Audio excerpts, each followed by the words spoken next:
Good evening, everybody. We are here. I know I'm a little later than the last couple of streams. We're back with more Tactical Breach Wizards. I don't know if we'll finish it tonight, but I believe we are on to the last act. And if I recall correctly, we had some story to get through. But we'll see. We'll see where this all goes. It's definitely gotten quite a bit hotter in the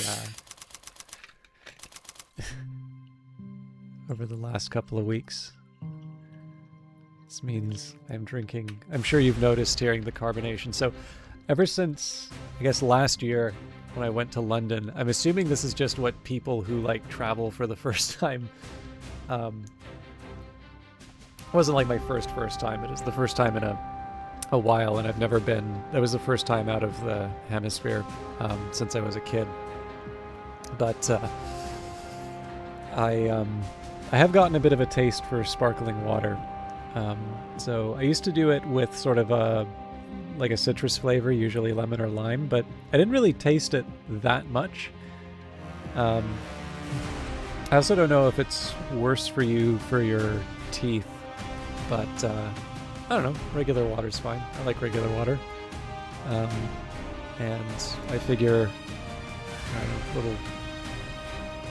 a few bubbles aren't bad for actually, it's usually if I'm sitting and reading, but yeah, it's definitely helped a lot at now that it's been getting hotter. What a completely tedious topic to start on. All right. Oh, that's right, we're doing the anxiety dream. I think this would probably be the last one. I still think you need to let yourself make friends. With a shithead brigade? Fuck that.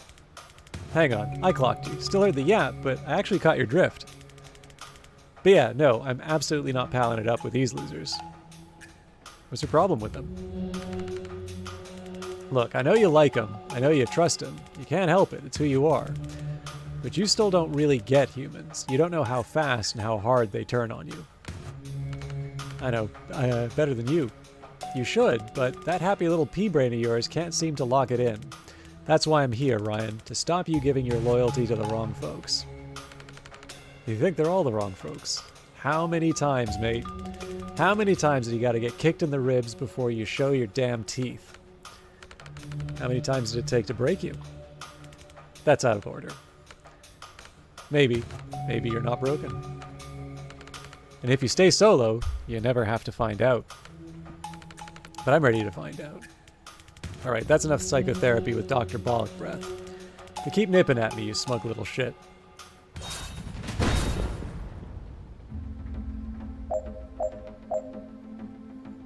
Right, so deal a total of 10 damage with one Spore Bomb.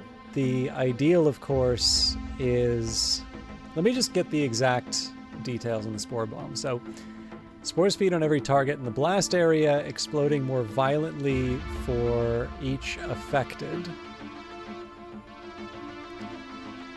Hits everything in the area for X plus 1 damage, where X is the number of targets in the blast. Okay, so in theory, if I had the three... okay, so this one wouldn't work. So it's... In this case, if it's X plus 1 damage, there would be 2 targets, which of course would be 6. If I had 3 targets, that would be 3 plus 1, 4, but it would be spread over 3 targets, which means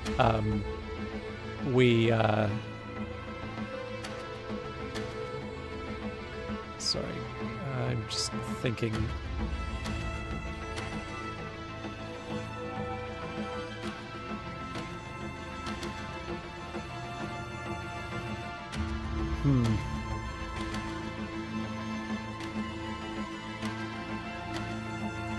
I mean, I guess the brittle also helps, but...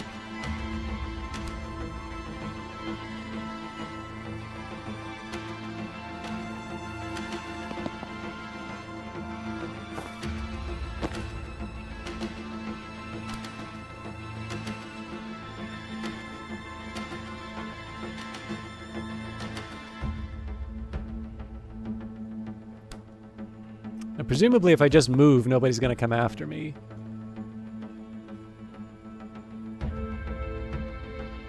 Hi, Pugboard.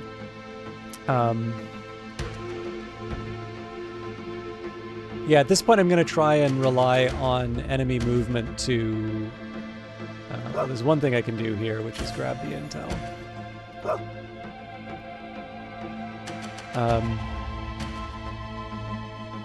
But yeah, let's see if we can gather the enemies to get a good spore bomb.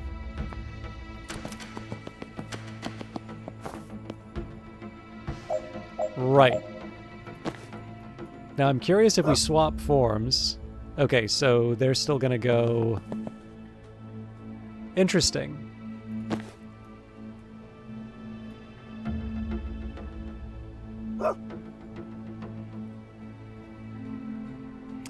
We're still not at the 3 target stage, though. So I'm wondering maybe if I take the Dream Ryan, move him here.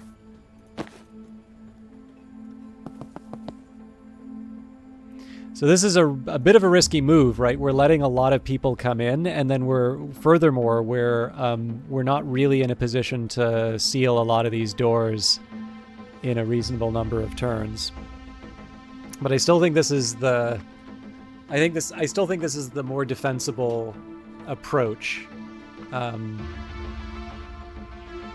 am a little worried about the Chapel Riot Priest here, but I'm going to save that for a future turn.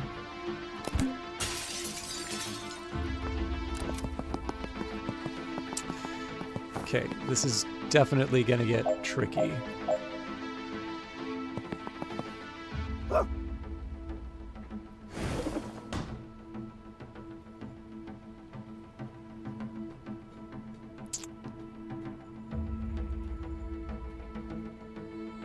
So first question would be, can I chuck the spa... man, they really like to keep the... Okay. So I've more or less forced to... keep dog form here.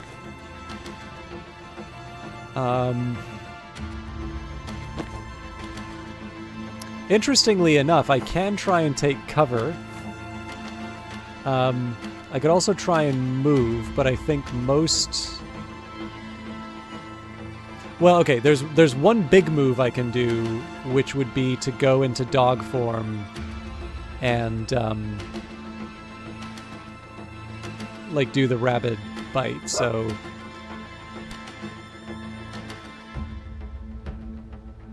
There is actually something kind of tempting about doing that, so I'm going to try Chapel Tracker Fiasco. Now the problem here is if I swap forms, I invite too much damage onto... Oh, interesting.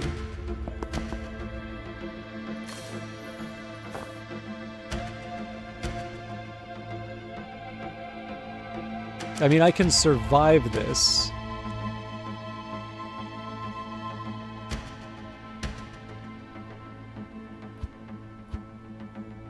But I'm not sure this is the right call.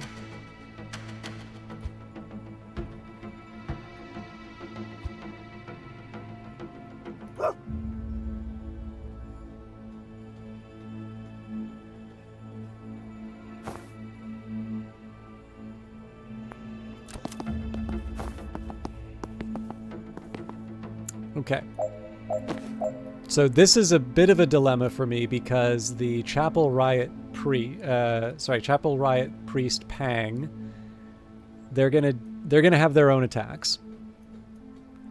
But I'm also going to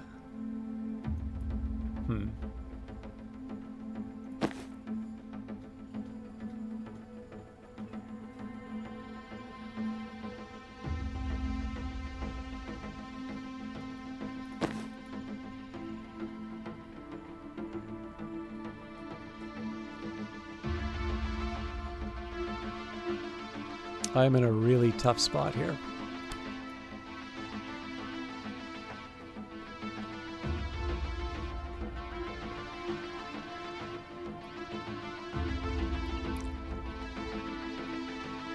So I'm slightly curious what happens if I do this. I don't get to go behind cover for a start.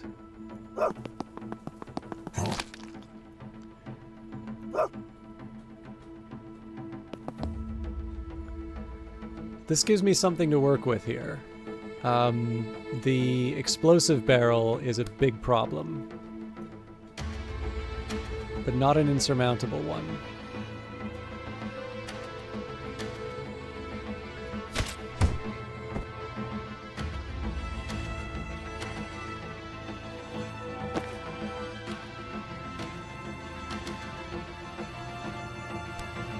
I'm curious if I rabid by... see, there's going to be problems with my cover here. So I can try this. Oh! That is immensely helpful.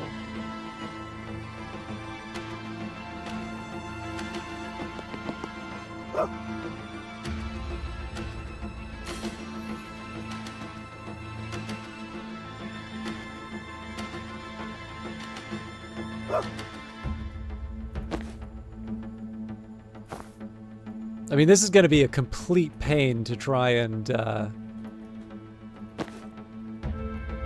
Actually, I'm wondering, if I swap forms and I Impaling Vine...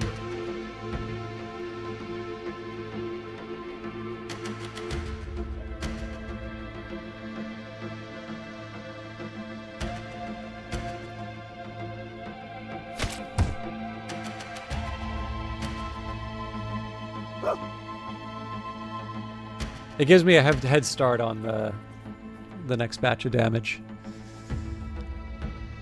So yeah, this is going to be tough because it's like the largest number of enemies that I can get in one area, but we're not completely lost either.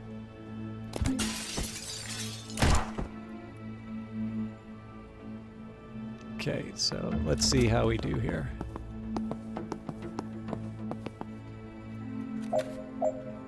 So first question is, do I have a realistic path to Spore Bomb everyone? God, that is mighty tempting. So I think the problem here is if I run up like this and then Spore Bomb.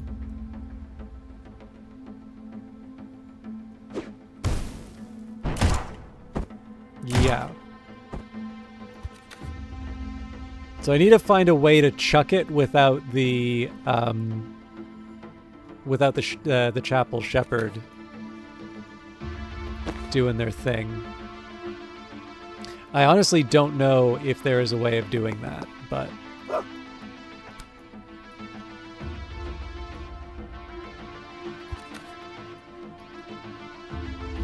I'm gonna try some absolutely preposterous physics. Man, that is a lot closer than I thought it would be.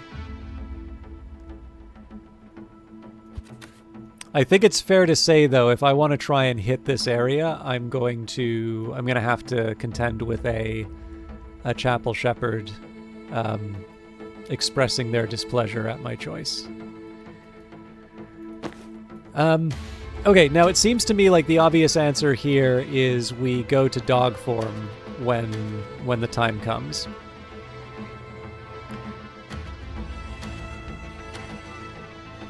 So I'll maybe try, like, absurd move. Oh, man, this works.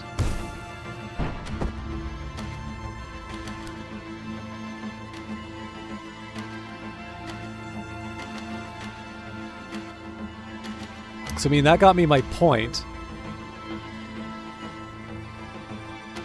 The drawback here is that I basically signed myself up for a world of hurt. So, okay.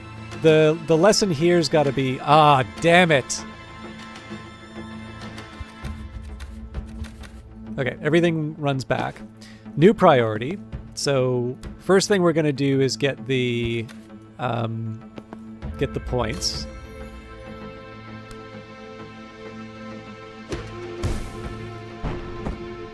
Okay. I do get to throw another one of these if I really want, by the way, but it doesn't quite hit the same way. So it seems to me that the obvious answer here is don't stay outside of dog mode at this point. I can try and impaling vine stuff, but I don't see a situation where I'm able to... well, sorry, that's not entirely true. If I go to dog form... Nope, I've already done a rabid bite. So, actually... Right, no, I did do rabid bite for both. So, yes, I have to find a way to navigate with this character. The one bit of good news, though, is I can position myself like so. I can take out the Chapeled Shepherd. Interesting.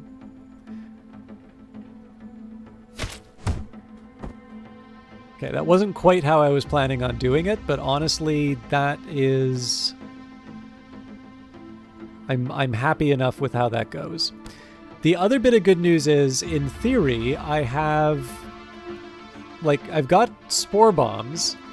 I want to be careful in terms of how I maneuver through the level. Like, I want to grab my mana in a meaningful way. But, I'm not... I'll put it to you this way. I'm not convinced... We're going to have to be smart about how we move, but I'm not convinced we're sunk in terms of the level. I just need to be thoughtful in terms of how I navigate the dog form.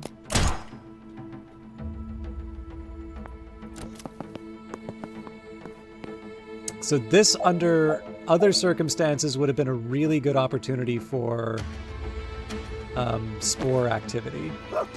So what I'm going to do here, one of the things I can do is try and run with an impaling vine. Now, this is more or less signing myself up for dog mode. What would be nice as well is if I can find a clever way to impaling vine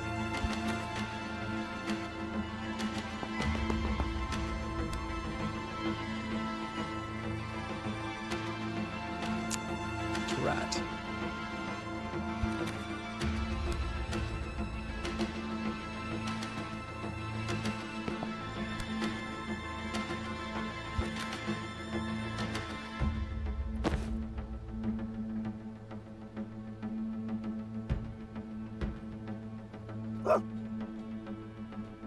So as far as I can tell, there's nothing that protects me from the Chapel Riot Priest here. However, all is not lost. So if I run up like this, okay, that's going to be a problem. Although I can try and use the dog mode to solve this. So in this case here, what I want to do is a Brittling Dart. Now I don't think one Brittling Dart is going to cut it. I think we're going to have to do a couple of these. Alas, not enough. But I can steal mana.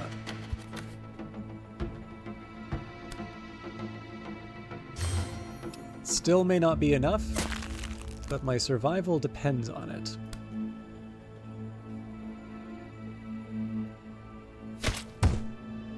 Brilliant. Now, under normal circumstances... Well, okay, let's see if I can still keep the Spore Bomb. So the problem on this one is it's one thing for me to get in range to take this guy out, right? I think I can do that with basically any impaling vine. Cool.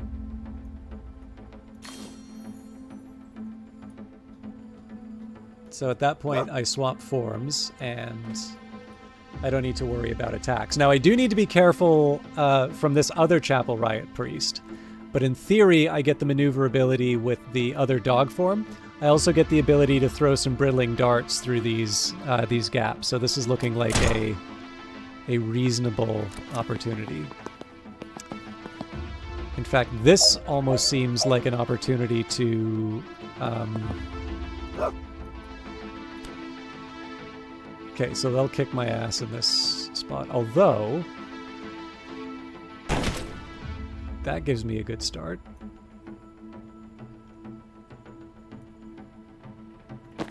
Makes me wonder, can I Impaling Vine? Not to any meaningful effect. So, knowing what I know now, if I do Drat,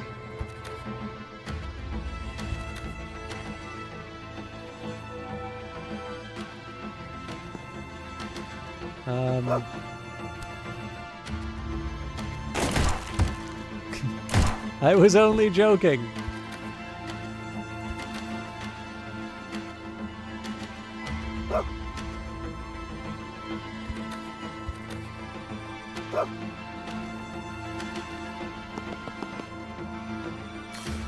But then I can't Brittling Dart.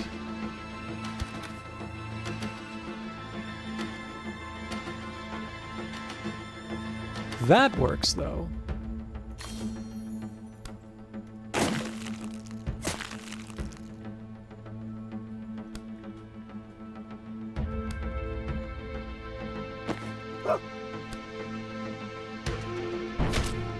Okay, not enough to seal the deal, but...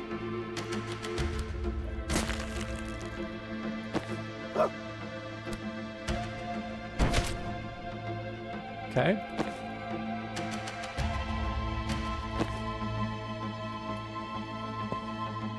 Ah, okay, so...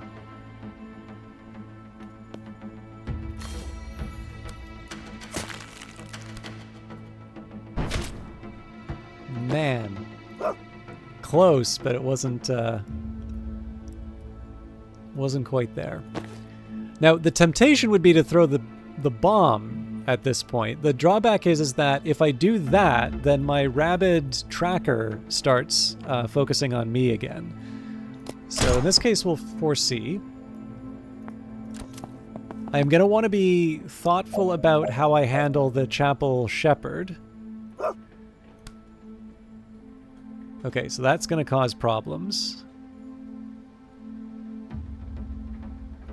And I think if I Spore Bomb, then there will be consequences.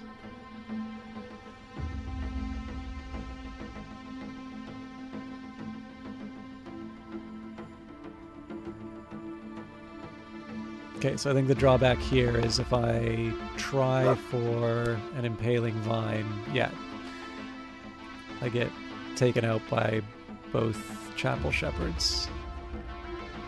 I can afford the one. You know what? Maybe I accept that. Question is if I can finish the Riot Chapel Priest.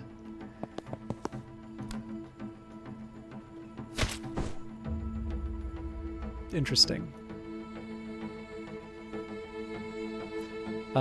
It is a risk, but it's a risk I'm willing to take with the Chapel Shepherd. I think we can navigate our way through this. So this one's probably a no-brainer. I can just swap forms, hit him with the Impaling. Nope, not there. I am reasonably convinced, though, that an Impaling Vine fixes this.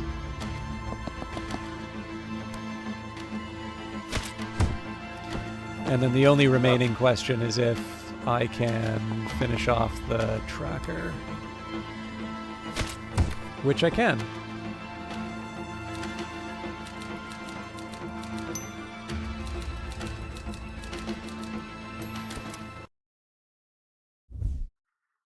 Unique perk acquired after a lifetime of betrayal, Ryan still struggles to draw a clear line between friends and enemies. But virulent explosive fungal growths created by his Spore Bomb can do that no problem now, and we're going to have to call that progress. Allies in the blast area aren't affected, but still add to the target count. Okay, so we love bomb the enemies, and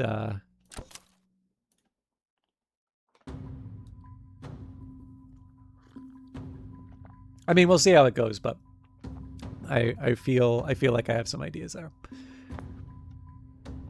Your accent, North Shore, right? What culture? Guess you'd say I'm Shorefin. They gave me a place. Just not your lineage.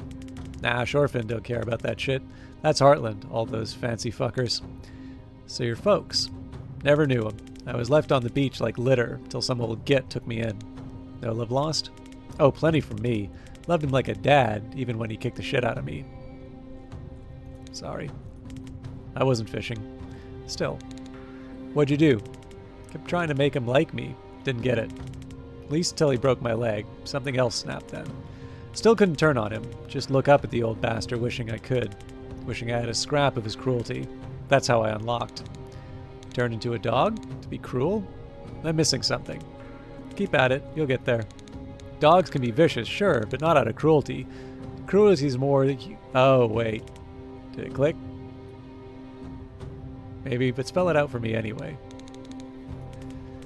You're bang on. Dogs aren't cruel. Humans are. That's why I turned into one. So the old git, you're his... Say it. It's not a slur. Dog.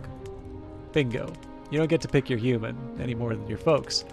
Loyalty ties him to your ties you to him tighter than blood. If you get tied to the wrong fucker, you gotta break free any way you can.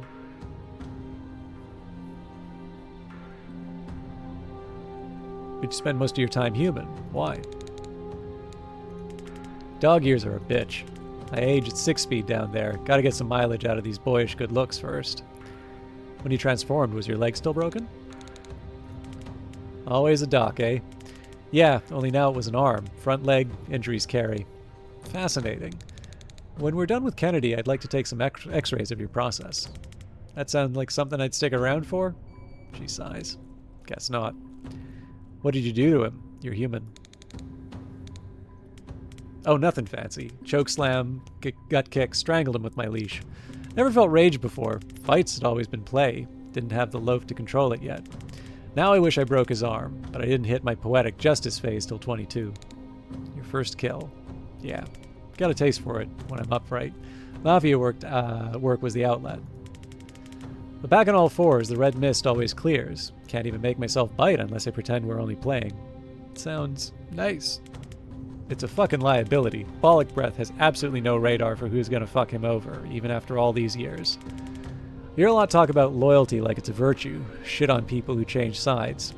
Loyalty's a leash. The tighter you tie it, the faster you choke. Anyone who walks away from a bad scene gets a backslap from me. I had to change species to get that kind of power. You fuckers all get it for free. So no one deserves loyalty? Sticking with good people doesn't take loyalty. It's just a smart play. Loyalty is what ties you to the bad ones. What's your read on this crew? Amateurs, bleeding hearts, tactical shambles. But they're on the right side of this, and there's some raw talent in the brew. It's fun to watch all that pinball around in the reactor machine, like a bunch of drunk hornets in a lion's den.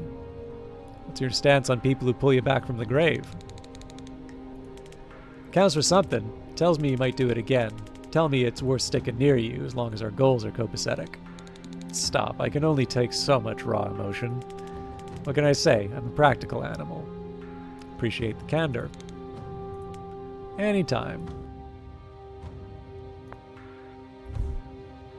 I think we have outfits for everyone. I don't quite want everybody to look like Destiny characters, so we'll save it there. Villa Medill, the keys to the country. This is it. Vesker, you guys take the east wing. Wait for our signal to breach, then work your way towards the council chambers. Hello, Hip People Guy. We're going to come at it from every side, but there won't be time to resync, so just go at your own pace. Slow is smooth, smooth is fast. Sounds like gibberish, but whatever. Whatever bakes your cake. We're locked off here. Can you guys help? Same this side. Then I guess we do this carefully. I think this is going to be one of these shotgunner. Yeah. Okay.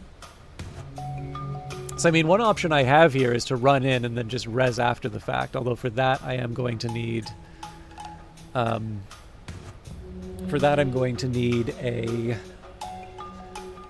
I would need mana.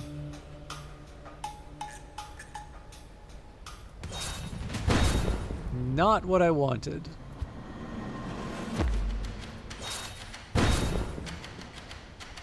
The other possibility is I I can Rabid Bite, but I can't like transform back.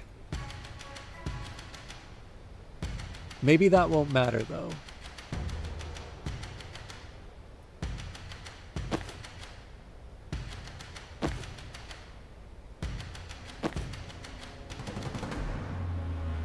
Yes, I mean, I have one option is transference.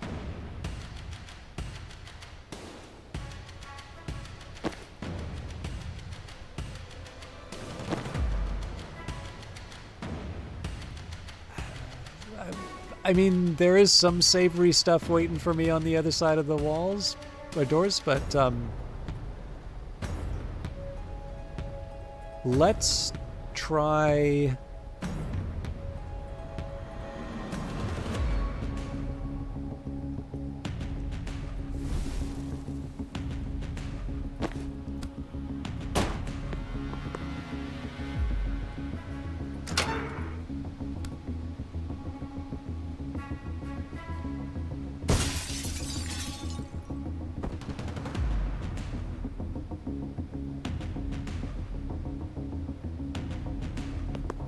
So I think at this point we seal the door. The only thing is I haven't figured out the sniper yet. That is one I'm going to have to think about.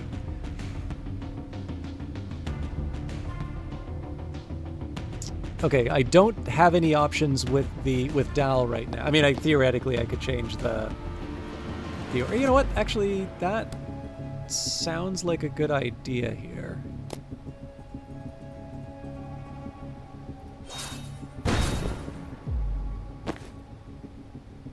What I am curious about, though, is if I take Banks, I'm okay with using a Death's Door here. Okay.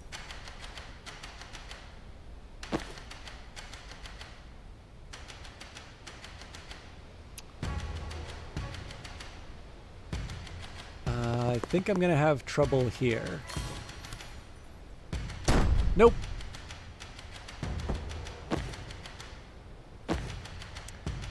That's going to be a slight problem, but we have an easier option in that case. So yes, I can do the swap, but it's even easier. I'll maybe want. Okay, I don't want to give them an excuse to like go flying in and shoot me, but okay. So we are going to have to deal with the unit that sort of blocks my abilities. But all told, this is a pretty tolerable turn. The only thing is, I should have taken advantage of the sorry, I should have taken advantage of the impaling vine. This doesn't count. All right. Oh, man, I didn't even think. So finish by the end of turn 2 and defenestrate 2 hostiles with 1 pull. Okay, so I kind of blew the chance to do a lot of that, but let's see if we can finish this by turn 2. I think that's a little too much to ask, but I'm not going to rule it out either. Okay, that's a small problem, but not an unsolvable one.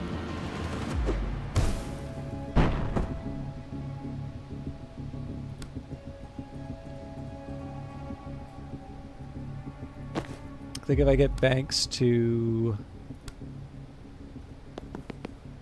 be clever with the Death's Door, then we can Impaling Vine.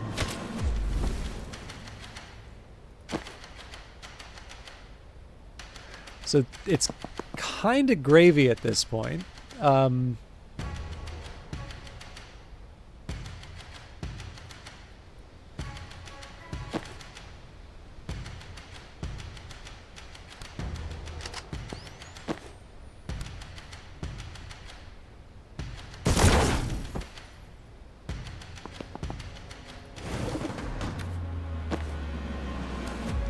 Unfortunately, I can't time boost from here, but I think we basically just do the same. We do the same trick.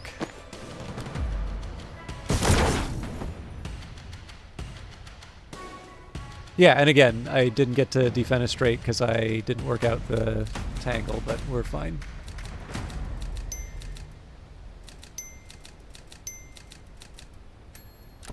The shame is I'm pretty sure I could have done the defenestrations, but hold up, my foresight's on the fritz. Neutralizer field. We're standing in one. I could feel it. Perfect. Can't even cast a breaching glyph from here. It's a tight field. Other door should be fine. Still, wish we could take a look in there before we redeploy. We can. You can break craft suppression? Mate, there's windows in the door. Oh, right.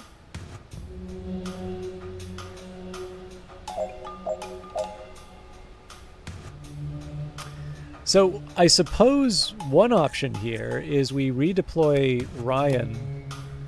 Prevent 4 reinforcements total. Okay.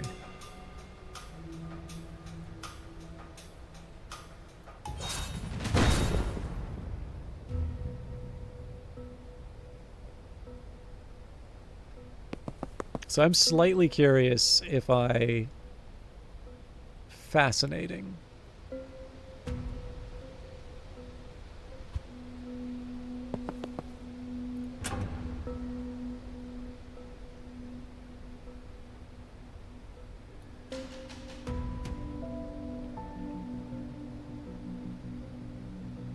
So I am curious if I Rabid Bite, what does this practically do? That seems pretty darn good to me.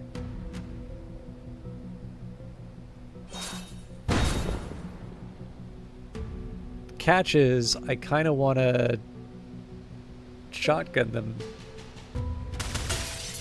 Which of course means that they direct their attention towards something, something else.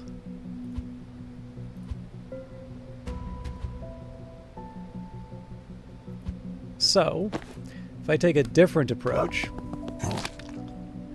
and from there I move... but I can't... Well...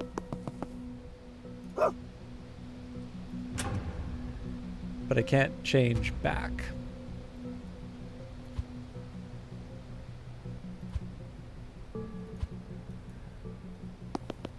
I don't think this changes too much of the calculation, but...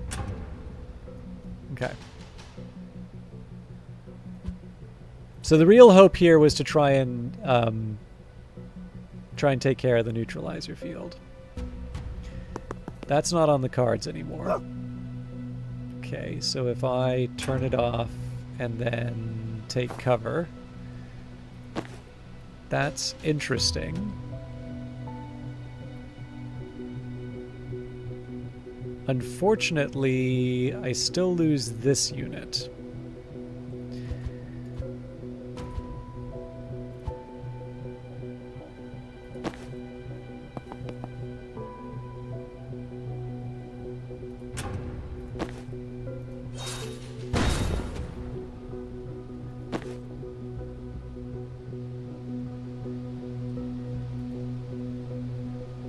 Okay, so...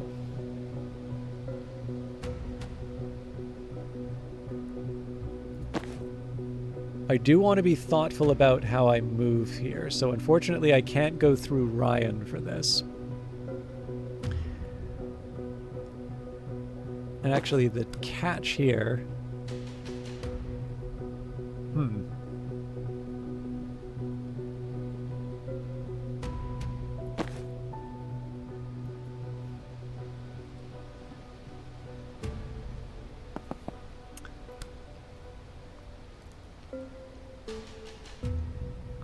So I can try something like this.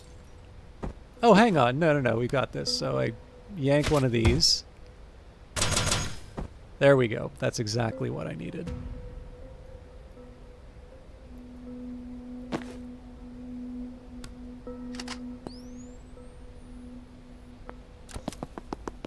Yeah, so this is inconvenient, but we definitely can work with this. Ah, crumbs. The only thing is I didn't anticipate the...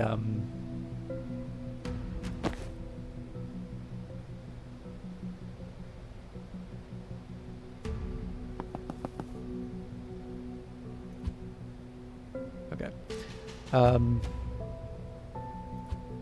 going to take a slightly different approach here.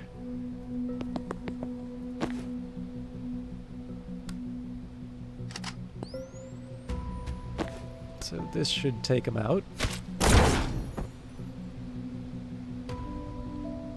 There was some potential there in terms of banging myself into the right area, but it says prevent 4 reinforcements total, so we're okay timing-wise.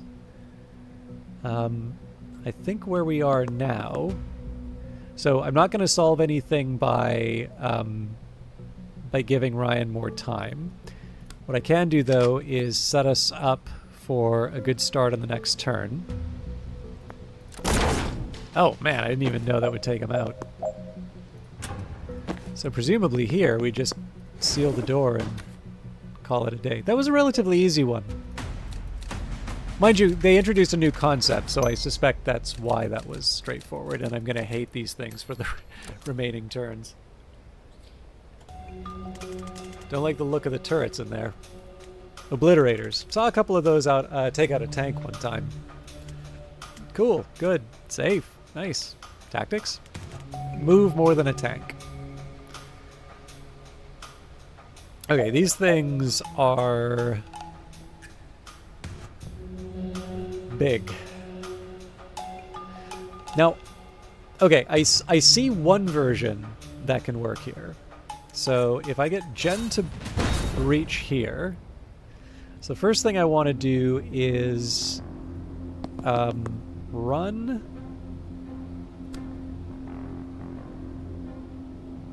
Now, in my opinion, the shotgunners are the things I am more frightened by.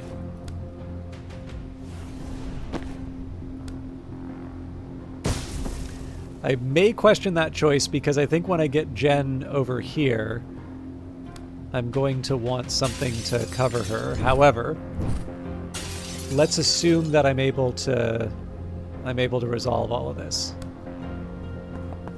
Okay, so we seal the door. I genuinely thought we would be able to turn off the turret here.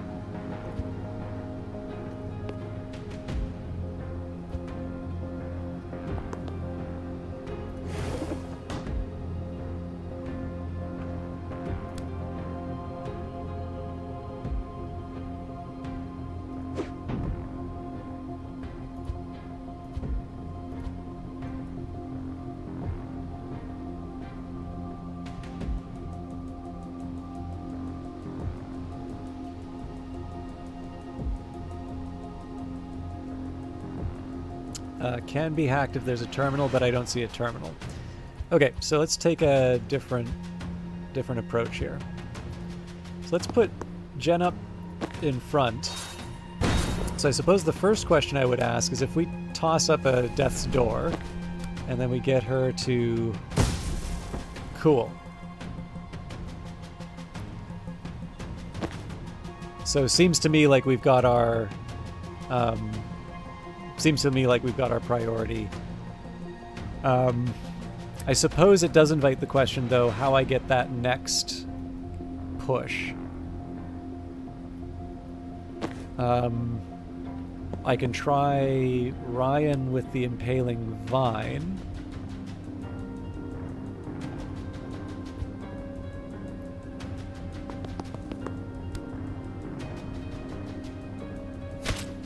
I mean, there's something kind of interesting with that, but I still don't see how we... So actually, the funny thing here is that arguably it's better for me to redeploy Ryan here. So then we can move him up like this. Ah, see, I still have a problem, though. So I actually need to be able to land this thing...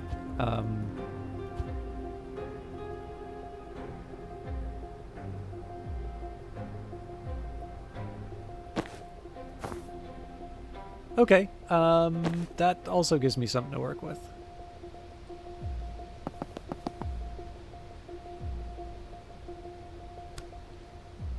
That doesn't work.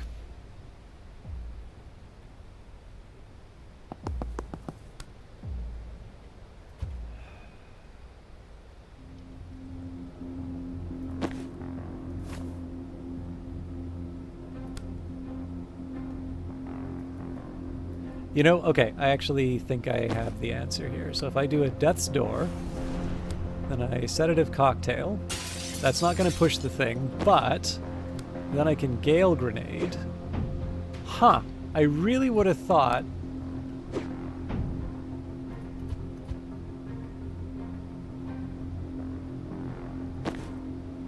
Oh, it's probably... because it's immune to status effects, yeah. So... I don't know, like, I'd say acceptable reasoning, but didn't deliver. Okay, well, it seems to me like we have an obvious answer on the transference.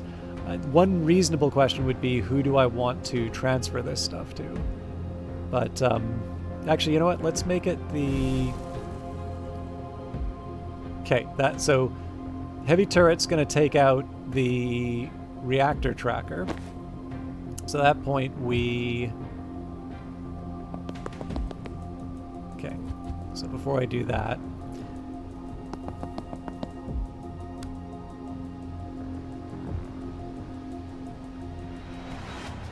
Fascinating.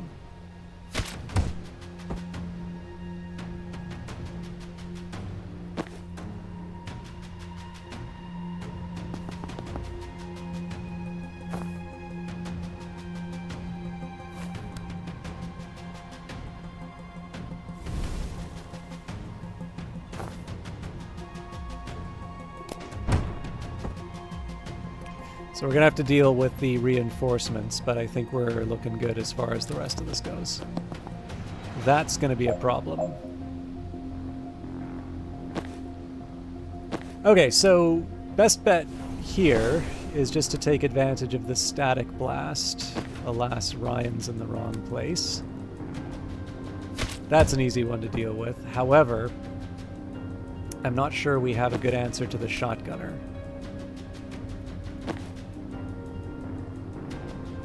So as an intermediate, let's just duck. Alright, so there's promise there.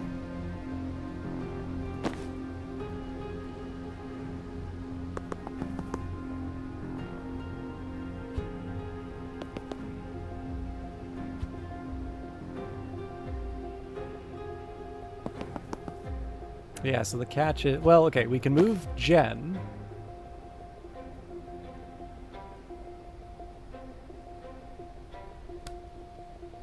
I mean, theoretically, I can also just try and scooch someone.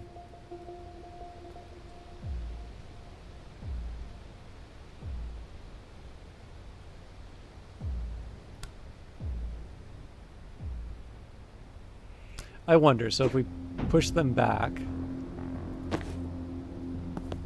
that doesn't help. Okay, we've got something there.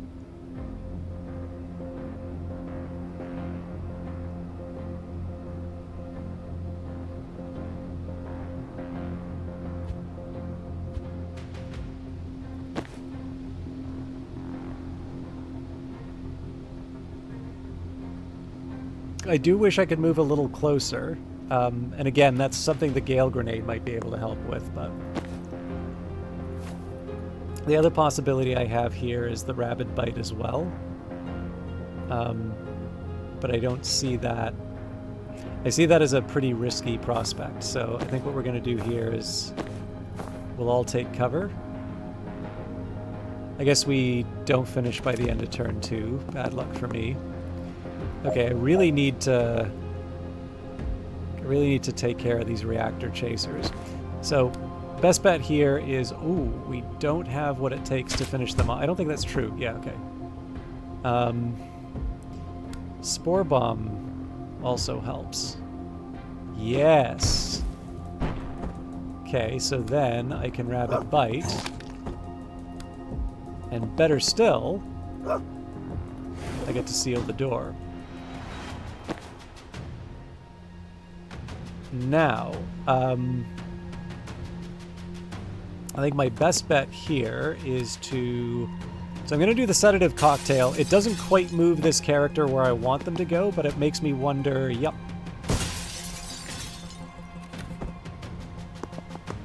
So at this point, we get to focus on the chaser.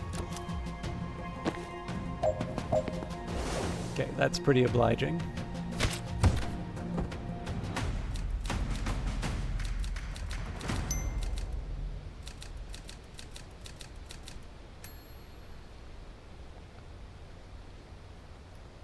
Two more of these. Shit, militia up against chasers in there. Time to even the odds.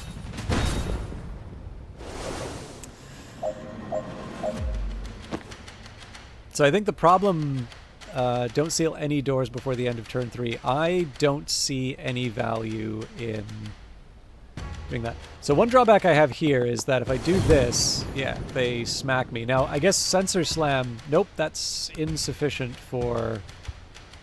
Okay, so if I... Yeah.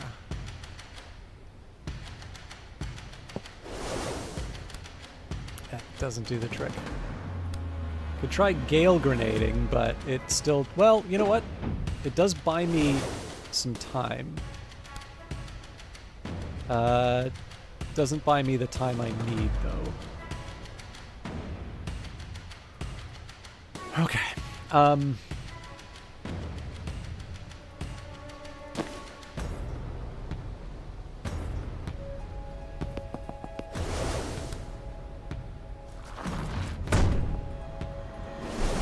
Yeah, that doesn't do the...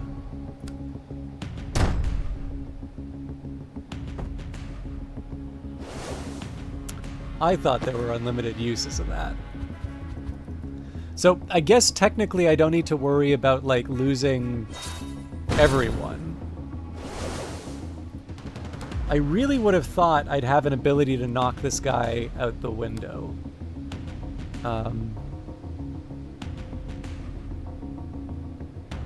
So if we do one of these, then their next move presumably hits... technically not. Okay, so defenestrate. Yeah, and then we lose our opportunity on the...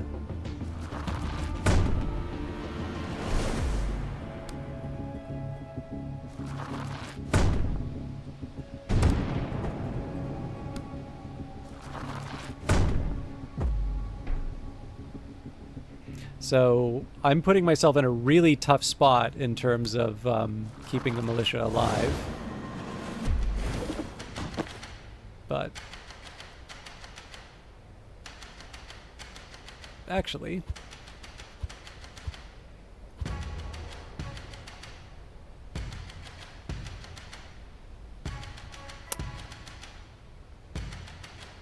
sadly, I don't think... Yeah, I don't really think any of this helps. So...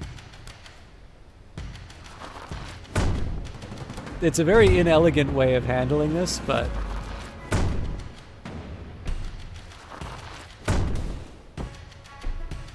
We're not getting any of the points here. Okay, I can work with that.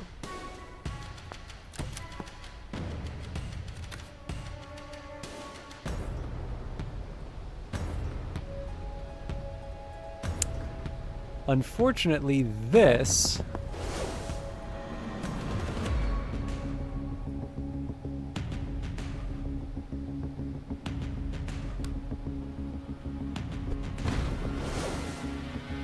Okay, we've got something we can work with here.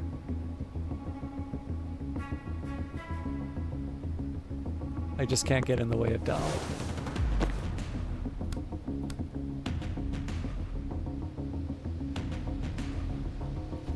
I messed up.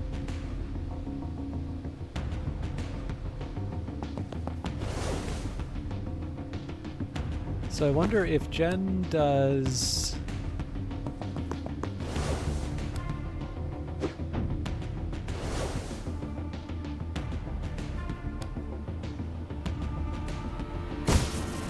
I mean, this gives me a start.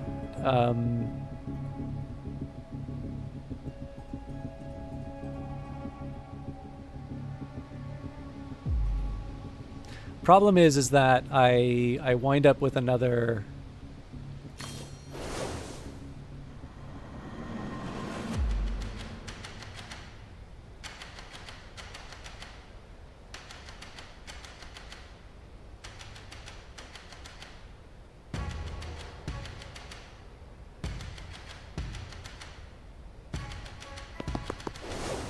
Okay, I can work with that.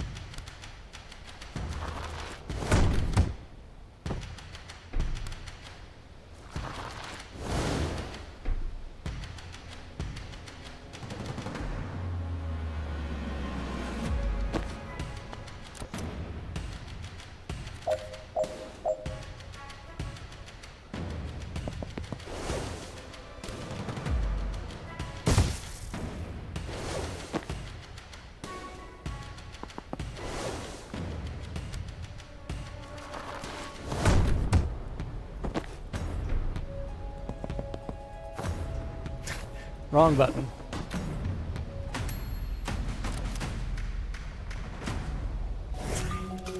Thanks and I are in position. Jen, what's your ETA? The gang's all here. Alright, remember, the stone table is a priceless cultural treasure, so try not to slam anyone into it too hard. Why do I feel like that was directed at me? Don't flatter yourself, I could obliterate that thing. I'm ordering everyone to forget I mentioned the table. Let's just do this. I'm curious if this is one of the knock enemies out, reinforcements, break seal any sealable doors, deal 8 total damage with sedative. Good lord. Let no one on your side take damage except Dal, and deal a total of 9 damage with the Spore Bomb.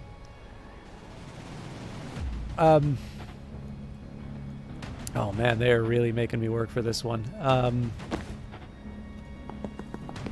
Some of this is just like trying random nonsense. No, you know what? I need to be more thoughtful about this.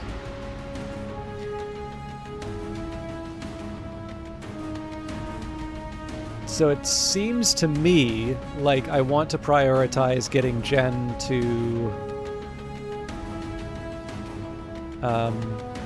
the console here.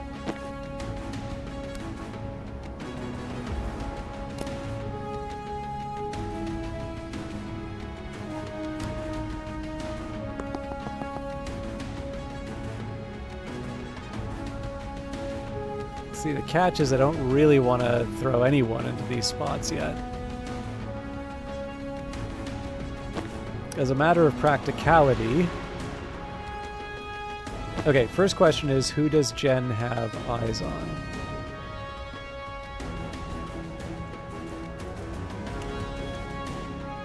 I feel like I should be able to take out the shotgunner through other means, but...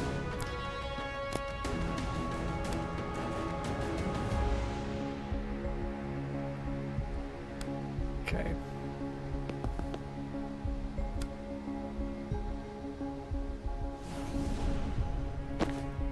So from here... Oh, that's not gonna cut it.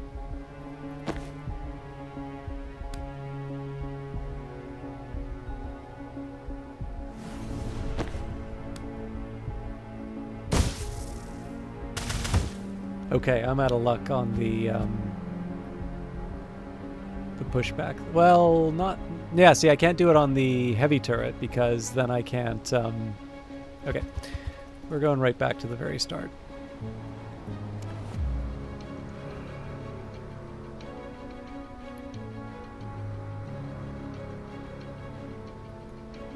So, I mean, theoretically, one option I have here is we take Dal... It'd be nice if I did a little bit more here. Now, if I just do a straight-up charge... So that's only good for the shield amount, which is not nothing.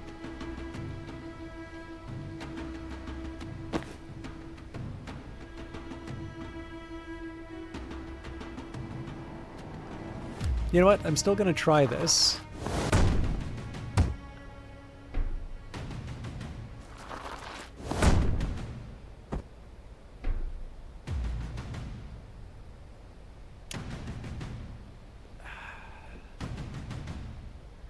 The real shame here is I don't have a good way to move Dal one over, right? Because of the stability.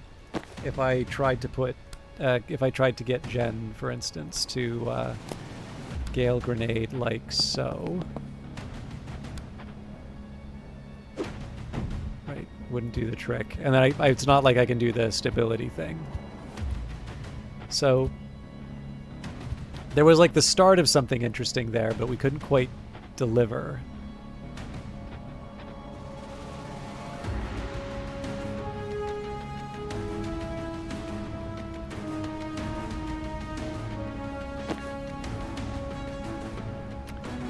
Now, actually, there is an interesting alternative. So if we did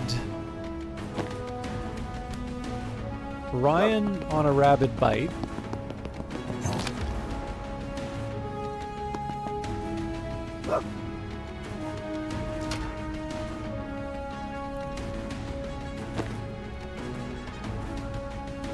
I'm wondering if we can get Banks to... No. Okay. So from here we need Jen to...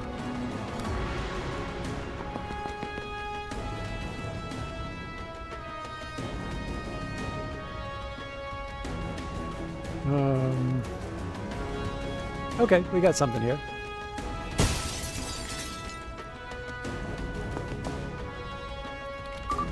Bingo!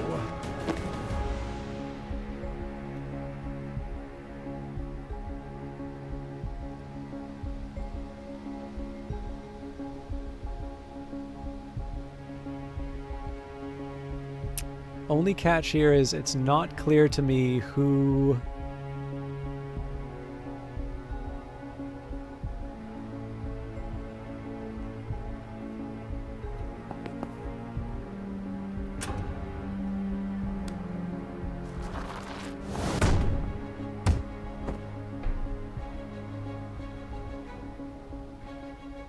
Yeah, see, we still lose Ryan in this case. Or do we?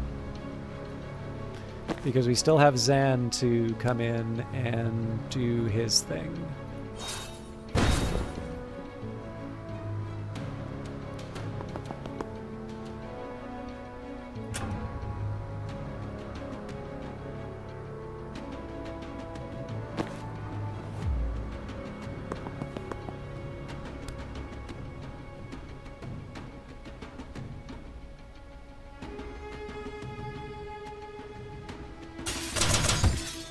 Cool.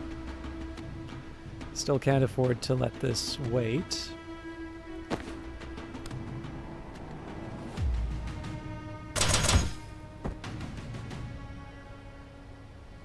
I'm feeling pretty good about where we are. So my understanding is we shouldn't lose anyone.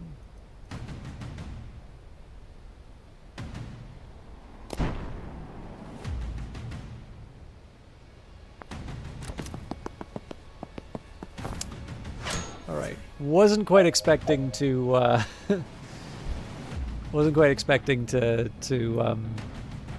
deal with this party, but one thing I didn't properly account for was the neutralizer field here. Now, one drawback is I don't believe well, I'm not hopeful, but well,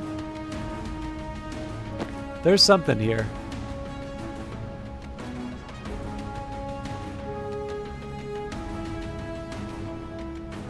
I mean, I say that, but somebody's got to defuse the mine.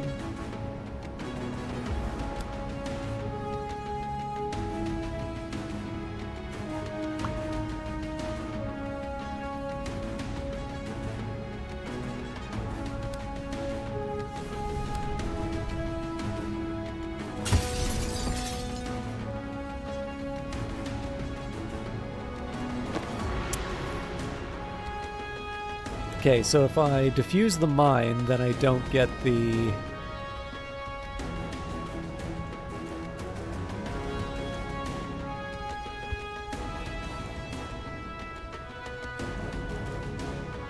I'm actually a little curious about something. So if I do a predictive bolt here... Nah, see, the catch is... so what I was thinking I would do is I'd pull somebody into the...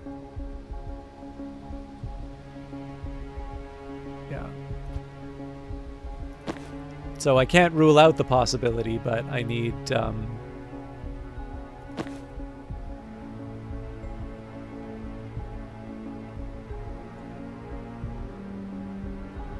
Oh man, did I use up all my death's door? Oh yeah, right.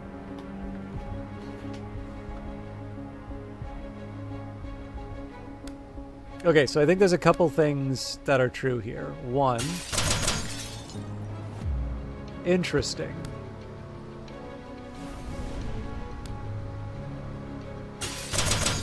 Not quite how I was planning on doing that, but I'll take it.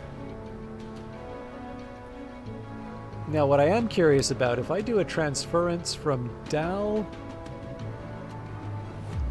to the reactor medic,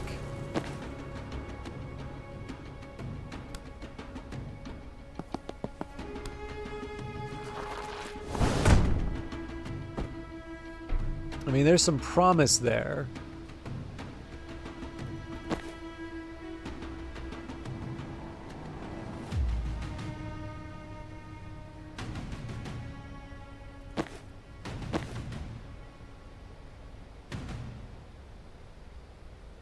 Actually, I like the idea that I just had.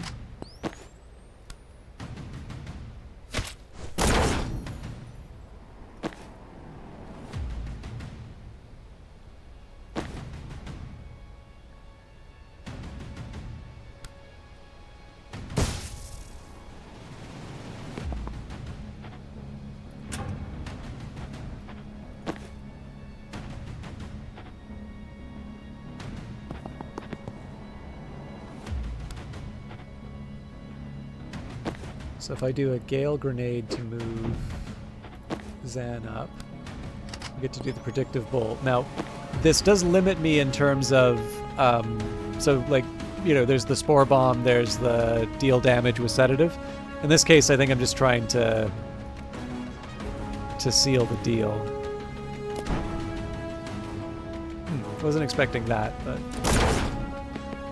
Oh man, I screwed up. I've got a Death's Door that's just wasting here. Alright, I really was not paying attention to those, so let's, this is a tough one, because I think either way we take damage, but I guess at this point... Really?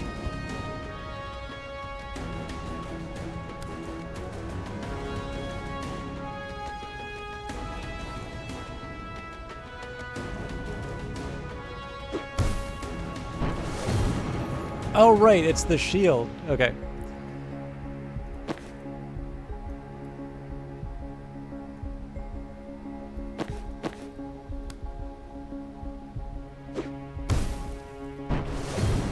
Yeah, that gives me nothing. Okay, so seems to me that's unavoidable damage-wise, so maybe we can knock someone into the... Oh man, that sucks that that's not a...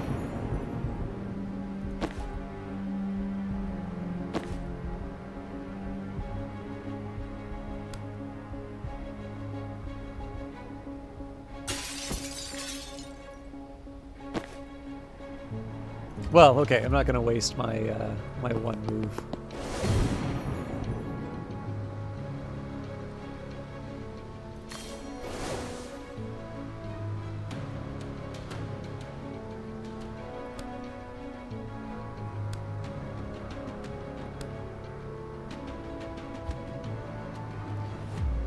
I think this will mostly help.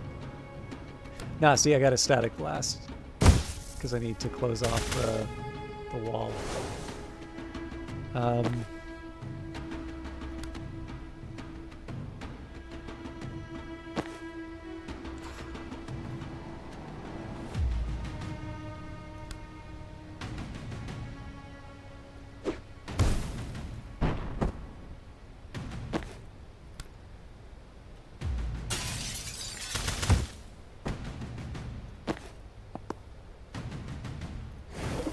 Wasn't super elegant, but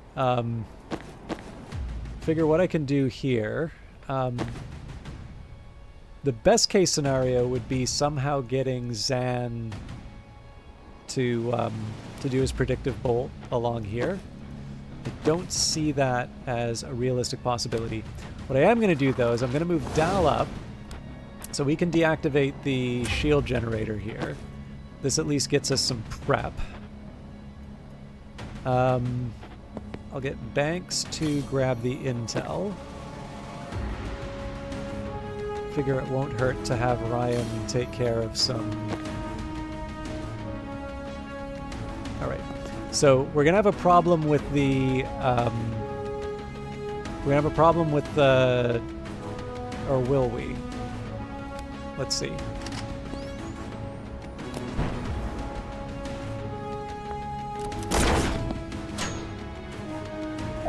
That's a pretty weak mine.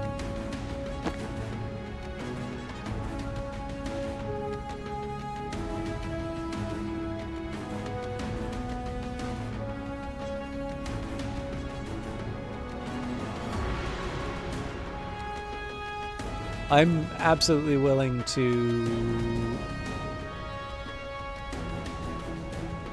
Huh.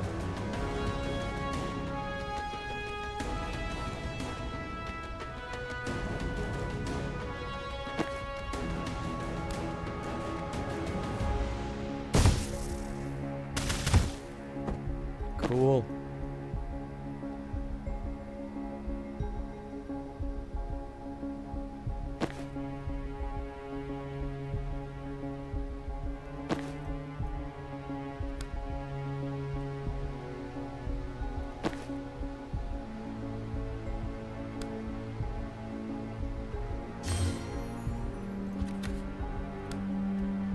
I don't think swapping with... Well, no, hang on.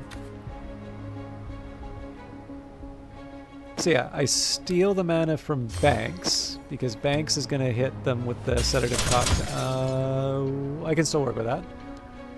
So then Dal can swap with Banks.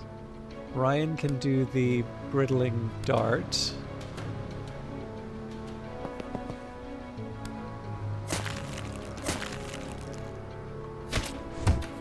Yeah, then we don't need to worry about the rest, I guess, but...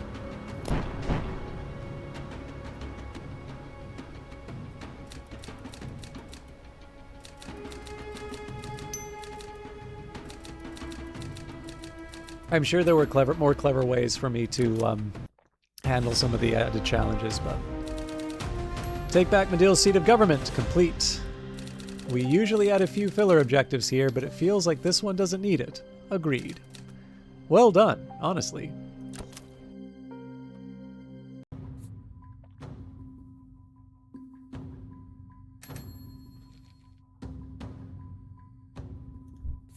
Okay. Pressurized knockback per target. I think I'll go for the sedative.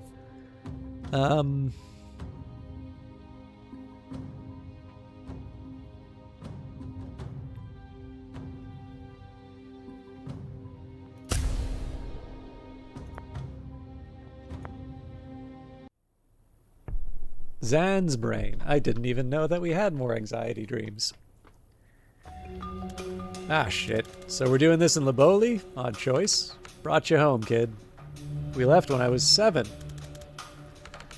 And it's high time you came back. I was here on Tuesday. Look, what you really need is to kick some ass. Druid Mafia ass? Doesn't bring back my finest hour. That's why we're here. Face your fears, clear your mind, master the moment. You're a badass Special Forces operative, and you're gonna ice every motherfucker in that room. Non-lethally. Whatever. Breach!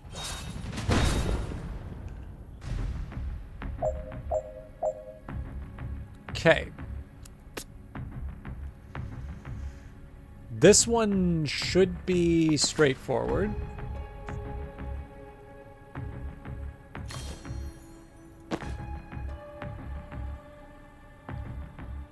I don't seem to have the option to do more than one.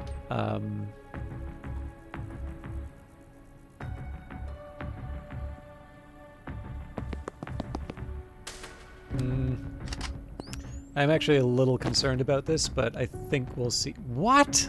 Okay.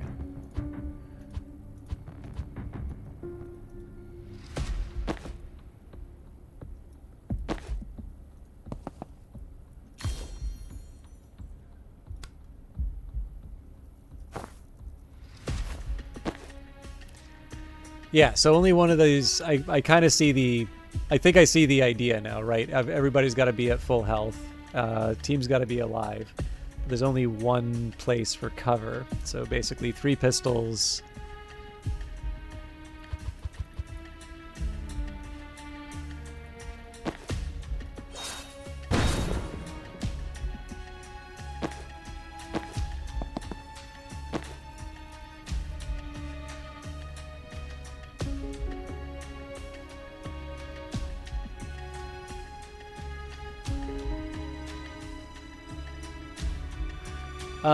But I do have the option of a false prophet.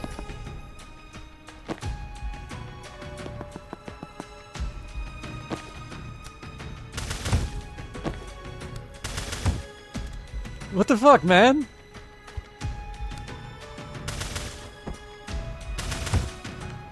God damn it, there it is. Show those fangs, Tiger. Okay, I need to be more thoughtful, it would seem.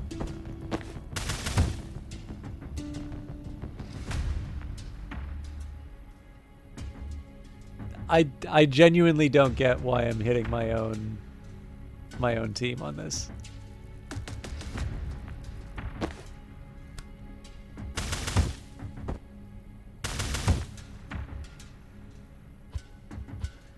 Okay. Now acknowledging the yeah, so that's one thing, but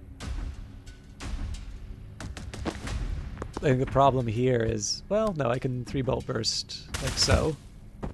God, this is going to be such a hard level to go through this way.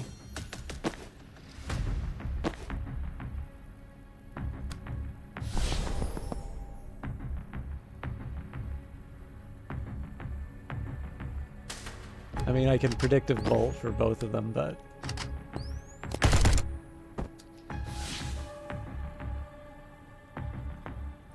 yeah, unsurprisingly, it doesn't want to move from there. Alright.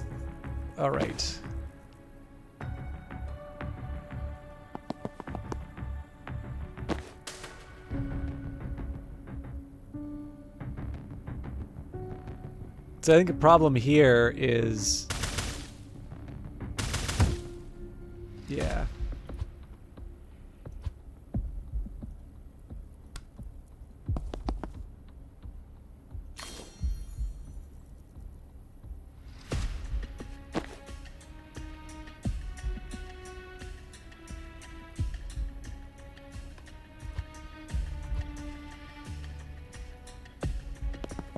Oh, there's a possibility here, though. So if I grab this intel, and we take cover, so I can false prophet this.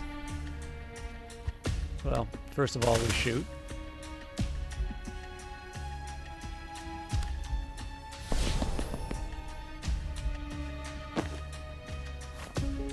Now, I think the drawback here is wherever I go, I still get hit.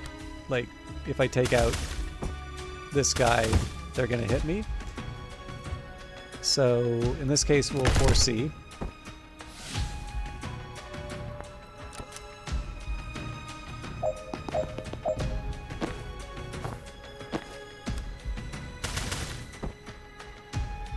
Yeah, so I mean, obviously that's going to involve... if I've got a few rounds of this, I'm going to have to... I'm definitely going to have to learn patience. 3 more zones of this, alright. Oh dear. You won't believe this, but you shooting me while I shot some fake gangsters hasn't resolved my guilt complex. Yet. Tough takes time. Every steak takes a pounding to become its best. You know that tenderizing meat makes it softer, right? Shut up and take a brain peek at what I've got in store for you next. This looks like me. 4 of me in my goth phase. Exactly. Shooting 4 of me in my goth phase is gonna do it, you think? Or sorry, you think? No. Ever since Judasa, you've been afraid of doing the wrong thing. You put up all these guardrails you won't let yourself cross. Represented by goth me casting predictive shot in all directions. See? You get it. I wouldn't go that far. It's time to face your most dangerous enemy, brother. Yourself. Looks trivial, though. Confidence! Finally! Oh, this is... this is gonna hurt. Finish by the end of turn 2. Okay, so I'm assuming if I breach here, I take a bolt to the face. Yeah, we're not doing that.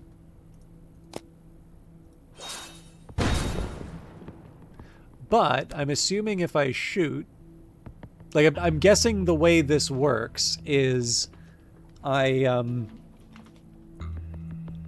sort of self-inflict the damage. Ooh, that's gonna take some getting used to, I think.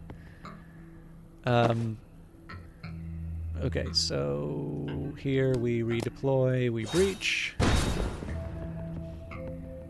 Now, the catch on this one is I don't seem to have... I don't really seem to have a good plan for how to like get myself out of this. But maybe we don't worry about that right now. Maybe instead we take out the new arrivals.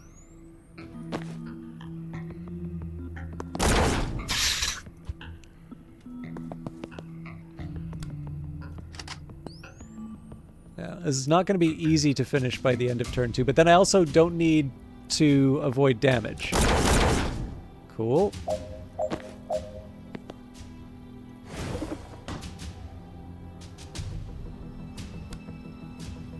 Oh, that's gonna sting.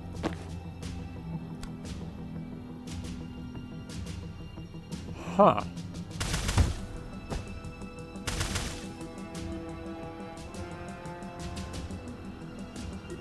That creates a problem for me. Yeah, actually, there's a couple problems here. Okay, no, I can make this work.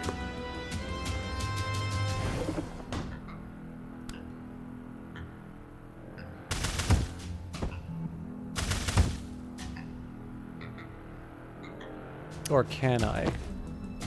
I think what happens here, if I get hit like this, he knocks me back, and then I can't seal the door. Oh, thank God. Okay.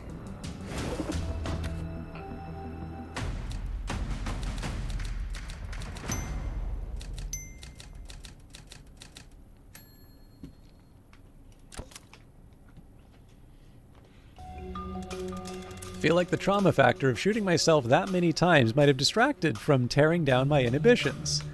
Man up, Zan. You'll have to do darker shit than that if you want to take on Liv. There are some lines we shouldn't cross, though, right? Not me. Be like me. Be free.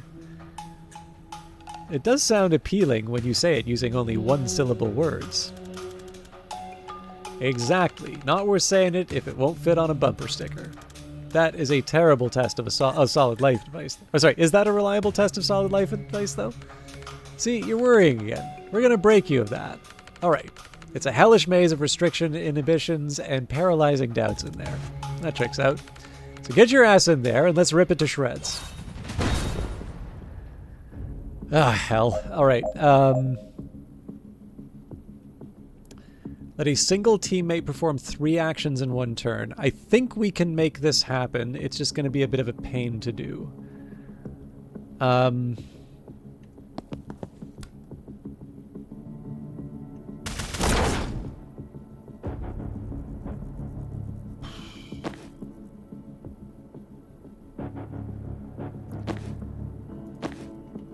So I think here I'm going to just get used to disappointment.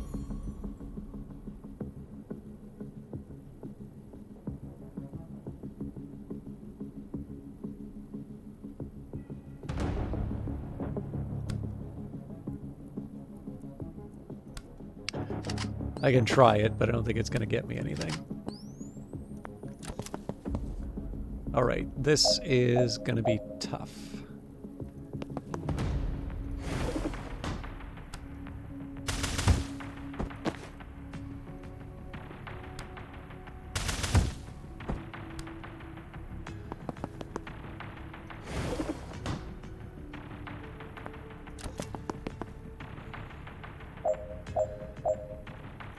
This is going to be interesting.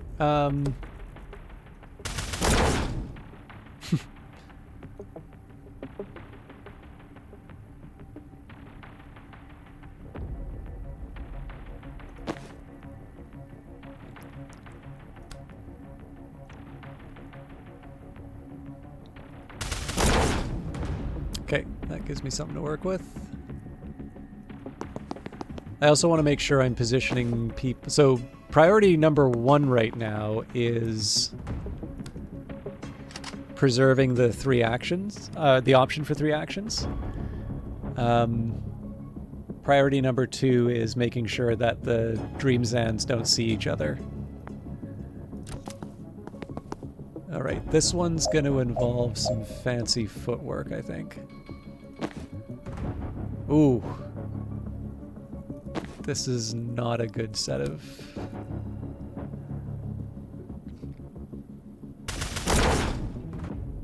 I mean, it gives me a start, but I'm going to need to find a way...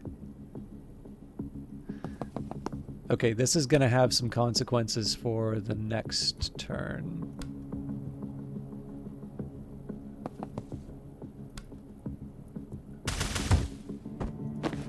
What this does do is... Alright, didn't quite get me what I wanted, but... Alright, so we get another turn out of this.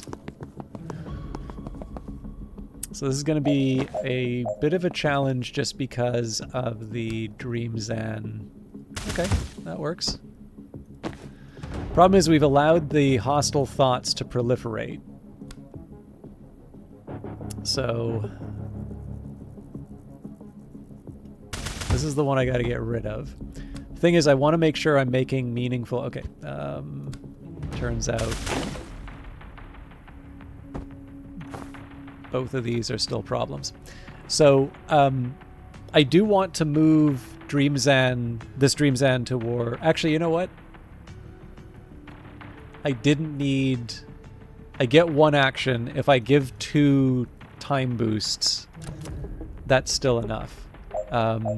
But it's too late for me to fix it, so... I feel like there's a better option here, so... If I do this... Okay. So we predictive bolt.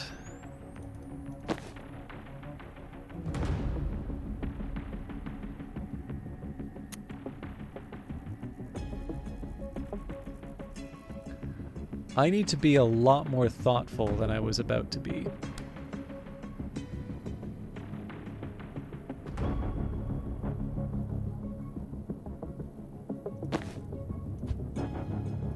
So it's gonna seem weird, like it's gonna seem weird that I'm not getting the intel right away, but there's a specific plan that I have.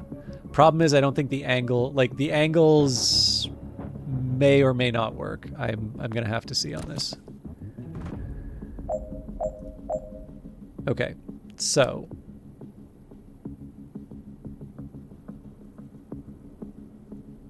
One.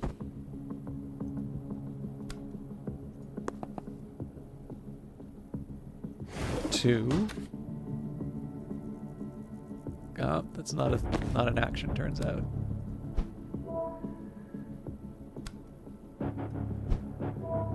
Ah, see, here's the catch. Nope, this will still be enough. Okay, I've got it.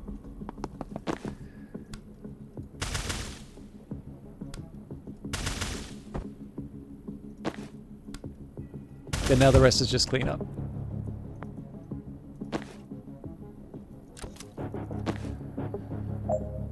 I mean, I guess it doesn't really matter who does it. We're gonna need more than 1 turn, though.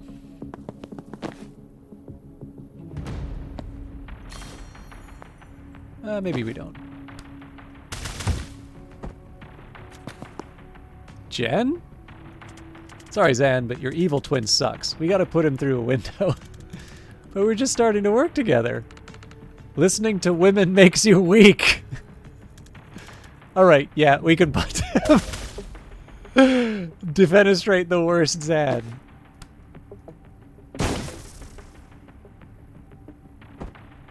Oh, sorry, wrong one. No fear!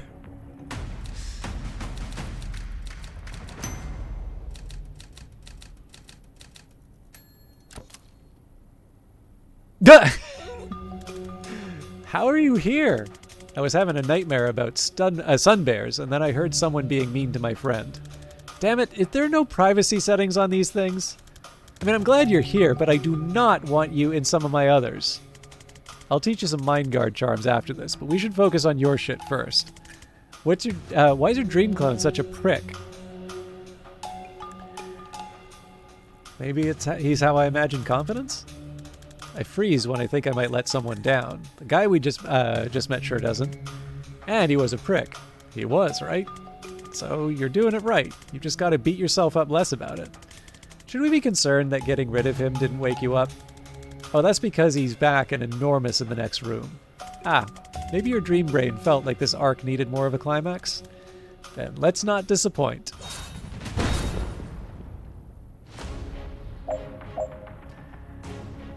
Right.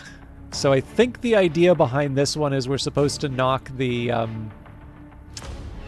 think we're supposed to knock the mental guards into, like into taking out the Navy Seer. It's not immediately obvious to me, though, how I make that happen.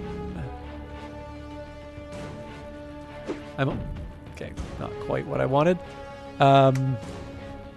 Proactive shot immediately shoots anyone who attacks them and shoots again in 4C. Prickly immediately shoots anyone who attacks them. Okay, I mean, we definitely have options here. I just need to be...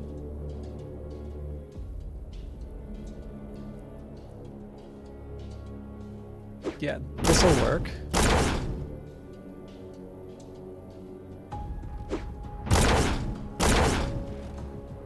So we're out of Gale grenades, but that's fine.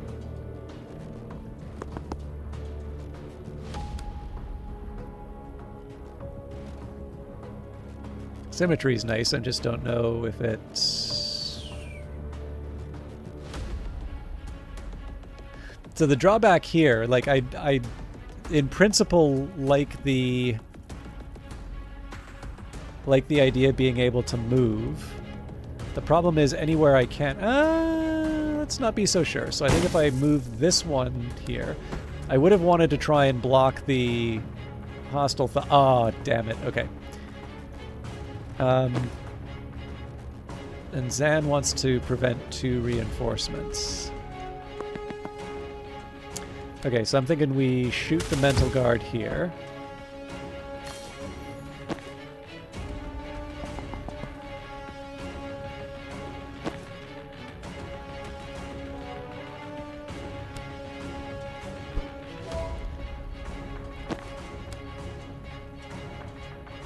Okay, not quite what I had in mind.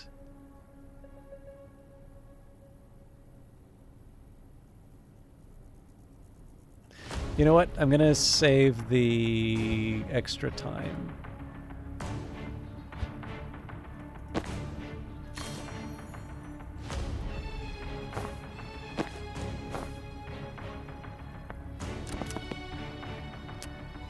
Not sure that really helped me.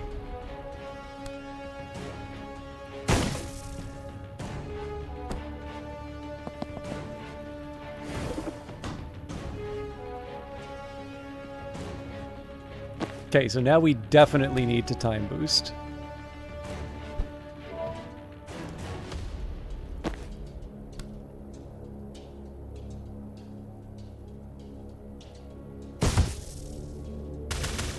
Brilliant. Okay, so at this point, this is really just about moving around the environment in a thoughtful way.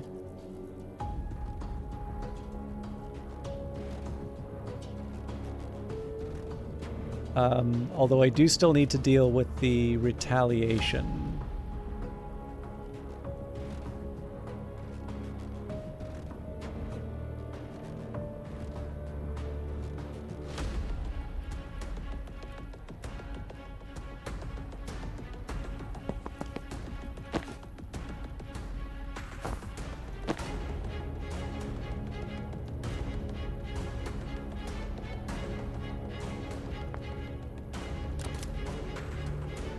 So Jen does this.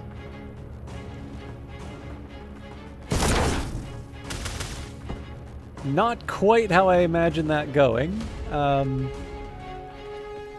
So the drawback here is I don't know what the consequence is for... Okay, he takes me out. Could you not?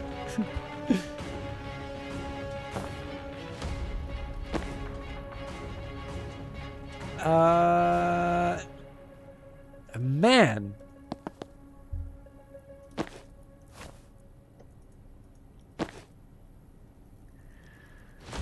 It's not immediately clear to me how I solve this at this point. I think I've probably got myself into a corner.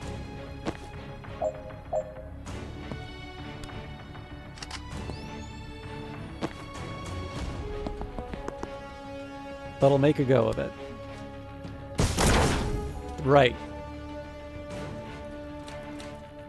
They don't shoot back if they're dead.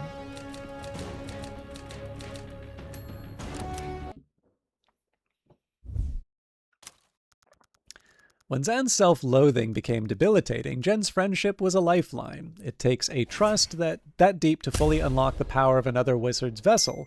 But when you do, the rewards are... It says here +3 knockback. For one mission only, Jen's vessel has given your standard shot a ridiculous boost. So, I mean, presumably there's more defenestrations in the next mission. It's a little weird that they're only giving me that for one, but...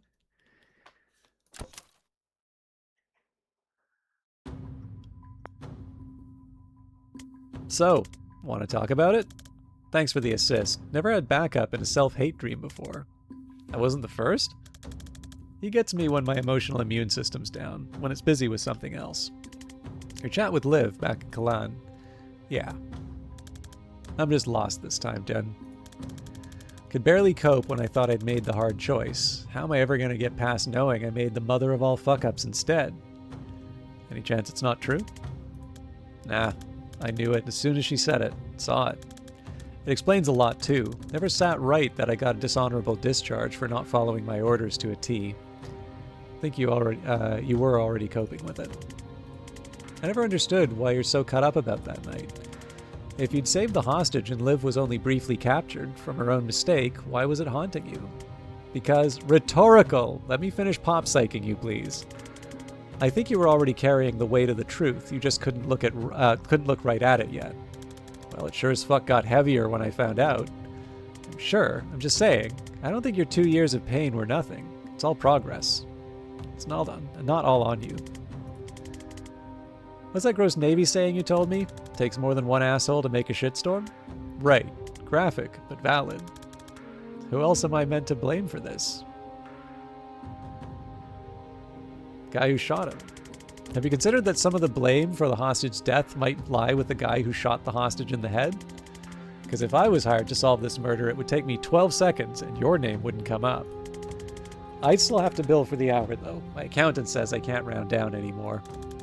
He'd be alive if we hadn't been there. And was that your decision?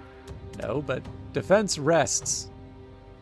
Liv tactically. You said Liv was off that night, and you warned her there was something fishy about that room. Was she careful? No. Were you? Yeah, I mean as much as... Right, so Liv is the primary author of this becoming a crisis.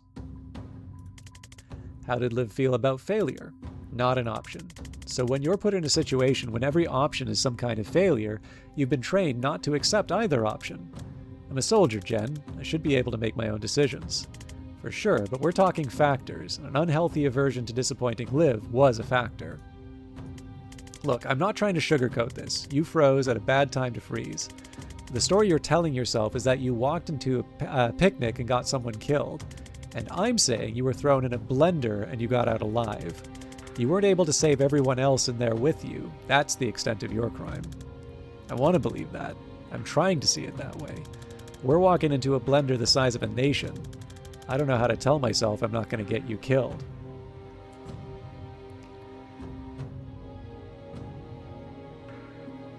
You're not choosing this for us. You're an asset we need to win. You kicked this off, but you followed my lead on the investigation. You listened to Dal when her objectives took priority, and now we're following the Moss plan.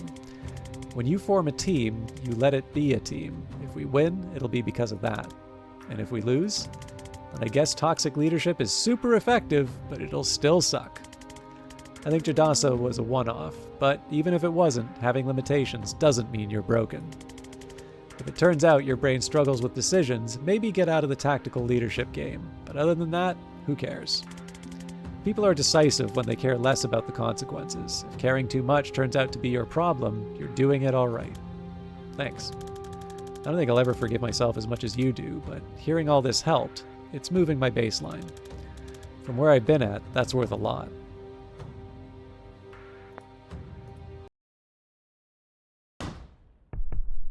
Philomadil the next day.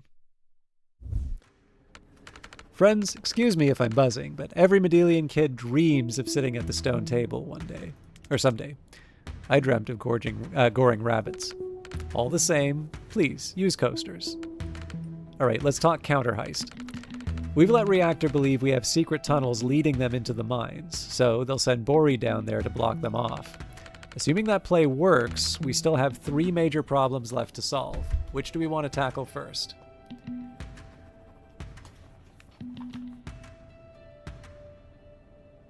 Bori's not going to light up that mana vein just because you asked. I've got some thoughts, but you all know better than me, so I'll put it to you first. Can we turn him? I don't see it. Bori's not a zealot, but he's shit scared of Kennedy. What if we could guarantee his safety? I just don't think he's rational that way. His fear's animal, not calculated. I smell it on him every time I'm a canine. Logical argument doesn't cut through that musk that thick. I can just stand near what you want him to burn. Could that work? Is there splash on his spell? A little, but Dal, his fire's worse than it sounds. Your armor won't help. You'd pass out in seconds. Dal shrugs. It's a fair point. We shouldn't throw our only armor at one thing it's weak to. I didn't hear any volunteers. Any other volunteers? I mean, if you want him to burn someone we don't like, I go canine, he goes feral. Explain. My bite's worse than my bark. Makes anyone see red. If I turn him rabid, he'll torch his own mum if she gets too close. Interesting, but tactically we have a lot more control over our own positioning than the enemy's. Not necessarily. Everyone looks at Banks. Falling into Death's Door was educational. Did some experiments. Let's just say I can move anyone we like anywhere I can put a door. And you can put those in any wall? As long as I have a clear shot. Well, that makes putting a target in front of the vein significantly easier. This actually sounds workable.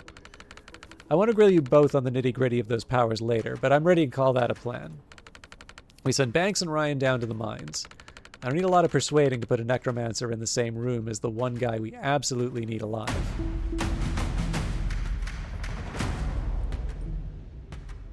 What's next?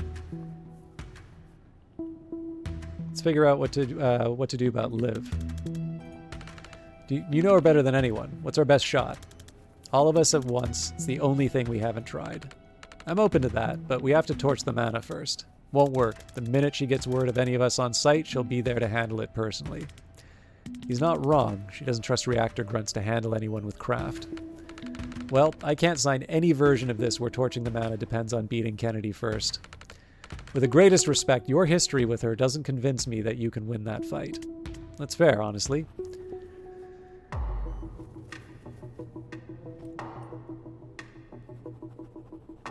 What about a distraction? You said she'll run to any of us when we show up, so what if we start with a decoy? The problem with the Chronomancer is nothing distracts her for long. You might.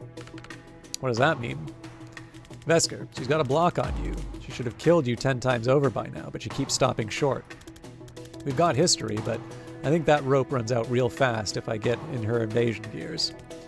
You vex her, mate. She talks like she's got nothing left to prove to you. Fuck knows what. Or that she's got something left to prove to you. Fuck knows what. If you push her buttons, drum up a Barney, she ain't leaving that pissing match to handle as randos. She's in it till she bodies you. Villains do love speeches. Fuck's sake, is that really our strategy? He's actually onto something. Conversation's the only thing she can't do instantly. Can't win an argument without waiting for a reply. And I've still got blink charms left. The rest of us could blink in to back you up as soon as the mana's torched. That's a yes from our 2 live experts, and it doesn't jeopardize the burn, so it's a yes from me. Dan, let's put you on the roof, furthest thing from the mines. Once she shows up, keep her talking, keep your pulse, and everyone else will blink in when they've done their jobs. You got a chopper? Not that we can use for this. Can't you blink up there? Not without a friendly to blink to, but you can use my broom. Can I? I mean, like, physically can I? We'll make it work. Talk to me later.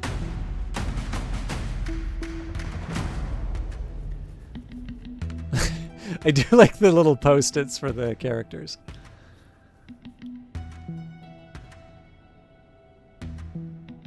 How do we burn the mana stockpile in the vault?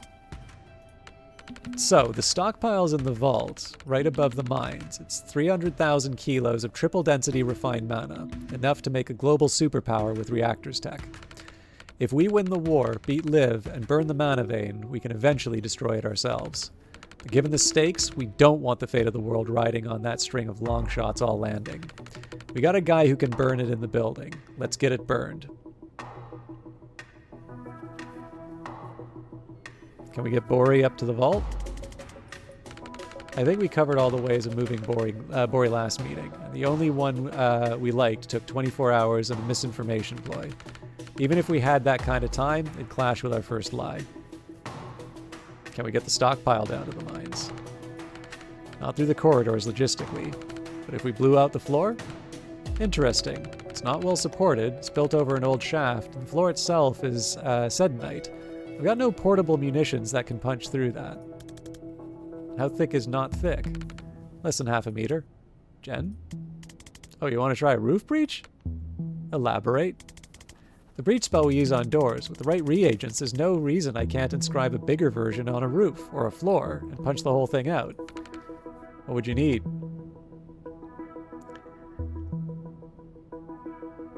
How much brimstone, stranglethorn, and snakeblood do you have on hand? Our Arcanist gets in tomorrow. I'll text you her your Rex. It's gonna take like a fat adult python's worth of snakeblood. She'll have the snakeblood. Probably need some backup. Right. Tactical priorities? I'll need to get around the room fast, scribe the glyphs, and I can't afford to focus on combat. Mobility support and raw damage. Dal? I'm in. For heist planning meeting, we really breezed past how we get into the vault. We're expecting Reactor to lock down the mana vault pretty tight, but they've never bothered with the gold vault. They're not short on cash. But they don't know the two are connected. It's not on the blueprints. That's your in. Alright, I think I can take it from there. Done. Jan and Dal sneak into the vault and blow the floor out. The mines team can take it from there.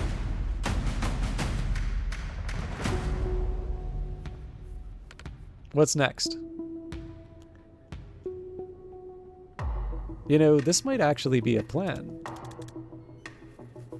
I do like that Banks has been getting a little more sleepy each time. Well, actually, everybody's been getting more sleepy. I'm as surprised as you are. Let's sleep on it before we get too excited. We might have just talked too long and lost our minds. At last!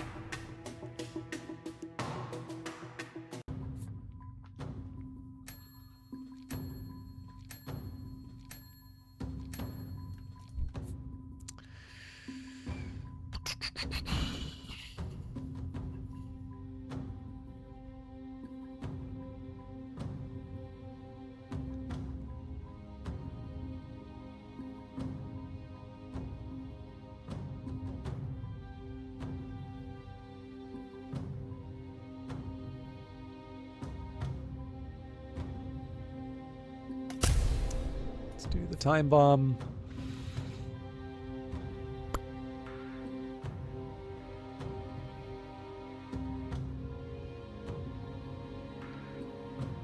Do like the idea of conduits at this point.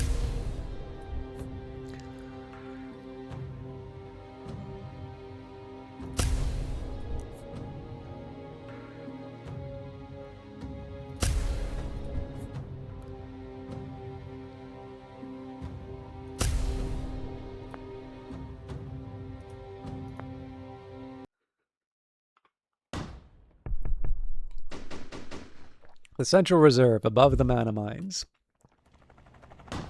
The roof, the vault, the mines. This is kind of neat to see laid out.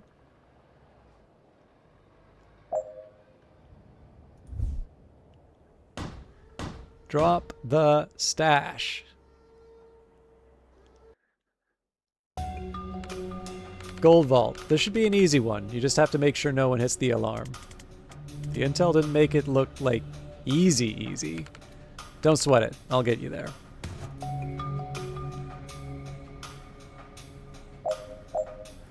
All team members must reach the green zone. Don't let anyone sound the alarm. Finish by the end of turn 3. Deal 10 slam damage with 1 charge.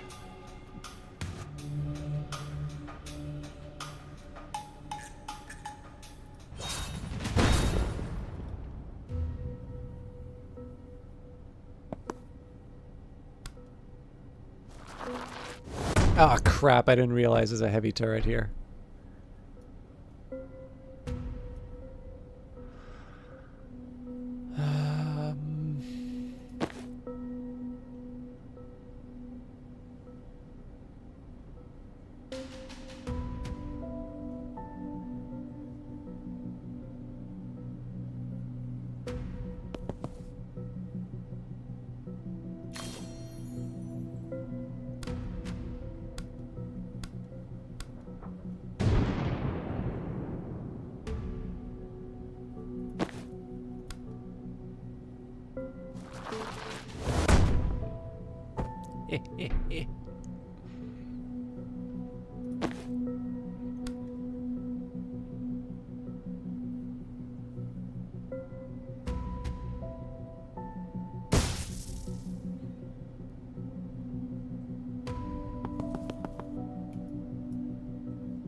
I think I can still make this work, but cool.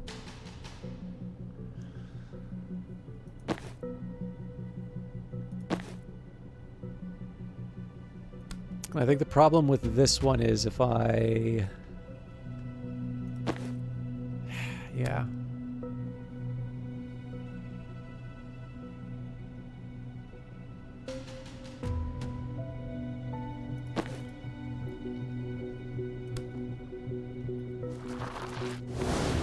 So that still opens me up to being hit.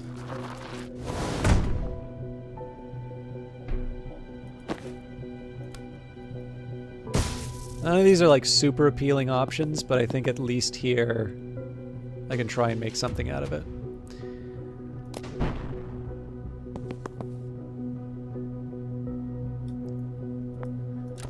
Okay, so I mean at this point I need to finish I would need to finish by the end of this turn. I don't actually see that happening, but we can try our best.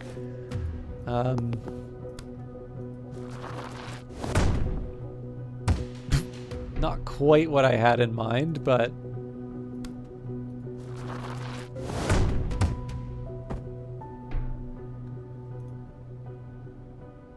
okay, you know what? If I'm gonna do it this way, maybe I don't need to run and charge. Like, in this case, I kind of get to bully this guy as much as I want.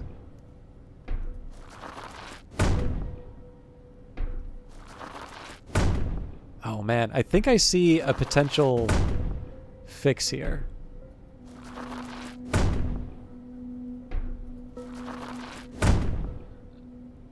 This is so dumb that I'm doing it this way, but... oh, you're kidding me.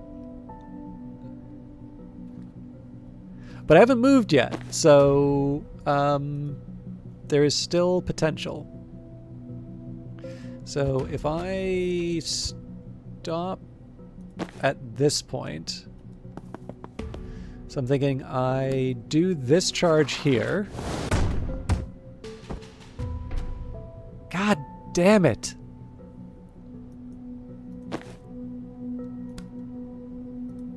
Aha.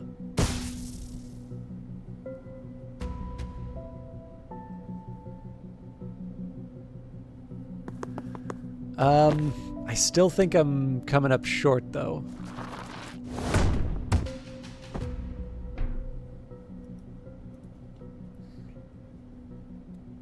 There's one possibility here. It's a long shot, but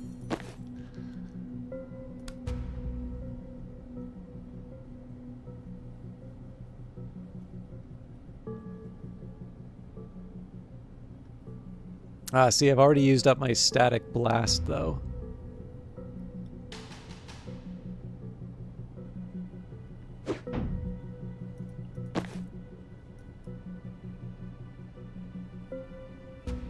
So the original plan I had was something like this. Actually, hang on.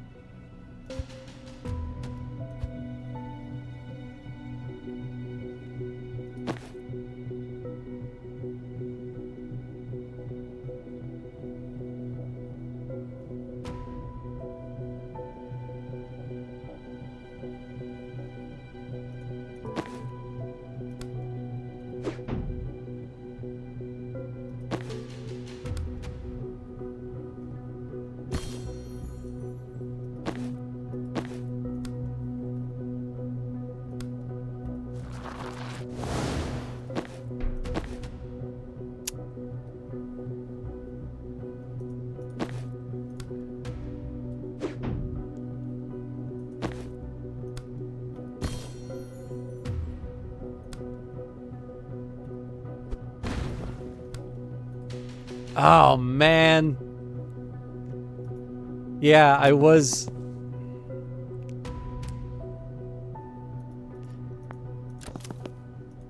in another, You're joking. Alright, I gotta reset this now. If I had a different loadout of abilities, I would have, made it, but... Again, at this point, I gotta stop being married to, I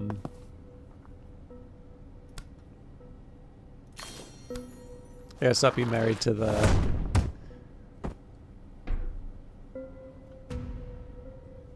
I thought I had... Okay.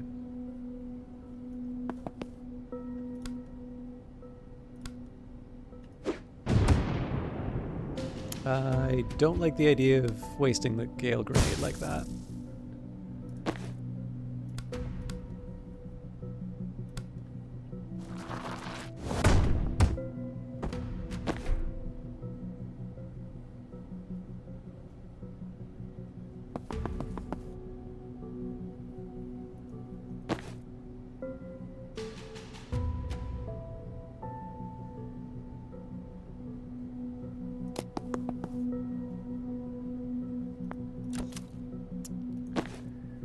Okay.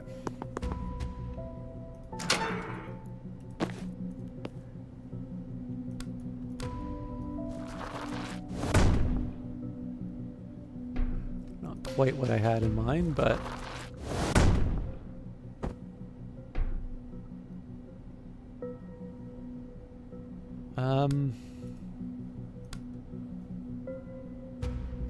Oh.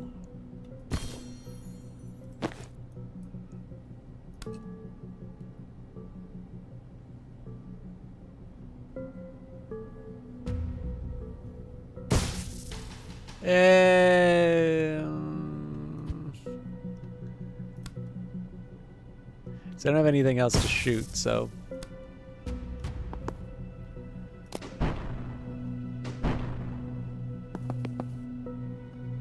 Okay, this is kind of gonna suck for me, but...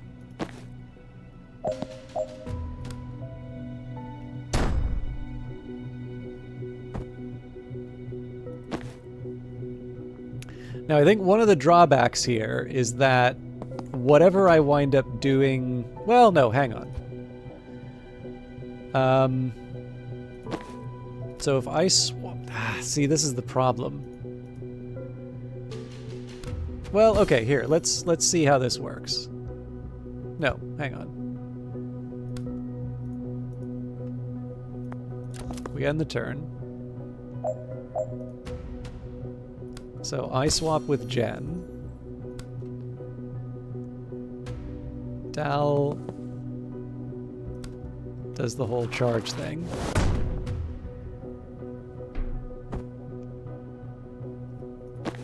Okay, I'm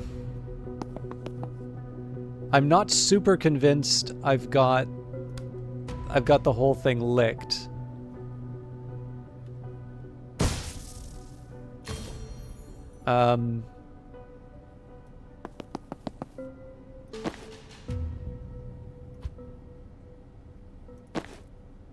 But let's give it the old college try.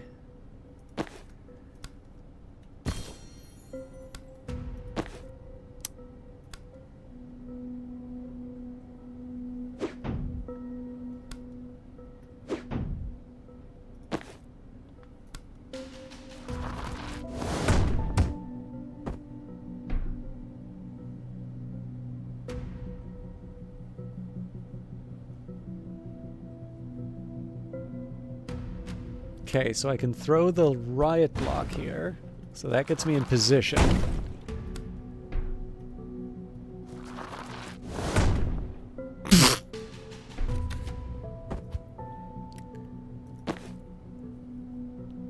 I like the ambition.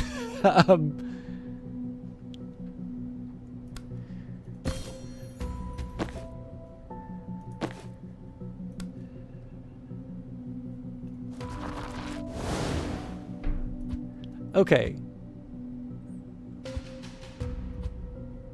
So there's definitely potential here.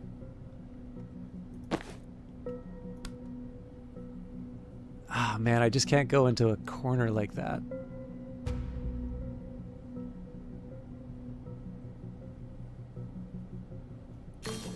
Yeah, sadly, I don't think... Like, I'm close. I just don't have...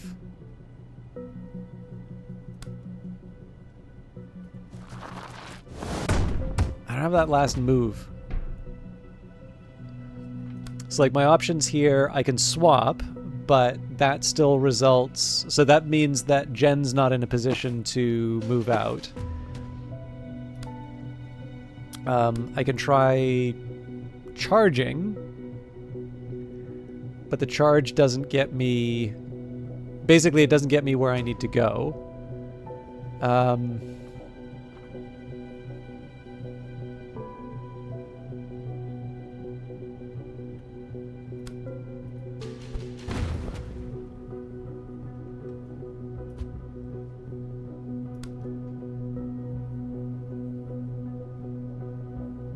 Yeah, we'll just...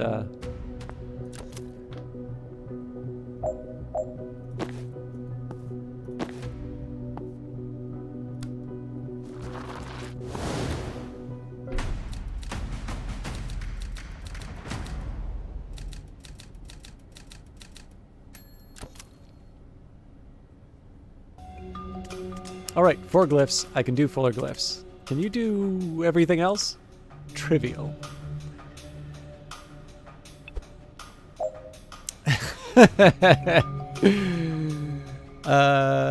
Don't even bother to take down Steve Clark. Inflict 6 total damage from enemies hitting your riot block. Okay, this will be interesting.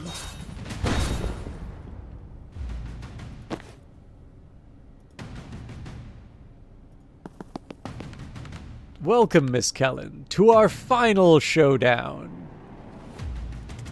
Oh, for fuck's sake. I don't have time for this, Steve. Oh, you have time to die? Dal, on it.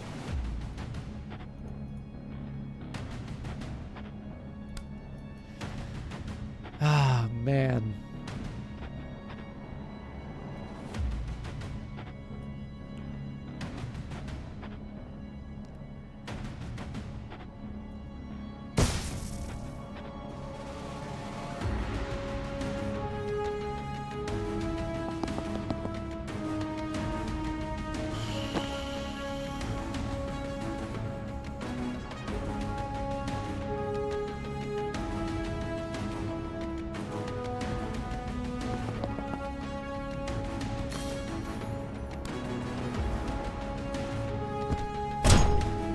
I'm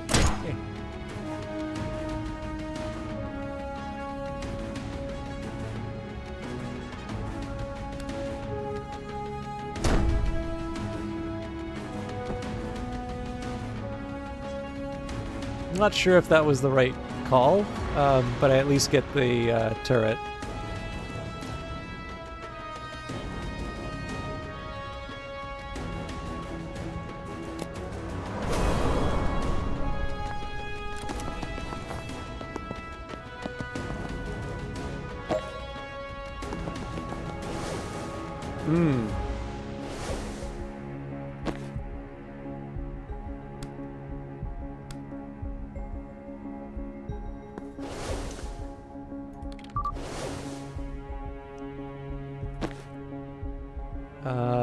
This will...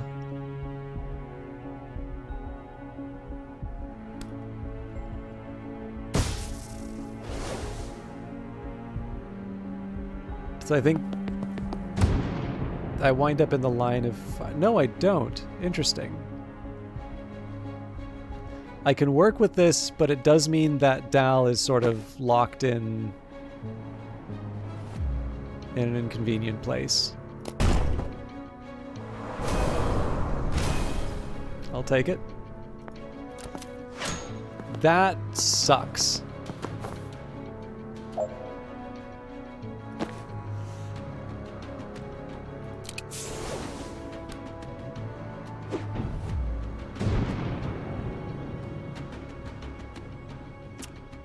Okay, so how do I survive this? Well, let's see what happens if I Gale Grenade and cover.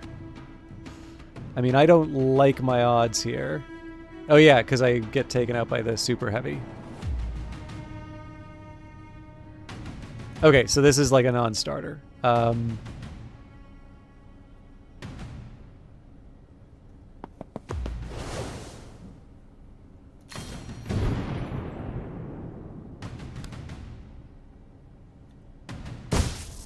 So at this point, I have to get Dal involved. But I'm thinking we can do some heavy damage with them. Nice. All right, we're getting somewhere. And I'll do a little damage to these guys for good measure. Or maybe the better move is we Gale Grenade. I don't know. Ooh. Yeah, no. Scooching Steve Clark is the right call.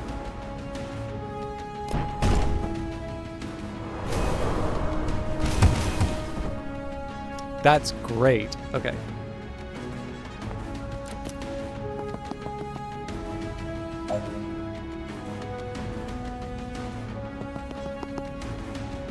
That is less good that they're going after the Traffic Warlock, but I think we can still make this work.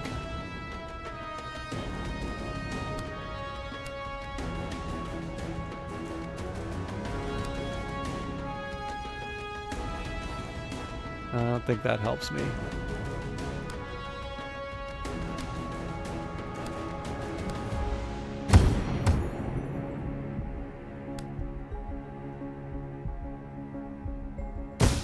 So this one's kind of a must-have at this point.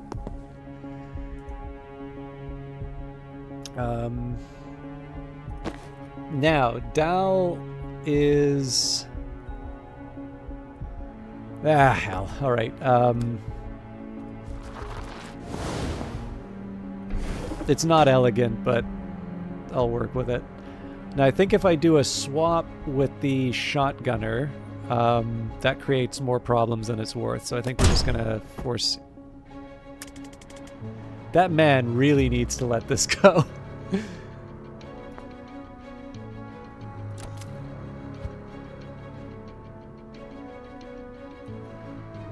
That's weird that it takes him out, though.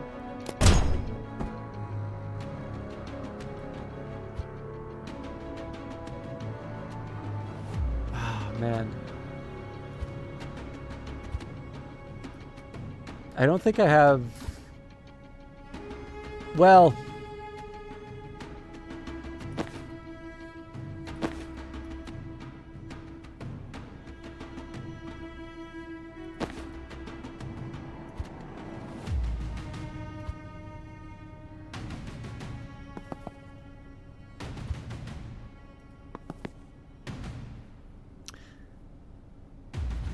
Okay, so what if, as an alternative, I glyph here?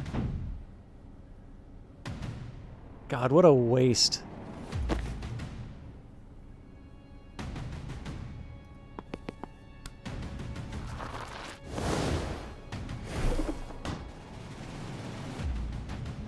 And I think because I get the refund, I'm gonna switch Gen out.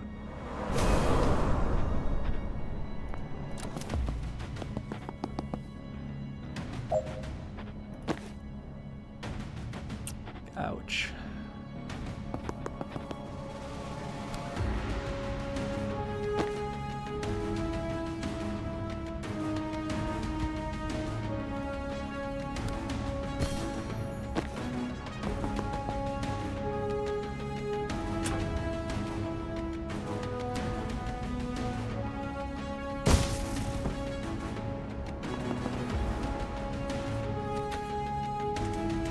Honestly, Steve, I'm kind of past this. I decide who gets past what. I control the traffic! Okay, bye though. No! Oh, that's so upsetting.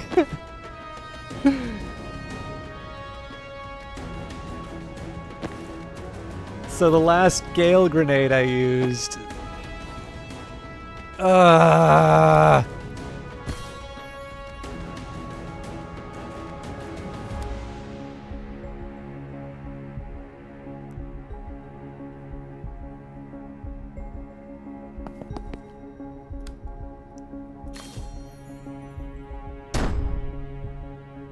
Pure and simple. Honestly, at this point,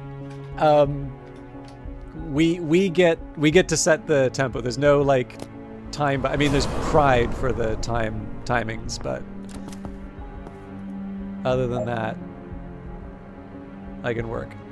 All right, so I've a couple ideas here.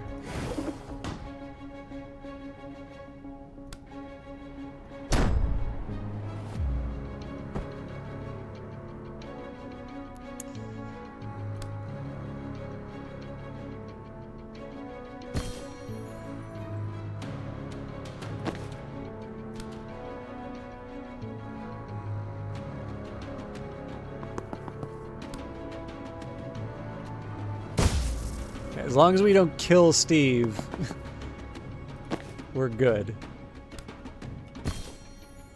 Actually, I wonder... Yeah, no, it doesn't quite work here.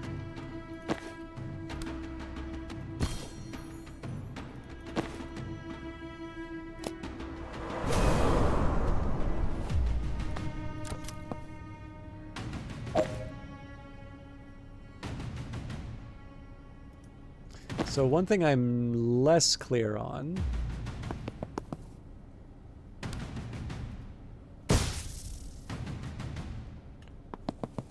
so in theory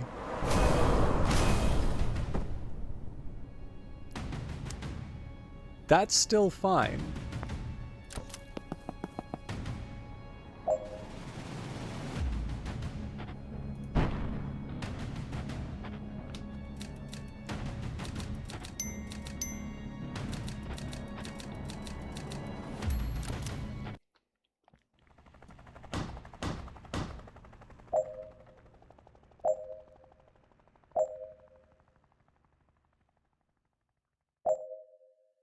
The mines.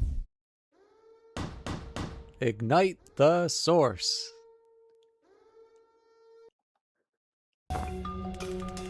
Smells like bleach and weed down here. Beryllium calcite. Loses the odor when it's refined into mana. Shame. It's a grower. Don't breathe it in unless you want a surge of arcane power and bronchial problems for 6 to 9 months. Could go either way on that, if I'm honest.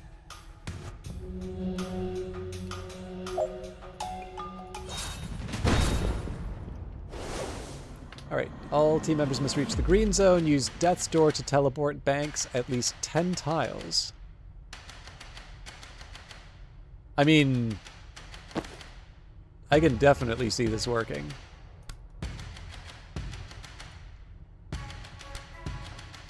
I am slightly curious on one thing.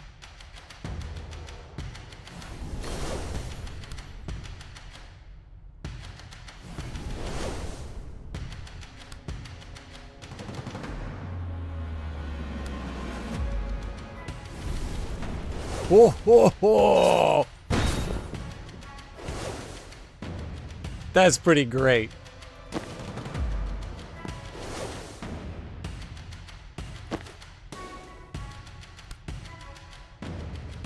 Oh, run at least 10 tiles as a dog. Okay, I can do that.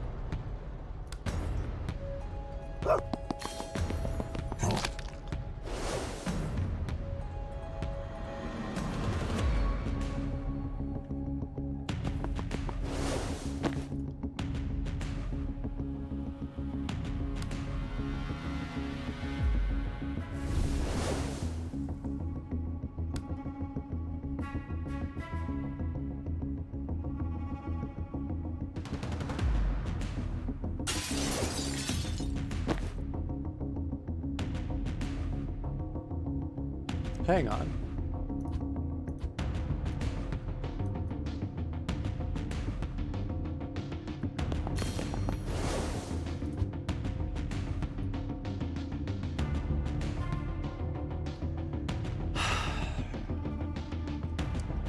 There's got to be a way.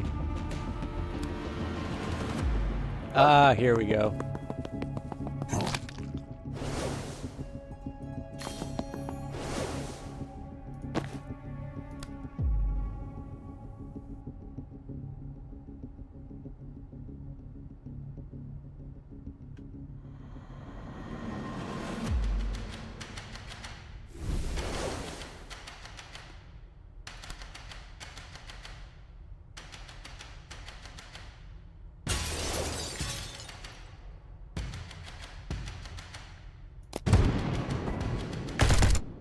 Ouch.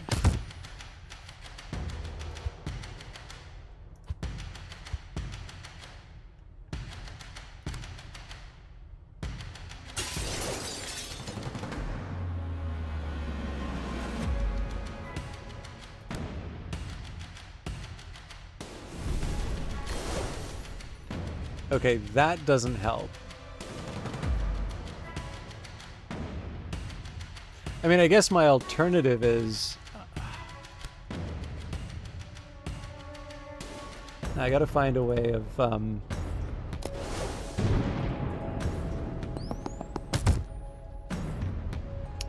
Cool, that did actually save me.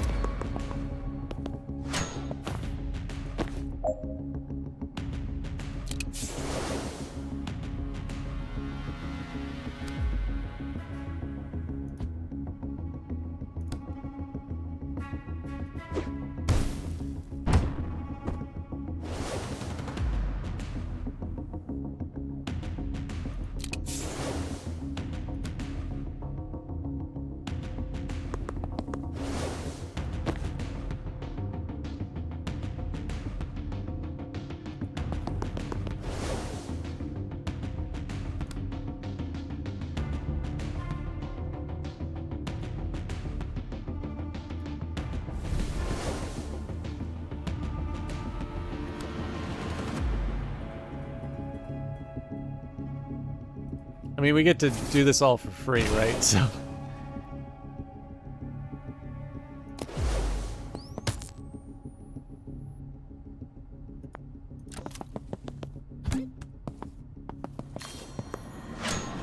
Ah, crap. All right.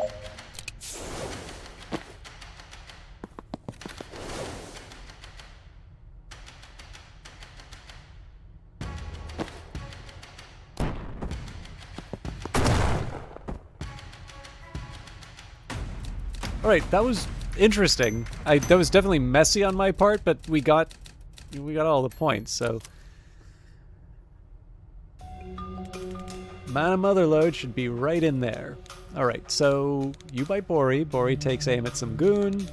I move said goon to the vein, and the vein gets caught in the fireball. That's my grasp of it, give or take. Too many moving parts for my taste. Speaking of, how are you going to move the goon? Death's Door. Once I open one, I can dump anyone out of it now. Takes mana, though, so save some dust for me. Remind me why you're biting him?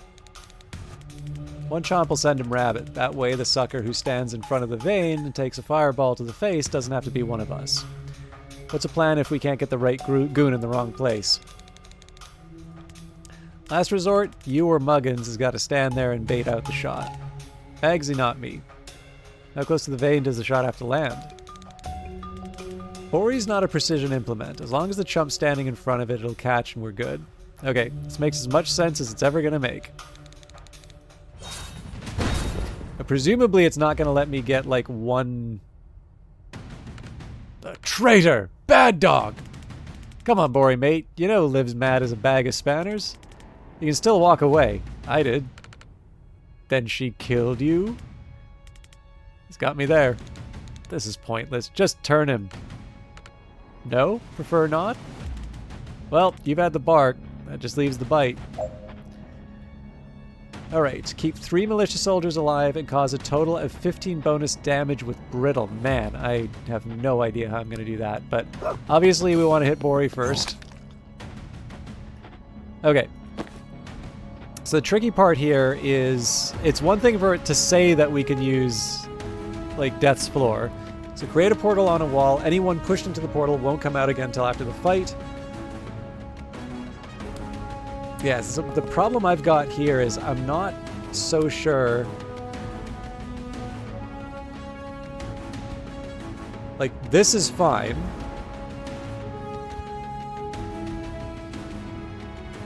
Ugh.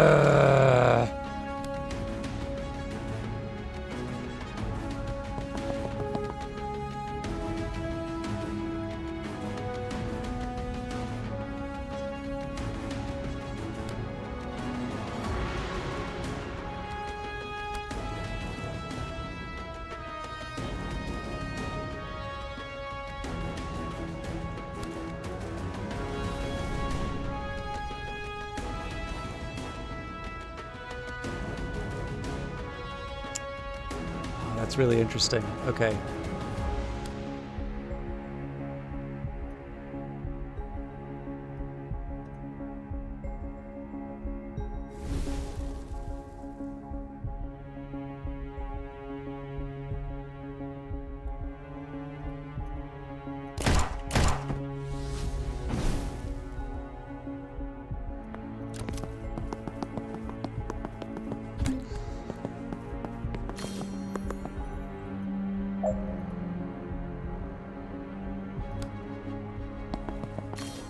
Man, I didn't even think about how... Okay, so at this point, I just need to move Ryan out of the way.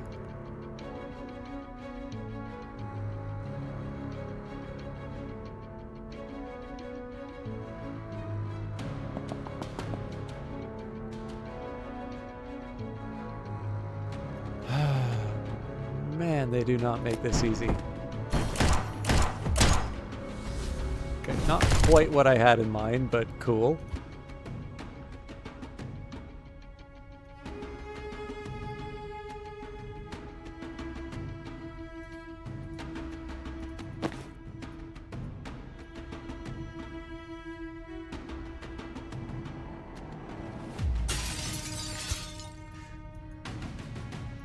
Okay, actually, I'm gonna take a different approach to this.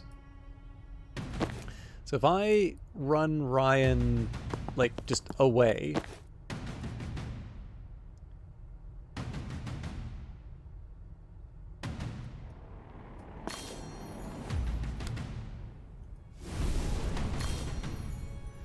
Alright, that gets me closer to something. Maybe in the interests of self-preservation.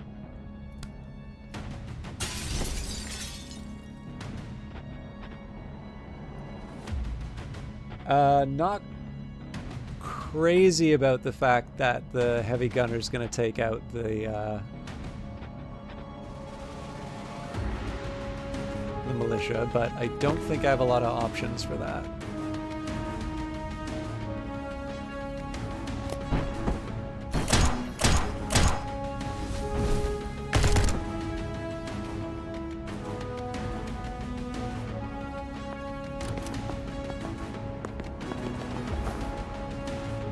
Now, unfortunately,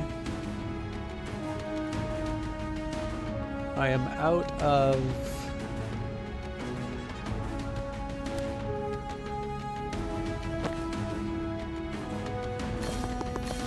I think the drawback here is I did not really account for... Oh, hang on.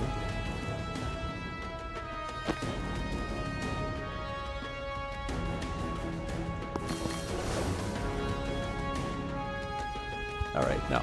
We gotta... I think we gotta sign ourselves up for some hurt.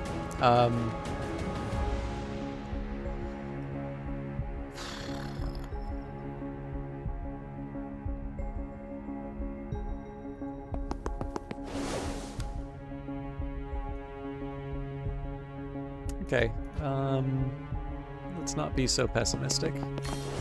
So by Impaling Vine... Sadly, that still doesn't quite do the job, but I'm thinking sedative... Nope.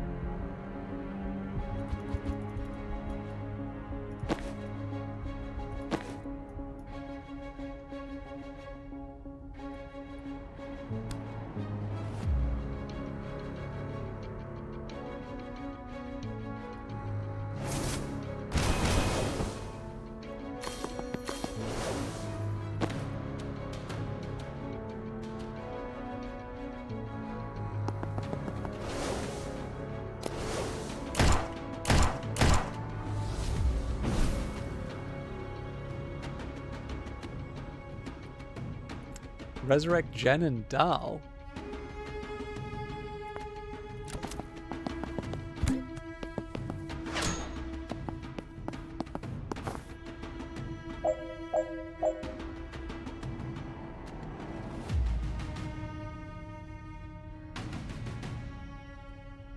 Ah.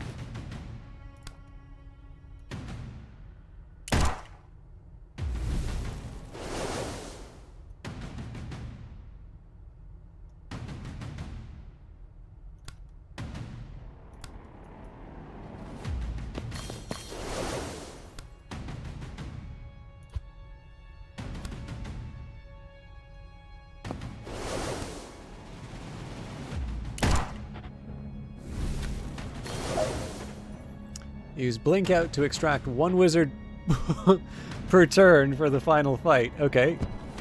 Not crazy about the one turn rule, but I can work with this.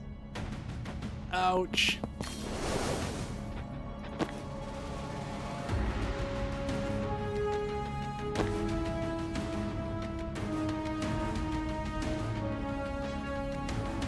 I was really hoping we'd be able to have the militia live on this.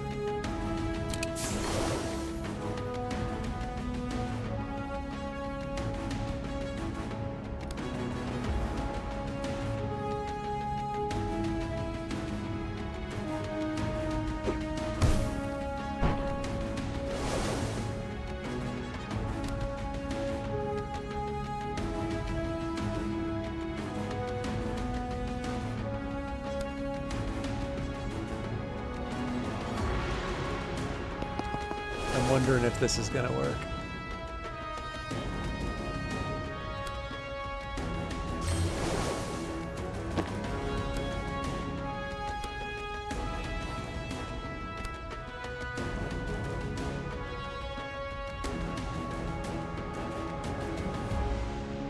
Interesting. Didn't realize I could do 6 now, so...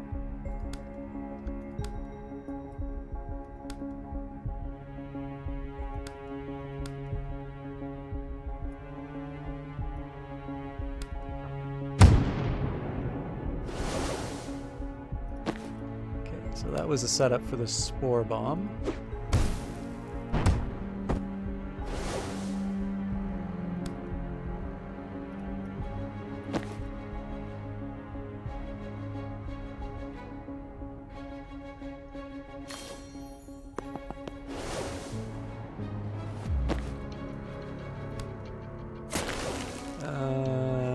That's still gonna take me out.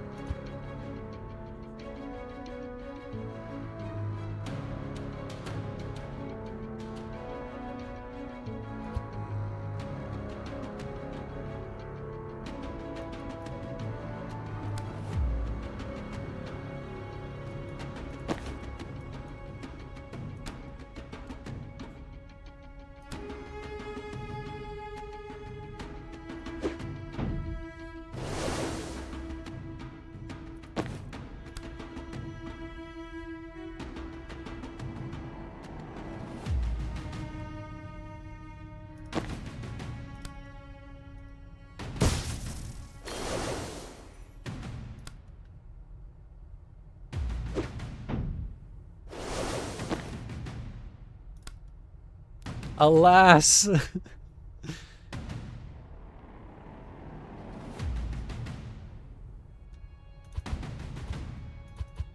Okay, so I have thoughts.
Something pure and simple like a hammer to the forebrain is just what the doctor ordered right now.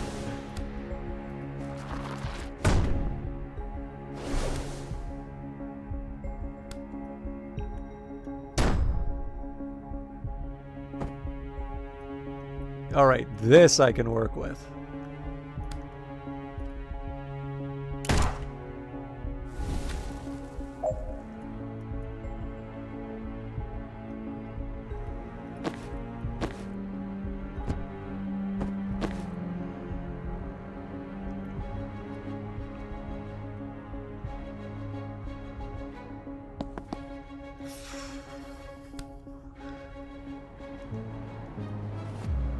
Not crazy about hitting the teammate on that, though. Well, okay, hitting the teammate's fine. It's the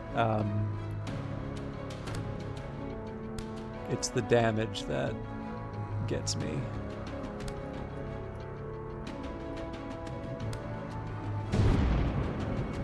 I'm not quite sure why I couldn't do 6. Oh man, I don't have my charge.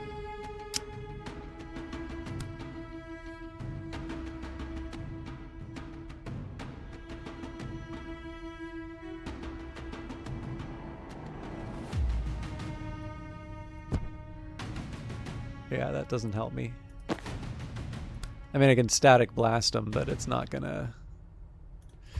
Okay, I mean, we've got the pieces for something.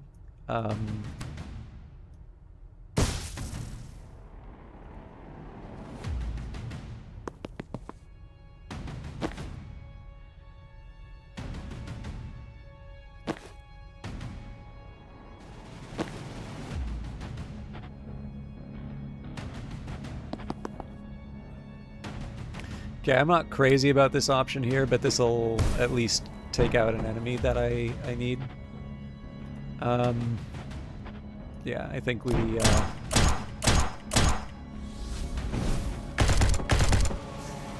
not crazy about what's happened to the militia there, but... Oh my god.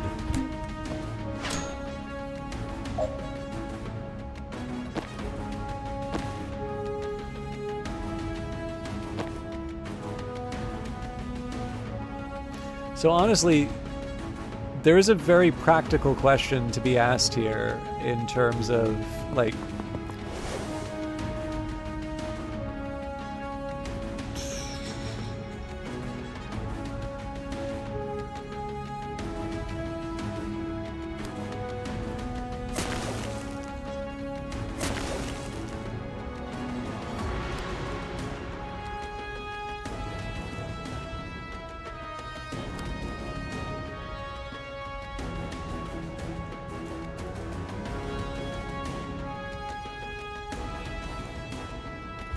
Okay, honestly, the militia's not going to make it either way.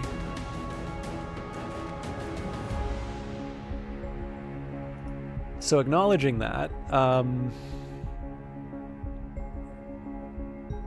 don't see any need to defuse this mine. One option I do have is I can sort of run around like this, and if I...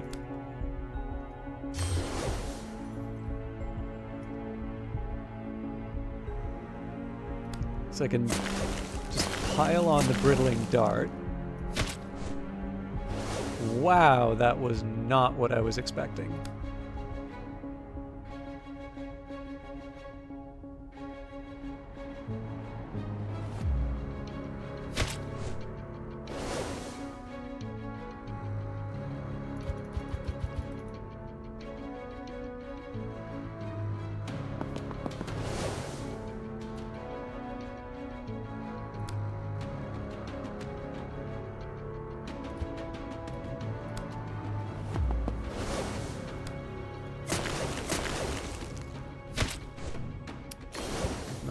Looking for.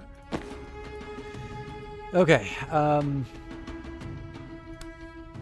let's go for the chain bolt again.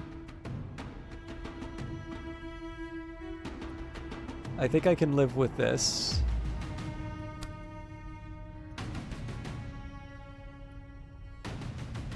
This doesn't seem to accomplish anything.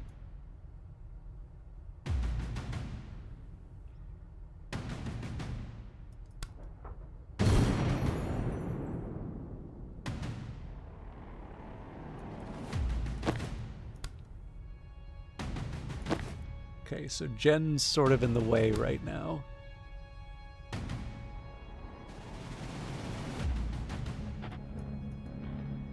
Now this works because it takes, well, it still hits the militia, but...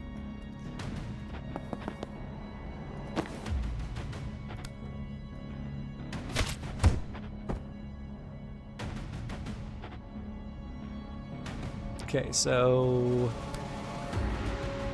my last act will be...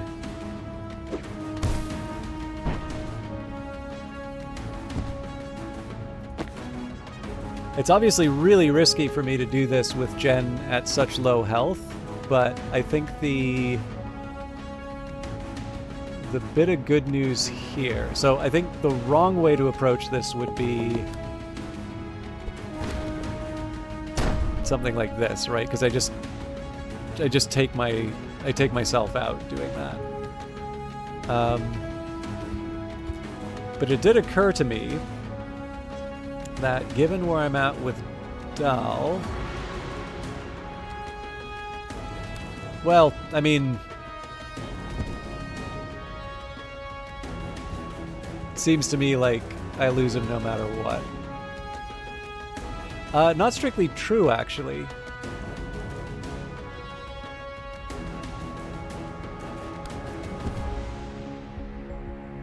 Okay, now that's not enough to...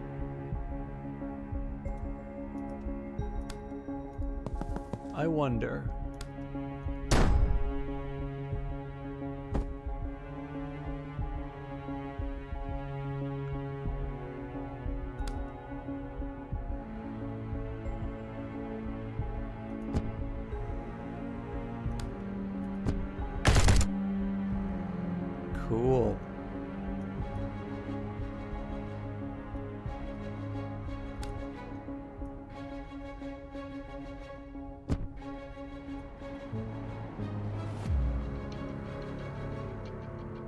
up, and then I'm out of mana. Okay, so if I swap the militia...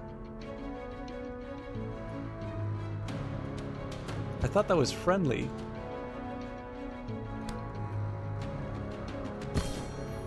Okay, so Jen's still safe there.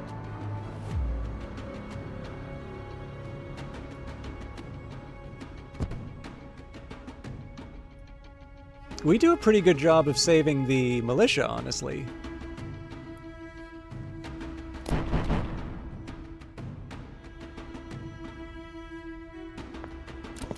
I mean, I have another turn where I need to deal with this insanity, but... okay, so honestly, to me, it's pretty clear that we need to take out the...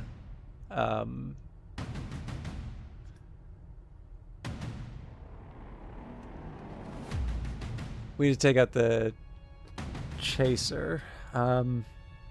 So to me, well, I guess we can grab the mana.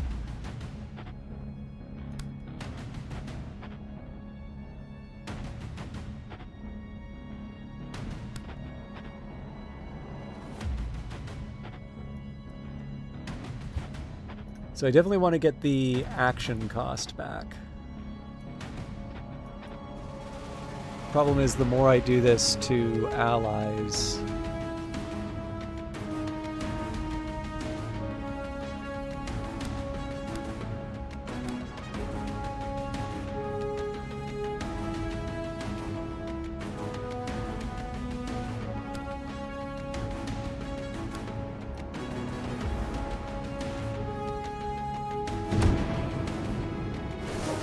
Funny thing is, like, most of this didn't actually accomplish anything.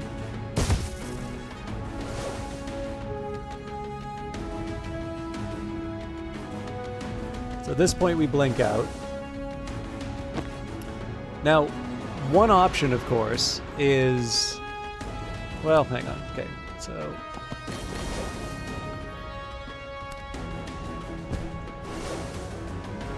Oh, now that's a great opportunity.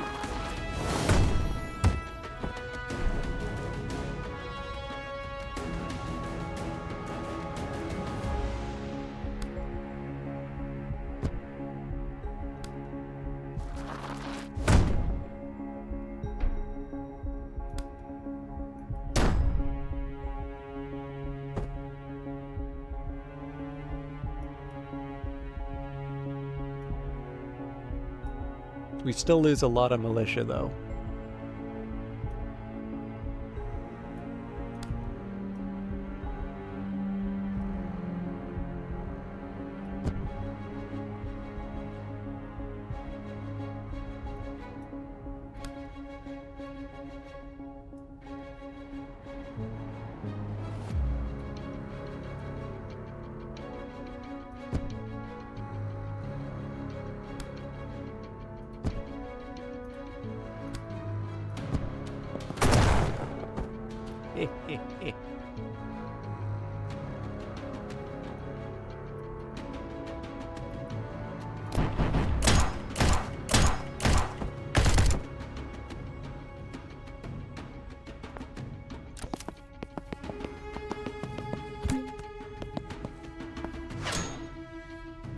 Okay, that's rather inconvenient.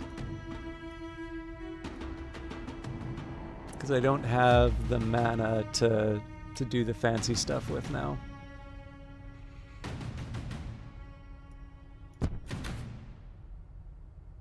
Yeah, I'm still gonna have to play out the turn. You know what? We still did it, though.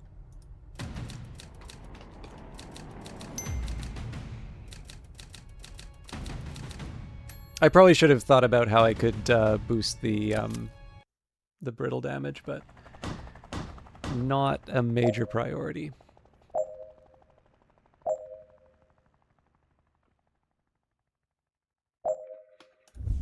The roof. Engage Kennedy.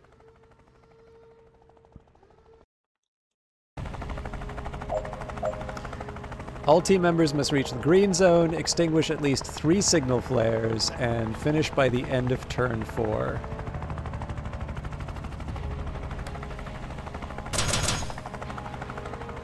I feel like this is the way the game says, you know what? Sorry for all that. Sorry for all that trouble before. We're gonna give you a little something fun. Okay, I think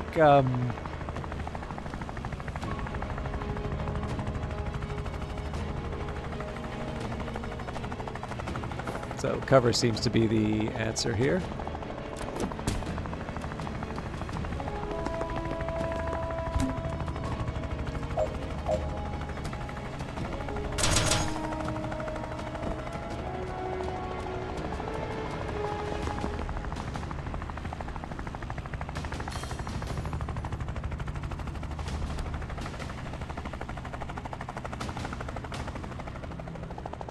So I can't self-time boost, I don't think. I can try false profiting.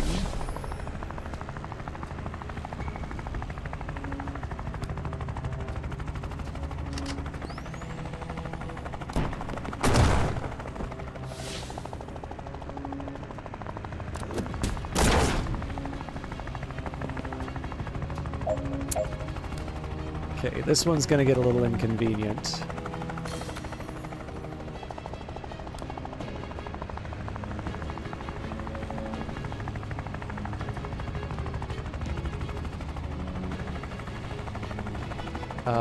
I'm not convinced I'm able to finish this one in time.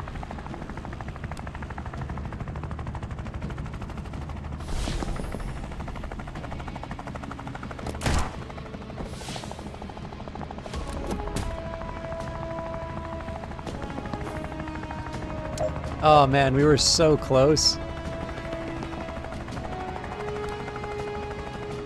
Alas.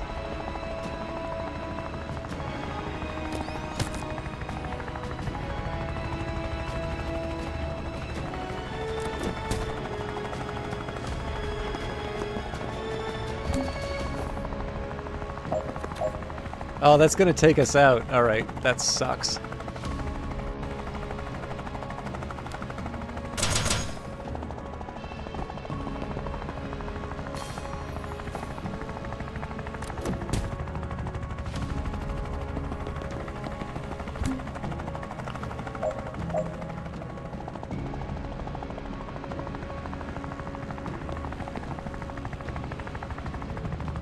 Interesting. I did not realize. Okay. No, well, you know what? That's still gonna cover us. What I am curious about, though, is if I just send out. Well, yeah. Okay, I'm gonna have to send out 2 false prophets, I think. Oh, that's gonna be hard. Okay, I'll work with it.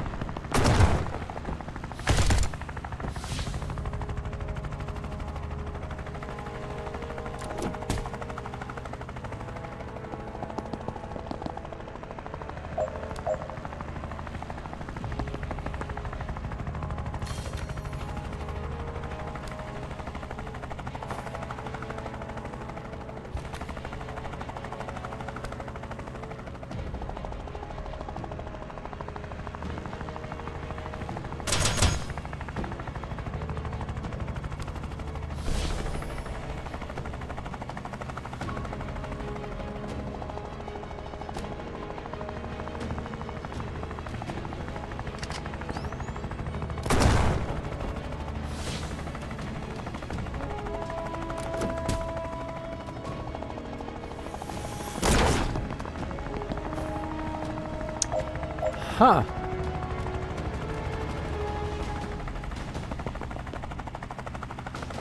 I really don't know how I could have done this better movement-wise.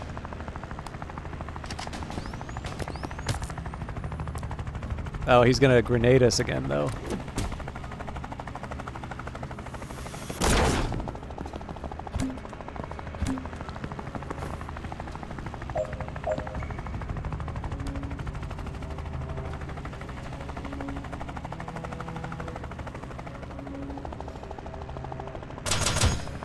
This is considerably more difficult than I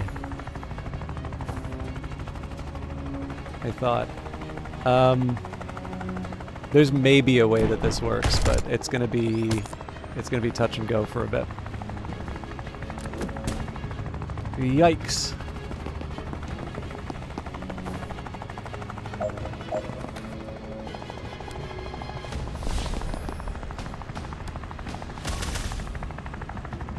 Okay, got it.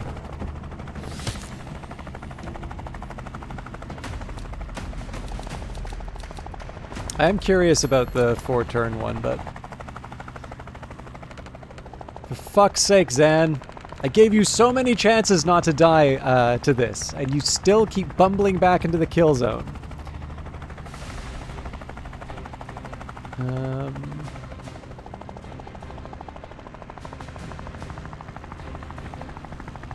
And I gave you every last chance to every chance to call this off. This is the last one you get. A generous offer from a pensioner on a roof with a shitty knee to the world's new strongest superpower.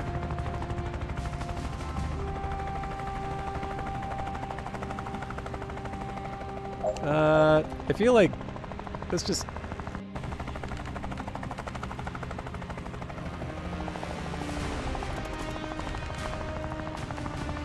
Okay, nope, that was the line. Okay, find a way past Liv's defenses, experiment, combine abilities, watch the swap marker, and rewind liberally. Liv's time powers are fading, but with Reactor's tech, she's learned some of ours. She'll swap with the indicated ally if we try to attack her, and if she does die, she can create a clone to escape, but she's running low on charges. Okay.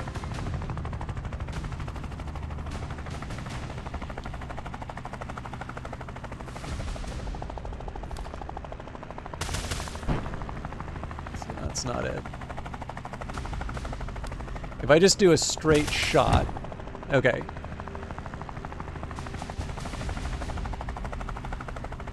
Liv has learned your swap spell, and it makes a nasty combo with her lightning reflexes. Whenever you target her with an attack, she'll swap with someone or something else before it hits. Watch for the purple circle beneath what she intends to swap with and experiment. So under normal circumstances, what I would do here, I would try and set up a predictive bolt like this. Okay, that's inconvenient for me.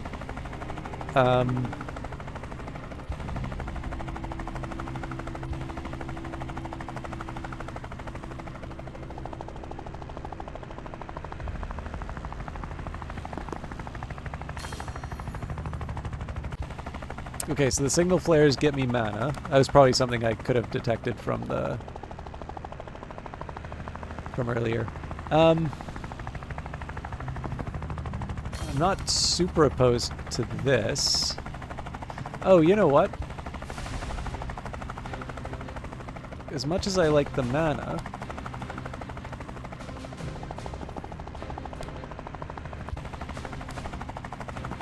if I do something like this... Not falling for that one, Zan. Okay, I mean, right idea.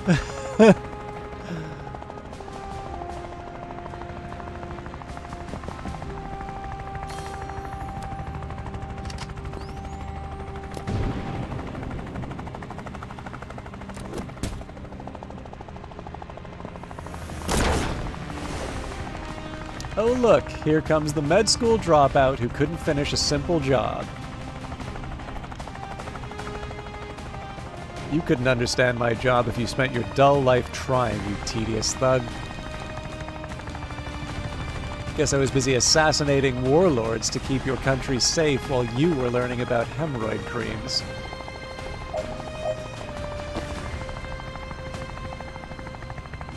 Ah, now Zan's taken some damage, which I'm not crazy about, but let's, So, I mean, this seems to be the most simple one for me, right? Hang on.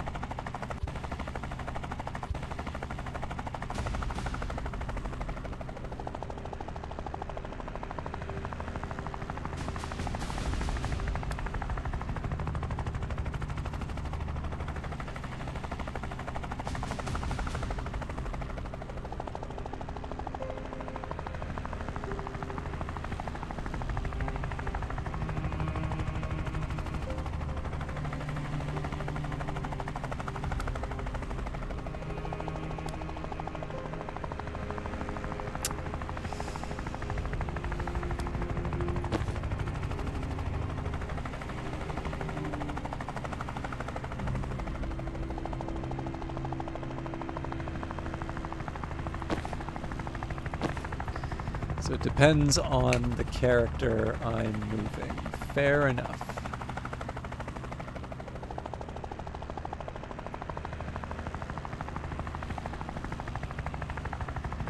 Now I can always try a Death's Floor.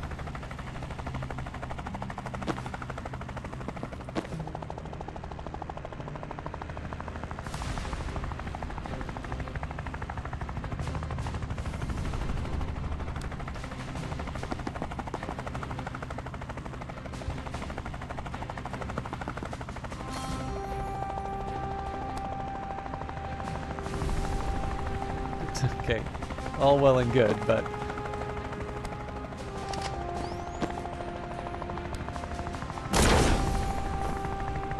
Alright, that's a good start.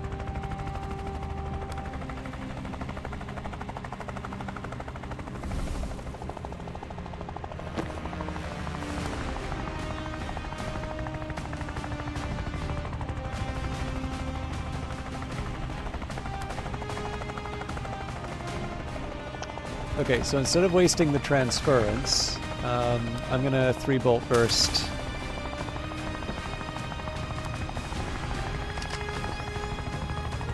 The good news here is this buys me some time for the rest of the team to show up.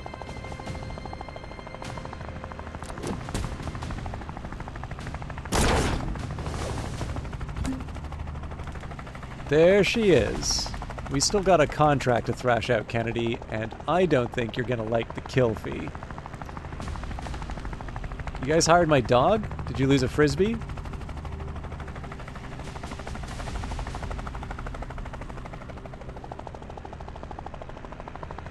Nah, mate, you just lost a country. Bori just torched the motherlode.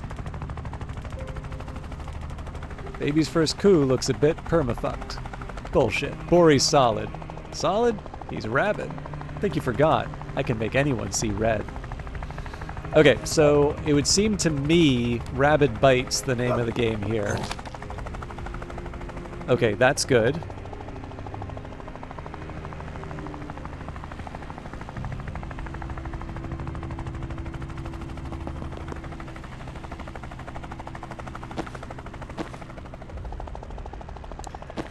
As much as I'd like to do the predictive shot, I honestly think if I just get out of the way... Okay.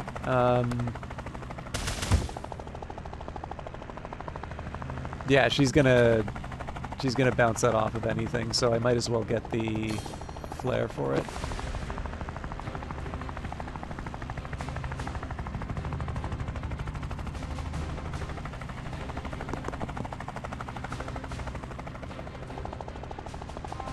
Well, hang on. Let's not be so fatalistic about,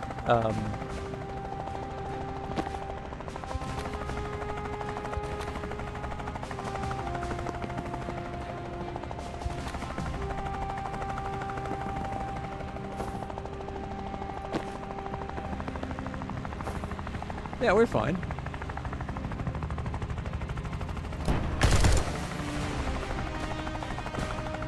I mean, this is going to be a pain in the neck to deal with, but...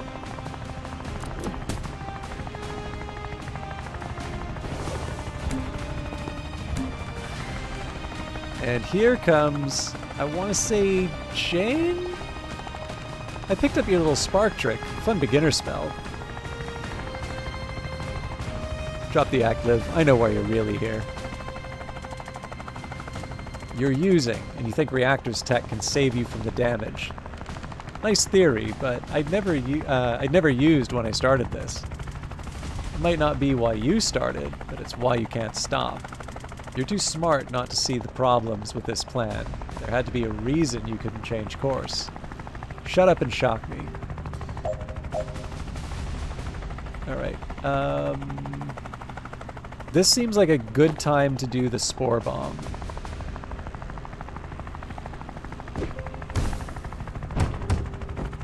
Okay, not quite what I had in mind, but we will still be able to make this work. That is also really cool to see happen. So transference is definitely not a problem. Use swap to cause damage to live is an interesting one. Obviously, we don't have Dal yet, so I'm not too worried about that. I am curious about the chain bolt, though.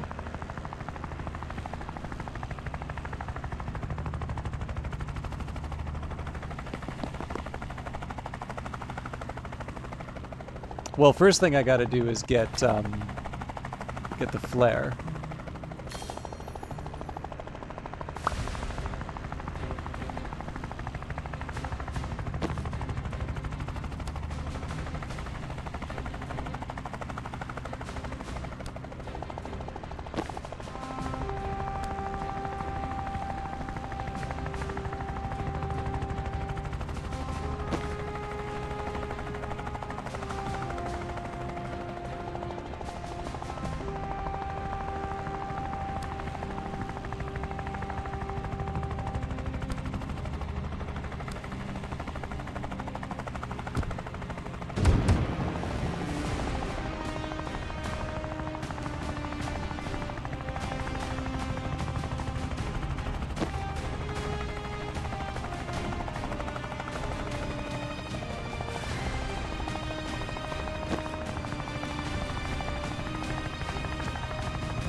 Yeah, this isn't gonna work. I do want to do this, but so I think if we force C, yeah. I'm not crazy about our positions, but we're getting we're kind of getting where we need to be.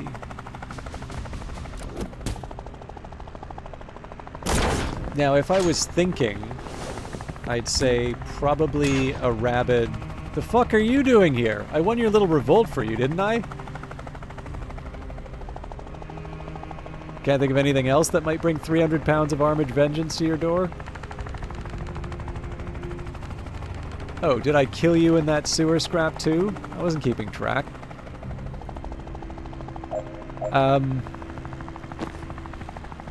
So it would seem to me...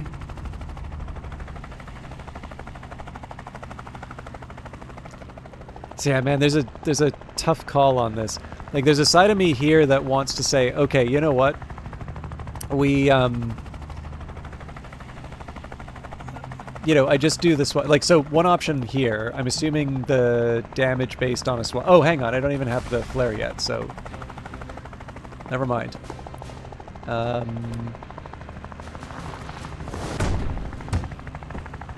So that's simple.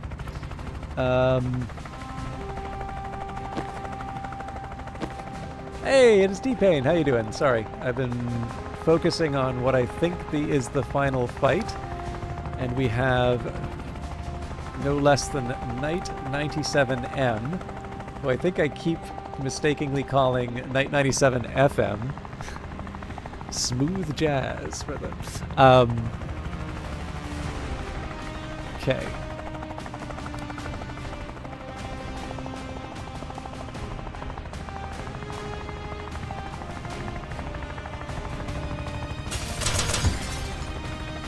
I can live with that. Problem is, it doesn't take out live anymore. But maybe that's enough.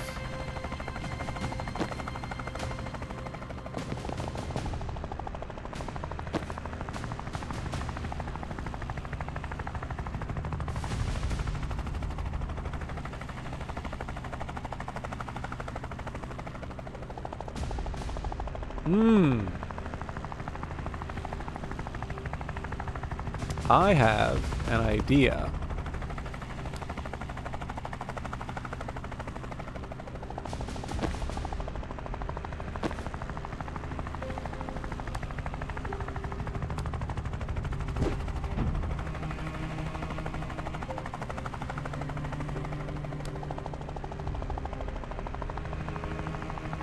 Okay, I am kind of curious about this. I think it's Banks who goes over the edge, though. Sorry, Banks.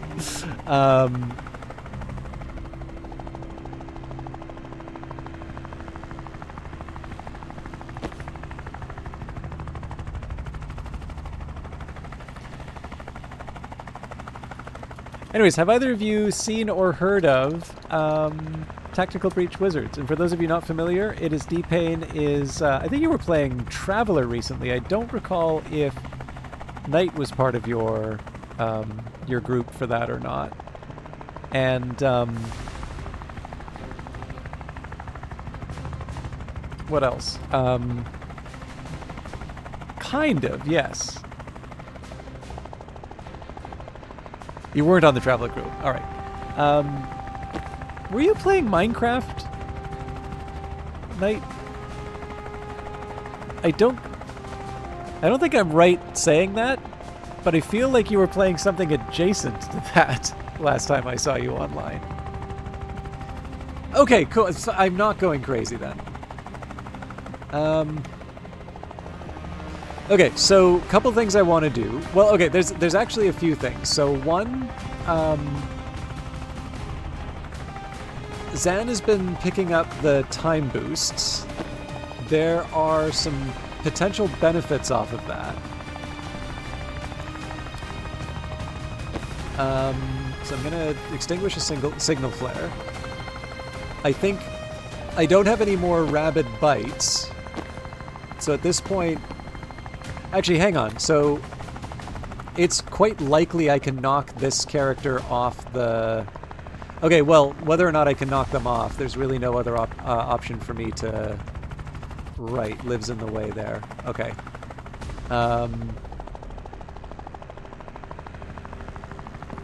Then I'm going to learn to live with disappointment.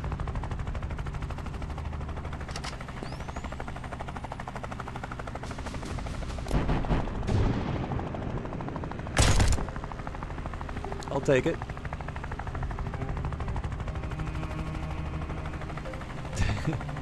How did you like Traveler?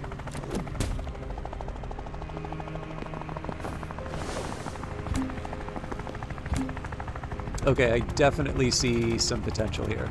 Look around you, Liv. You're twice the caster I ever was, and you're losing this.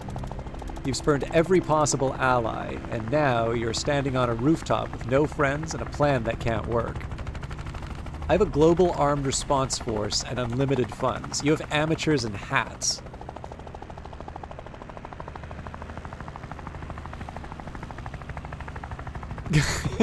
Everyone keeps focusing on the hats. I have literally one ally who wears a hat. Yeah, I'm the one fixating on trivia here. Okay. So, first thing I can do is knock this fella off the roof. Now, what I'm curious about here, if I... Oh, god damn it, I still don't have a flare.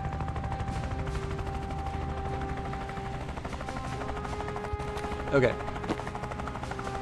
So, I definitely want to get away from the heavy gunner. Ah, you're kidding me.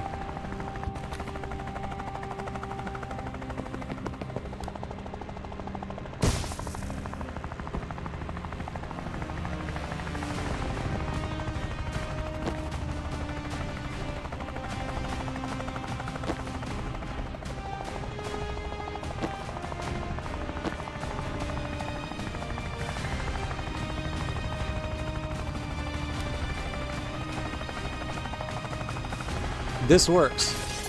Ooh, but then I just poisoned myself. What's the lightest way I can hurt my... Well, okay, actually. That's how.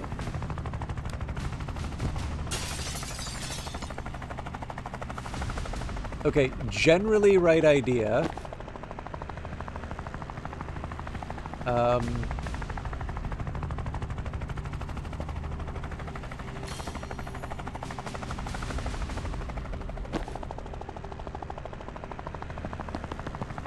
I can work with this.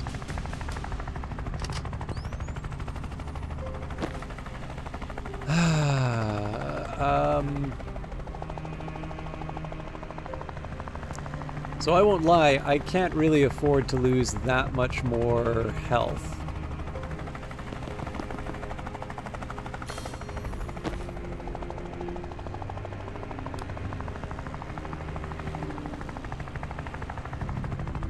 Oh Christ, that medic's gonna be a pain.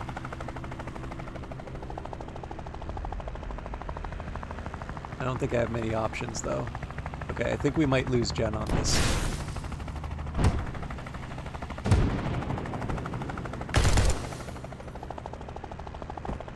So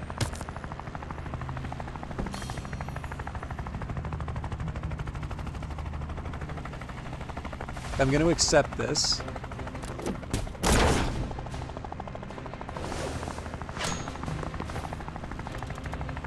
The Mana Veins are already burning, Liv. In for a couple of hours of the resource you're here... Sorry, in a couple of hours the resource you're here for will be gone forever. How much weight do you think I give the claims of the guy who forgot the pivotal failure of his career?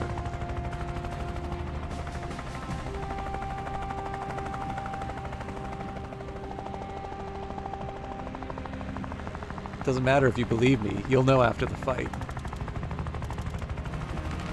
Then why interrupt a perfectly good showdown to say it? Just making conversation. Okay. I'm gonna need to resurrect some people pretty darn soon.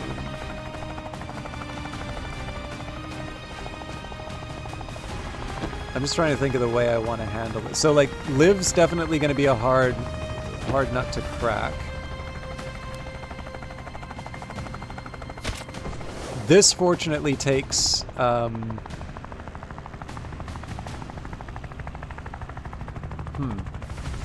So I'm wondering if I try the Brittling Dart.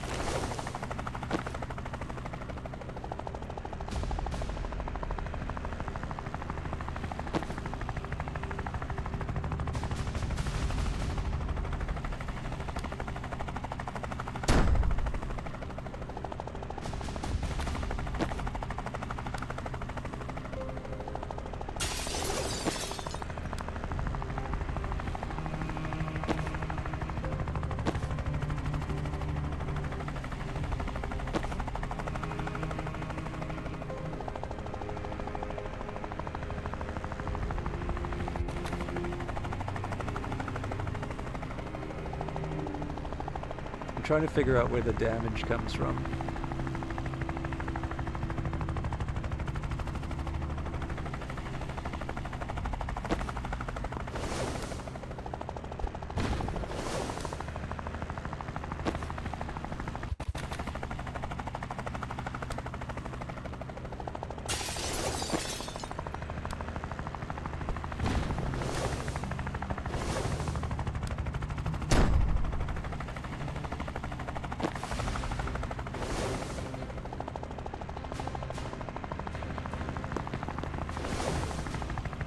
I seriously don't have mana?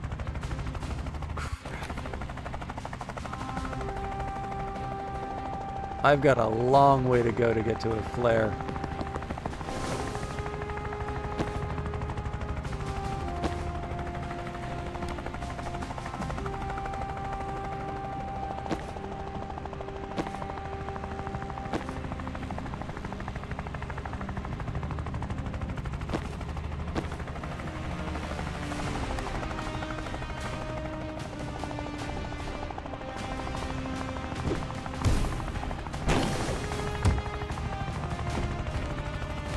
Fuck it. Kennedy to Gaddon. Send up the big guns.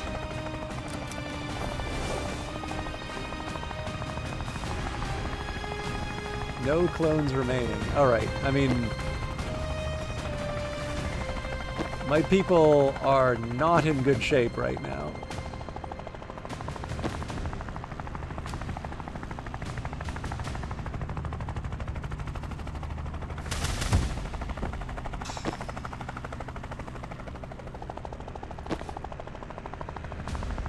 Oh my god! Oh no! This is horrible!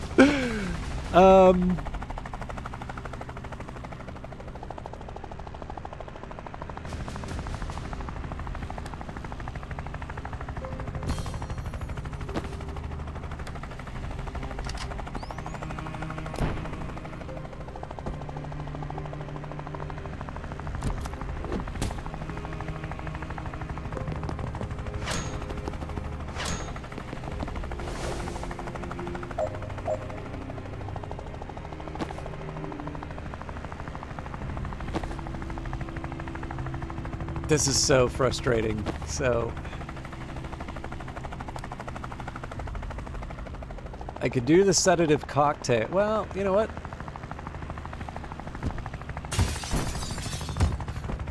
Okay, there is something there. Yeah. All right. So I got to be indirect about it. The problem with Banks and Zan being in the same spot. Yeah, Ryan has absolutely no hope of surviving this round.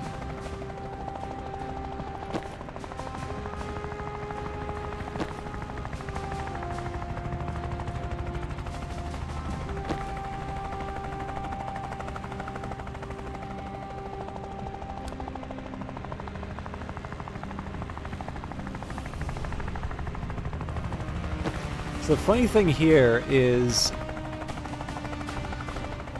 I mean, I could try a false prophet.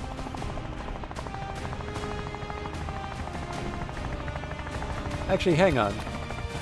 So the way I need to be thinking... Oh, no. I still want to take advantage of that, that move.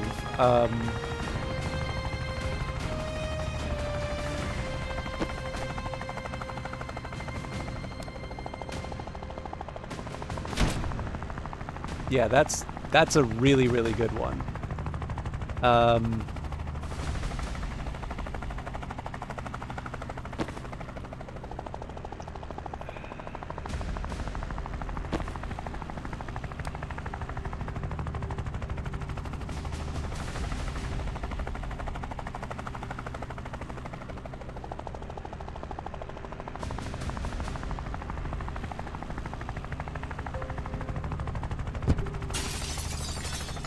That still puts me... That still puts me where I want to be.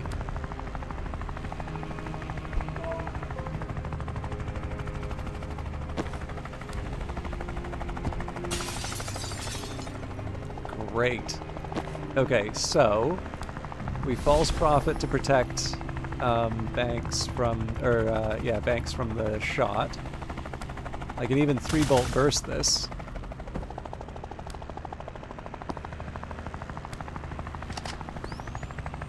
I believe that is the match for us. I'm not quite sure what took out Zan, but I'll work with it. I also like the fact that the Necromancer's the only one standing so that we can bring everyone back. Command, Kennedy is down. Repeat, Kennedy is down. Requesting immediate evac.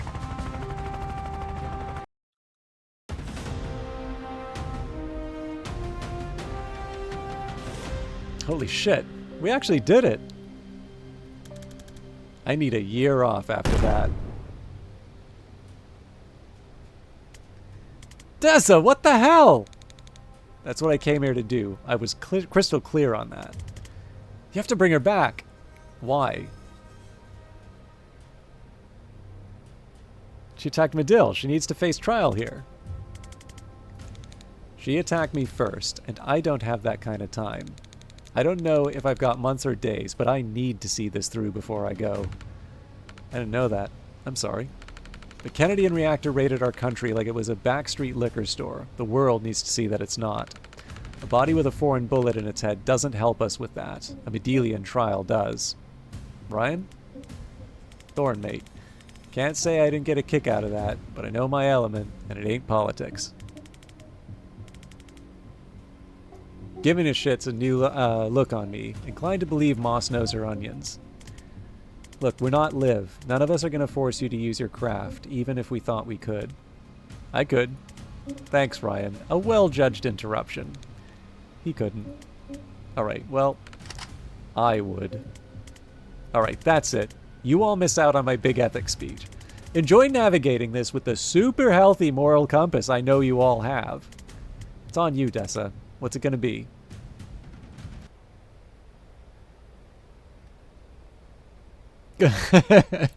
I need to brood on this for 58 minutes, but I guess I won't come back madder than I am right now. Fine, I'll bring her back, but if she kills you all, you're staying dead. Thank you, Banks. I don't know every factor in this decision you just made, but I know it wasn't an easy one.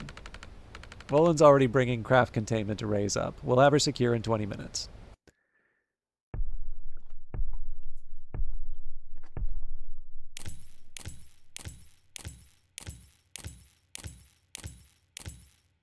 Rather poor showing for the stars, but we did it.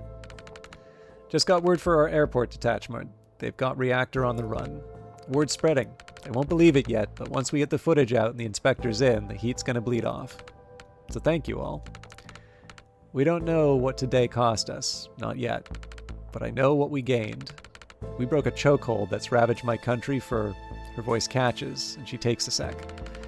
We took a target off our back that would have doomed us to a lifetime of wars we couldn't win. And we killed a new kind of monster before it became unkillable, an army that could have put global military supremacy in the hands of a sociopathic billionaire. Off Jen's look. A worse one. So thanks. I know each of you has been through the ringer lately, and you still made space for the right cause when you saw it. I respect that like nothing else. No more than you, Dal. Most people can't conceive of what it would take to step back from a fight like yours just to take on a second one. I'm one of the few who can, and I don't know how you did it. Medill's got some tough years ahead, but I promise you, I'll use every ounce of my new clout to make sure we have your backs. We'll take it any time you can spare it. Our brass will talk. Let's keep in touch too. Trust moves mountains while rank talks roots.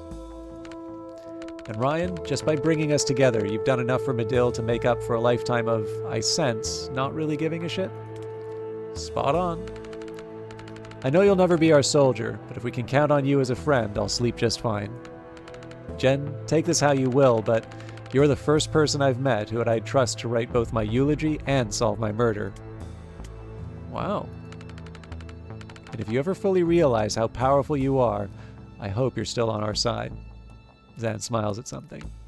Zan, you fill me with a horrible feeling I might not be doing enough to support and empower my people, and I mean that in the best way. Damn. And Banks, I don't know what you wrestled with today, but I know it must be dark to trouble someone with the mental steel I sense in you. You made the right call when it counted. I hope that sinks in. I imagine you carry a lot that people don't see. I hope it gets lighter. Banks lifts her head in a way that could mean anything. Can I just jump in here? Please. I just want to acknowledge that we blundered into Medill with no plan beyond get live, and you very much took it from there. Of all the nations, factions, and Tier 1 casters Liv crossed, nothing could stop her till she picked a fight with Medill. I think you had a lot to do with that. Moss laughs. It's a wildly generous way to look at it, but I've learned not to fight back when you're being complimented. Right, I imagine you're all wanted in your various countries? Oh, hugely. Death penalty in 4 nations and counting. Well, I think I can speak for the Council when I say Medill would love to offer you all asylum, and you a pardon, Ryan. And if your home countries come calling, they will find a brick fucking wall where our extradition treaties would be. Really appreciate it, but please don't start a war over us for at least another couple of years. Hey, if it comes to it, I'm in the market for a new moonshot. There you go. I know some of you just came in sort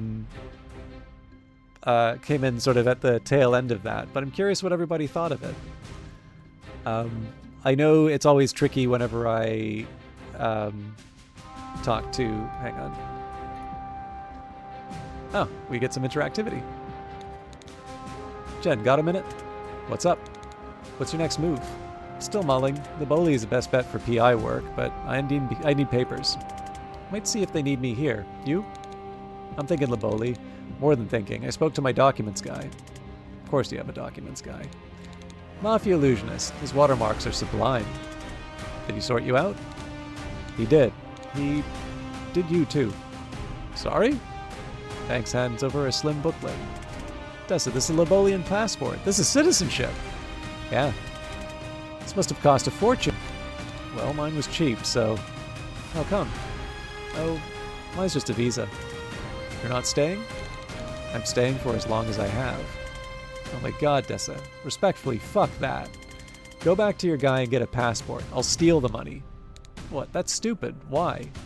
Attitude. That's like the main factor with health stuff, isn't it? No, that's comorbidity. Well, it's gotta help. I've done okay so far, and I've been thinking about death the whole time. So imagine how long you'll live with a better attitude. Oh my god, I've made a huge mistake. Only because I'm going to be insufferable about it. I need to think about this by obsessively making and rereading notes. Jen Kellen, freelance storm witch. Likes complicated cases, good filing systems, skulls of every kind. My cat Daryl, not mutual. Dislikes Steve Clark, traffic warlock, the Rushwater police, loose ends. Hobbies, scrying, crying, interrogating Daryl when he does a crime.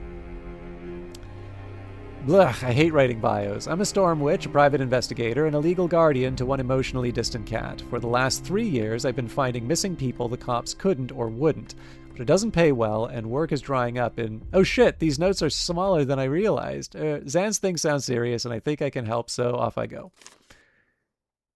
Kellen Investigations, worth a shot. With the new identity banks gave me, I'm wondering about setting up a private investigation agency in Liboli? Or... Search and rescue, finding the missing in Medill. Reactor's failed invasion of Medill left a trail of chaos. The casualties are just estimates. Many Medillians are unaccounted for. I might see if Moss thinks the militia could use my tracking skills in finding those who are still missing. Be grim work, not a lot of happy endings, but if I can be of use. Medill could probably use a good tracker, but it's easier to get a PI license in Liboli. Now we're helping out Medill. What about you, Dessa? Wait, did you edit one of mine? Banks and Kellen.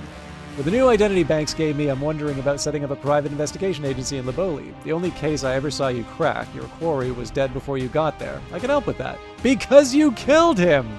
We can bicker about technicalities once we've agreed on my hourly rate. This is gonna be a train wreck. Or Death Care Incorporated. Always had this plan to fleece billionaires for emergency health care. Just a contract that says I'll show up, res them if they get taken out. The hard part was proving my power without getting kidnapped. After the Medill fiasco, though, the right people probably know what I can do. I mean, you think I should start the agency? I mean, I'm persuadable. I mean, it feels like the right thing to do the search and rescue, so...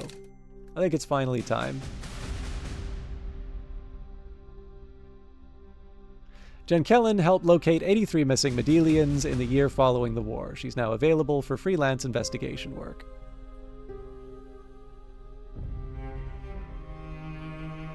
I like this idea of doing the... Later. Oh, Dessa Banks made $8.4 million from her death care scheme before the attention forced her to shut it down.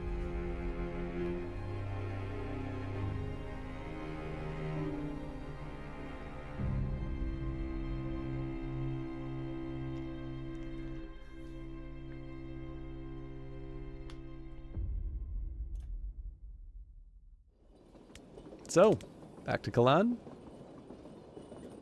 Of course. Same old?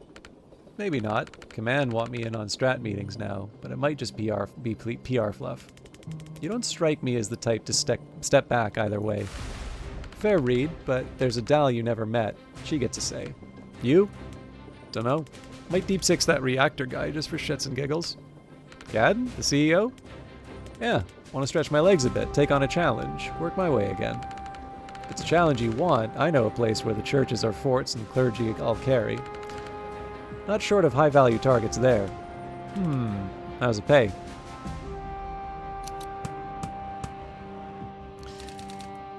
Guess I've got two options. So, Resistance leadership, what Jita would have wanted. I hear Jita's voice clearer than ever these days, and he's telling me I've risked enough. The Medill job gave me enough clout to go into command if I want it, but is that where I'll move the needle? Or the front lines. I learned more in Medill than I thought I ever could. Maybe I take those skills to the streets and hit the chapel like they've never been hit before.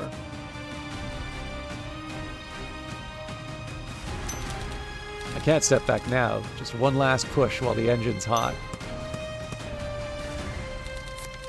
What's it gonna be, Ryan? Kennedy got hers, but Reactor ain't off my shit list yet. Even if Liv cooked up the worst of their shitstorm, the buck still stops with Gaddon. Kennedy had space-time bent around her carbon fiber wand. Gaddon's got an overpriced suit and liver disease. Piece of piss. Well, the first chaplain. Won't lie, Dal's got my interest peaked about chapel targets. The first chaplain's top of the food chain. Untouchable. Locked away in some deep dark vault. Never could resist a challenge.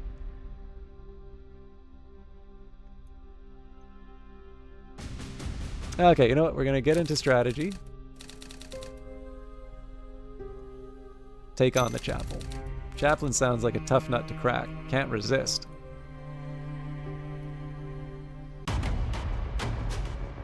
Del Sabin was the architect of some of the chapel's most critical defeats. In the next few years, she didn't miss the action. Chapel resolve falters under resistance momentum. Last week, 3rd Captain Felgo announced that Chapel Command would not be sending further troops to retake Ebria Harbor. A telling change of heart from their long-standing seed-no-ground policy in their clashes with the resistance. The move comes after a string of humbling Chapel defeats. Ryan joined Dal on her return to Kalan. They vanished without a word. First Chaplain was never seen again. First Chaplain cancels appearances. Just days after agreeing to allow foreign press to interview First Chaplain Richter for the first time in 2 years, the chapel press office has rescinded the invitation and canceled all of the chapel's forthcoming public appearances. It's not yet clear whether Third Chaplain Felgo, often the public face of any bad news the chapel delivers, will be replacing...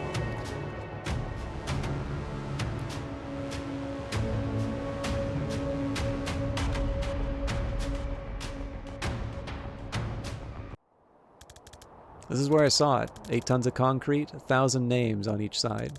A memorial to a war that hadn't happened yet. Never will now. Can't be more than 200 here. 132. I read them all. Down from 4,000. We've got to feel pretty good about that. You'd think, right? I didn't expect to feel happy in a graveyard, but I thought seeing where it ought to be. You're not beating yourself up about the 132. That's not on you. We did everything we could. No, I get that. Kid on the Jadasa job? Him for sure. I'll carry him to my grave. There's also just having lived through it all now, seen it play out. I was a bit player. So many incredible people did so much more, gave so much more. And now I feel like I came to a graveyard for a victory lap, one I didn't earn. That's lived thinking. It's human to want to see the difference we made. Victory isn't yours or theirs. You helped. I helped. Own that. Nothing more. You're right, as usual. Thanks. Trial's dragging on, huh? Yeah, it's killing me. I want to be done with feeling ways about Liv Kennedy. Didn't mean to dredge. That's not on you. I have this flash sometimes. I don't know if it's foresight or a dream. She's dead. I don't know how. And I drop her dog tags right here with all these names. I don't know why. These names... They're the ones we couldn't save, even when we did everything we could. They're on her, I guess. Maybe you're saying her fate is too. You're taking it off your conscience. How does it end? They fall off. Okay, well, let's not read too much into that.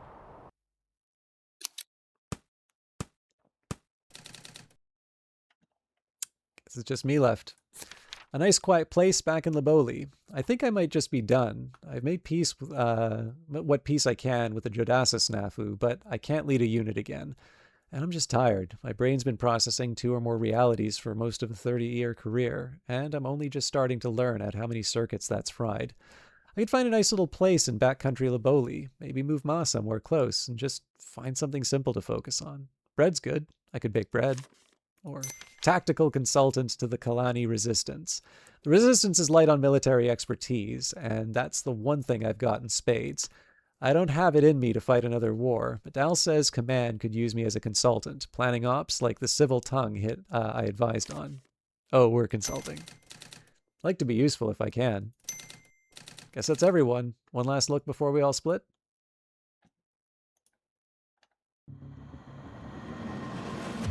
Zanvesker taught tactics to the resistance recruits for 2 years, leading to significantly reduced losses. He and Dal became lifelong friends.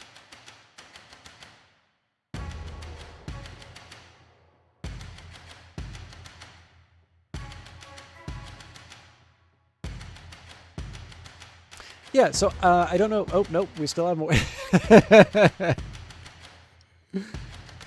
Of course, once I realized Kennedy's plan, I knew I had to play along until I was in a position to sabotage it. By this point, I had her wrapped around my little finger, so I manipulated her into posting me to guard the vault. I know, waste of my combat talents, right? But what you're missing, and she missed it too, is that I was positioning myself to help you guys destroy the mana when the time came. That was when I had the idea to use breach glyphs to stop the vault stash down to the mines and to mind control our pyromancer who worship me anyway. Does he know we can't hear him? I'm not sure he's even noticed I left the room. He's been at it for 20 minutes. What did you ask? His name.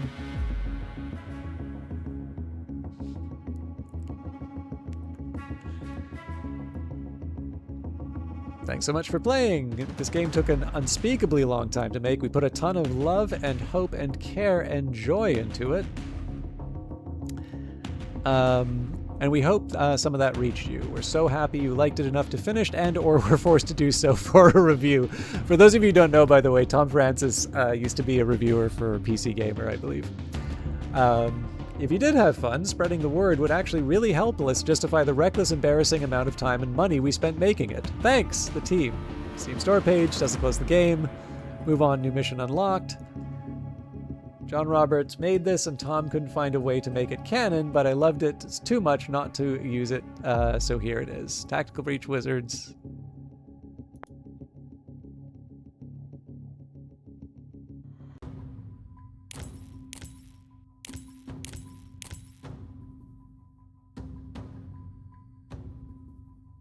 Okay, I did say I was going to do this on my own time, so everybody's max level. Interesting, so you don't actually get to pick everything. Good to know.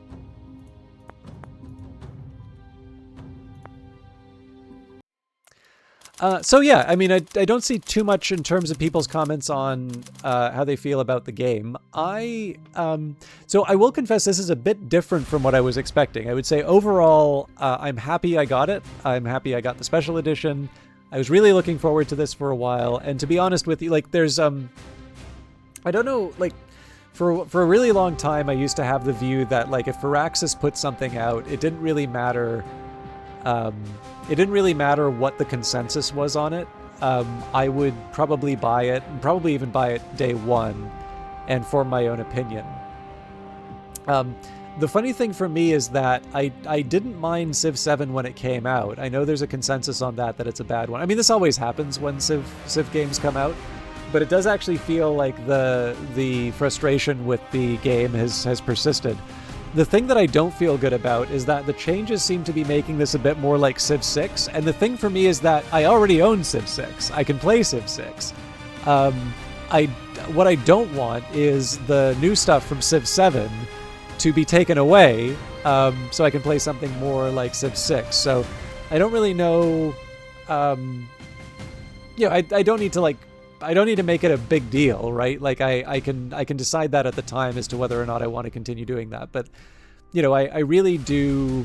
That's been a really big part of my gaming for a long time, and it's one of those ones that I'm most inclined to play and figure out for myself. And I'll actually say that Suspicious Developments is another developer like that. I showed a little bit of Gunpoint. I thought, Gunpoint was really good. If you haven't tried it, I highly recommend Gunpoint. I liked the writing, and I liked kind of the puzzly side of it. So I think Tactical Breach Wizards was a joke that some of the PC Gamer, alumni they were working together at the time. But I think this was something that Francis and a few of his coworkers sort of had a joke about, and I think at some point he goes to his former coworkers and says, I actually kind of want to make this game. Are you okay with me doing that? And, one of the things I really appreciate about Suspicious Developments is that it's a bit like Weather Factory. It's a developer that is quite open about about the process of making their games. I'd actually go so far as to say not only has Tom Francis put out a series on making a game in Unity, but he's also shared some really interesting essays on sort of how to approach making games in the current environment, which, there's a lot of people who will say a lot of stuff. I'm not entirely sure all of those people are in a position to really talk about what it takes to make it in the current state of indie games. And so to me, there is something really great about a developer that's sort of willing to do their part to sort of make people feel like they can take part in this form of creation. And again, I mean, I kind of think that being able to make me laugh, putting together something that is not just amusing, but like is one of those things that provokes laughter, that has some wit to it. I say it a lot, but I do genuinely feel that even though there are funny games, I still think the supply of funny games is much less than the demand for funny games. And I know it's a completely unhelpful, like, it's not really advice, but like for anybody looking for a niche or something like that, like being funny, if you can do it, is great, but not everybody can do it. So, is it really helpful to say that? I don't know. But, these are a few things that sort of predispose me towards Tactical Breach Wizards.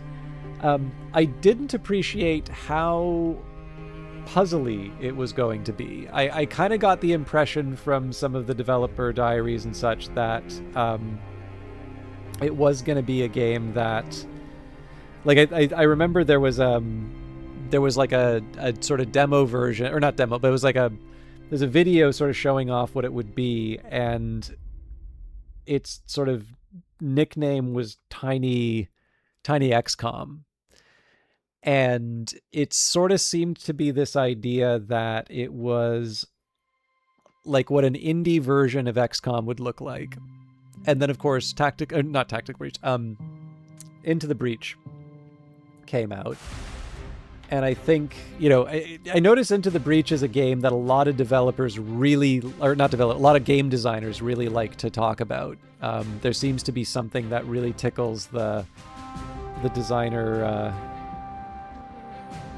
the design parts of the brain. I'm not a game designer, so I like Into the Breach. I just don't quite know why it's the one that a lot of the designers that I talk to just really speak of it in these very positive terms. But yeah, I mean, this definitely, I don't necessarily think it was deliberately trying to do Into the Breach, but I feel that both of those games sort of share that common ancestor of what does XCOM stripped down to its essence feel like. Now, I will say that Into the Breach feels like much less of a puzzle than Tactical Breach Wizards does. And I suppose I should reflect on the fact that, Gunpoint I quite liked for its puzzle elements. I don't really want to call Heat Signature a puzzle game, but there's definitely something about the way that some of the ships are made, and it definitely feels like some of that experience is about kind of cracking the code. But I don't want to oversell the puzzle side of it. But yeah, I would definitely say that I liked the puzzle sides of Gunpoint. And I will say, as much as I enjoyed Tactical Breach Wizards, I did sometimes feel for some of the levels, and maybe it was more the challenges on it, but I did sort of feel like it was quite insistent on me playing it the way it wanted. And that was a bit different from what I was expecting. So I guess one of the things I would say is that I really like Tactical Breach Wizards, and I recommend it.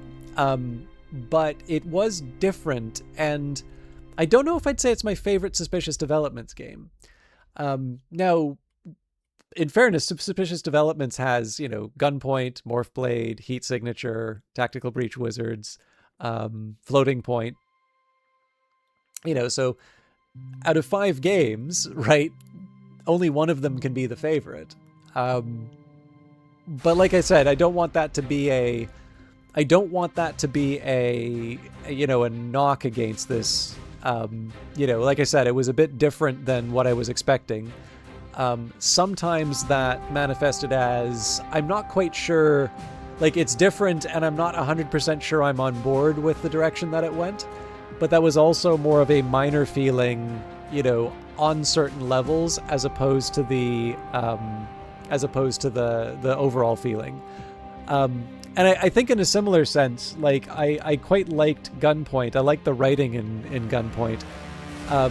It was interesting to kind of see it really take on this big geopolitical dimension to it, and it did feel that it got a little more, I don't exactly want to say serious than I meant. And I didn't necessarily mind it, right? Like I do feel that it tried to do a bit more, but it wasn't one that I could always recognize as something that like really enhanced it. So I think realistically, what causes me to feel this is that I was really looking forward to this over several years.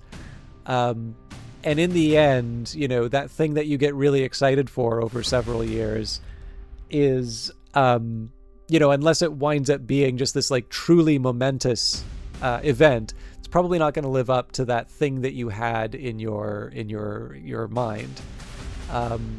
But I do think this is one that I'm happy to have, and it's easy enough to say. Like if you like XCOM, if you like Into the Breach, if you as long as you do not feel you're going to feel too frustrated with the puzzly side of it, because I would definitely say it is more puzzly than XCOM or Into the Breach, in my opinion.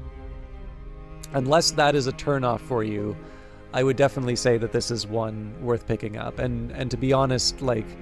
Whatever I do regret not playing it right away, but my regret is definitely not about paying full price for it. I believe in, I'm fortunate enough that I have, a decent job, like some stability in terms of income, and I will confess, I mean, I probably don't need to make the negative point to make this, but I'm feeling vicious. It does bother me when I had this not too long ago. I do still occasionally get people talking about, you shouldn't talk about getting a key, it creates an, have and have not sense. And, number one, that was to a video where I was given a key from a developer. And frankly, I think it is a bad thing when people don't disclose that. At least my understanding of the FTC rules is that that's an expectation that you do that. And second of all, right, like broadcasters are not responsible for the state of the world. I would like it. I would like it if there was a world without want. I also recognize that, we're all kind of on a hedonic treadmill. We all, this is the thing, Knight. There is the requirement, but the thing is that even if there wasn't an obligation, I actually still think it's the right thing to do, right? Like, I think there's enough astroturfing. I think there's enough, like, it does actually bother me. I know of named broadcasters who have financial relationships with platforms that they promote. And I have met, I actually don't, I mean, I don't talk with these people, like about these people all that much, but in those cases of those broadcasters, I have not met a person who does not realize that they are actually being paid to say that. And, it's like, I'm not going to, like, I've got more stuff to worry about than that. Like, it's not like I lie awake at night thinking about this, like, successful streamer and this financial relationship that they have that they're not appropriately disclosing. Like, to me, I think just looking at an outcome is sufficient, right?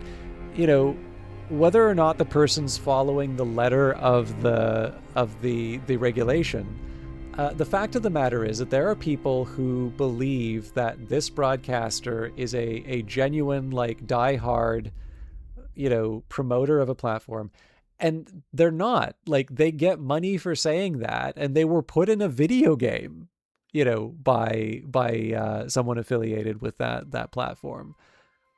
You could not get a more, compromised view. And I mean, maybe they took the deal because they genuinely like the platform. That is possible. But it just seems to me that when it's that clear, I think it should, like, to me, when the financial relationship is that clear to me, the fact that their audience do not know this suggests to me that people are kind of playing games here and not in the influencer sense. So, all I can do is act in a way that I think is consistent with these interests. And, I try and find the balance. I think there were some cases where I maybe over-disclosed, and I think that can be annoying in its own way. I also don't like it when people say that they're sponsored, because very frequently these broadcasters are not sponsored. And, it creates an impression that they're more connected than they actually are, and it becomes another form of advertising. Again, I think that is equally dishonest. But the fact of the matter is that I do think that it is good to disclose when there has been some sort of thing of value sent along. And more importantly, I think, the idea that somebody got something for free once because they do a thing is not the moral, outrage that a commenter like that will present. I was talking about the hedonic treadmill. Like, the fact of the matter is that people are going to get accustomed to a certain level that they're at. And, I don't, like, I know there's sometimes these accusations that, like, economists feel, think about, like, infinite growth or, that there's unlimited consumption or something like that. My view has always been that, there are satiation points, right? Like, you don't keep eating food until you burst. Like, there is a point where you stop. You do not buy an infinite number of houses no matter how wealthy you are. But for the most part, the idea of the satiation point lies outside the frontier of possibilities. And so for the purposes of a model, the idea of these unlimited wants, serves pretty well to explain a lot of human behavior. That's not like it's not a normative statement. It's just, this is what fits the observed facts as well as possible. And I don't know, like, would I like it if people can get every single video game that they want, and still be able to pay rent and food? It's like, sure. I mean, I think to a certain point, there's going to be a constraint on time. If somebody's unemployed and they're mad about the fact that I have a video game because I was broadcasting it, all I can say is that, I already work a full-time job and I put probably about 12 or more hours into a broadcast. And, a few hours at work would cover the cost of most video games that I'm going to buy. Like, it's not that big of a deal. And I totally get if you're someone who's, working a minimum wage job and you're in an expensive city, and I have been there. I mean, when I lived in Vancouver, I can tell you about the times that I worked 3 jobs. One of those jobs was a Starbucks, and part of that was so that I could take the sandwiches home to eat. Like, I am not unfamiliar with the kinds of, it really sucks and this is hard to handle. And I had roommates too, right? Like, I'm trying to stretch everything I possibly can in those cases. I am not insensitive to how, tough those times can be for people. But, I also want to be clear. In those cases, I also wasn't playing a lot of video games. I didn't have a computer that would play games. And part of that was because I had a Mac, and it was an older Mac, and it was one that I was using for, like, video editing and things like that. So it's, again, I don't want to cry poverty, right? Like, I haven't been in cases where I'm homeless. I've definitely had scary moments where I'm wondering, like, how am I going to make this all work?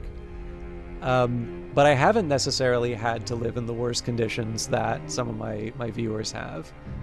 But, again, I just really don't feel that the fact that, people want certain things and they don't get them is something that should be put on the broadcaster. And I definitely don't feel that that is something that the broadcaster should not disclose an interest for. And, all I can say is that, if we want to be comparing, wants and needs, there's a lot of things people want, or people have, that I want. And I just don't find it a very good way to go through life to say, I'm mad about the fact that they have that, and I'm going to dwell on it. Whether or not I use that to try and better my state, I mean, I did go to university, and I did, that was on my own money, by the way. I did work towards the degree, and I have the job that I have now, and I'm still sort of trying to put back. I've paid this, the amount that I borrowed for it.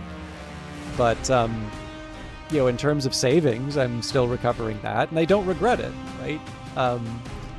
But, there's a set of things that you choose to do, and in some cases, I think wanting to achieve a certain lifestyle or a certain set of outcomes is a good way to motivate some changes. I would like it if it was easier for people. I don't think everything has to be a sob story or miserable, and I definitely feel that people have been given a really raw deal, and that they are faced with a lot harder set of circumstances than maybe I would have had to go up against.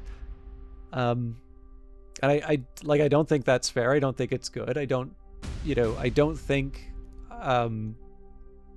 compassion should be absent from these conversations. But I also think that the idea of somebody streaming videos on the internet somehow contributing to that is not a helpful way of thinking about it.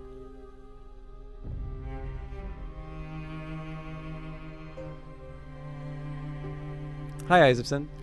Yeah, I mean, the thing is that I want to maybe be fair to the commenter as well. Like, some people just want to some people just want to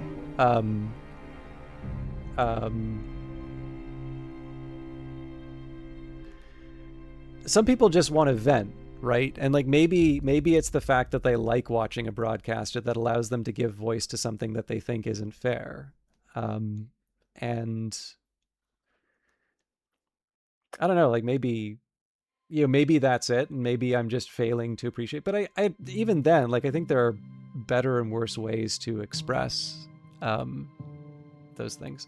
If you don't mind, Eyes of Sin, so I've appreciated your retweets on this, and I know you've been checking out Tactical Breach Wizards. I will also say too, like, I wish I was a little more cheerful at certain parts of the game, but I think you got to see at least a little bit of the I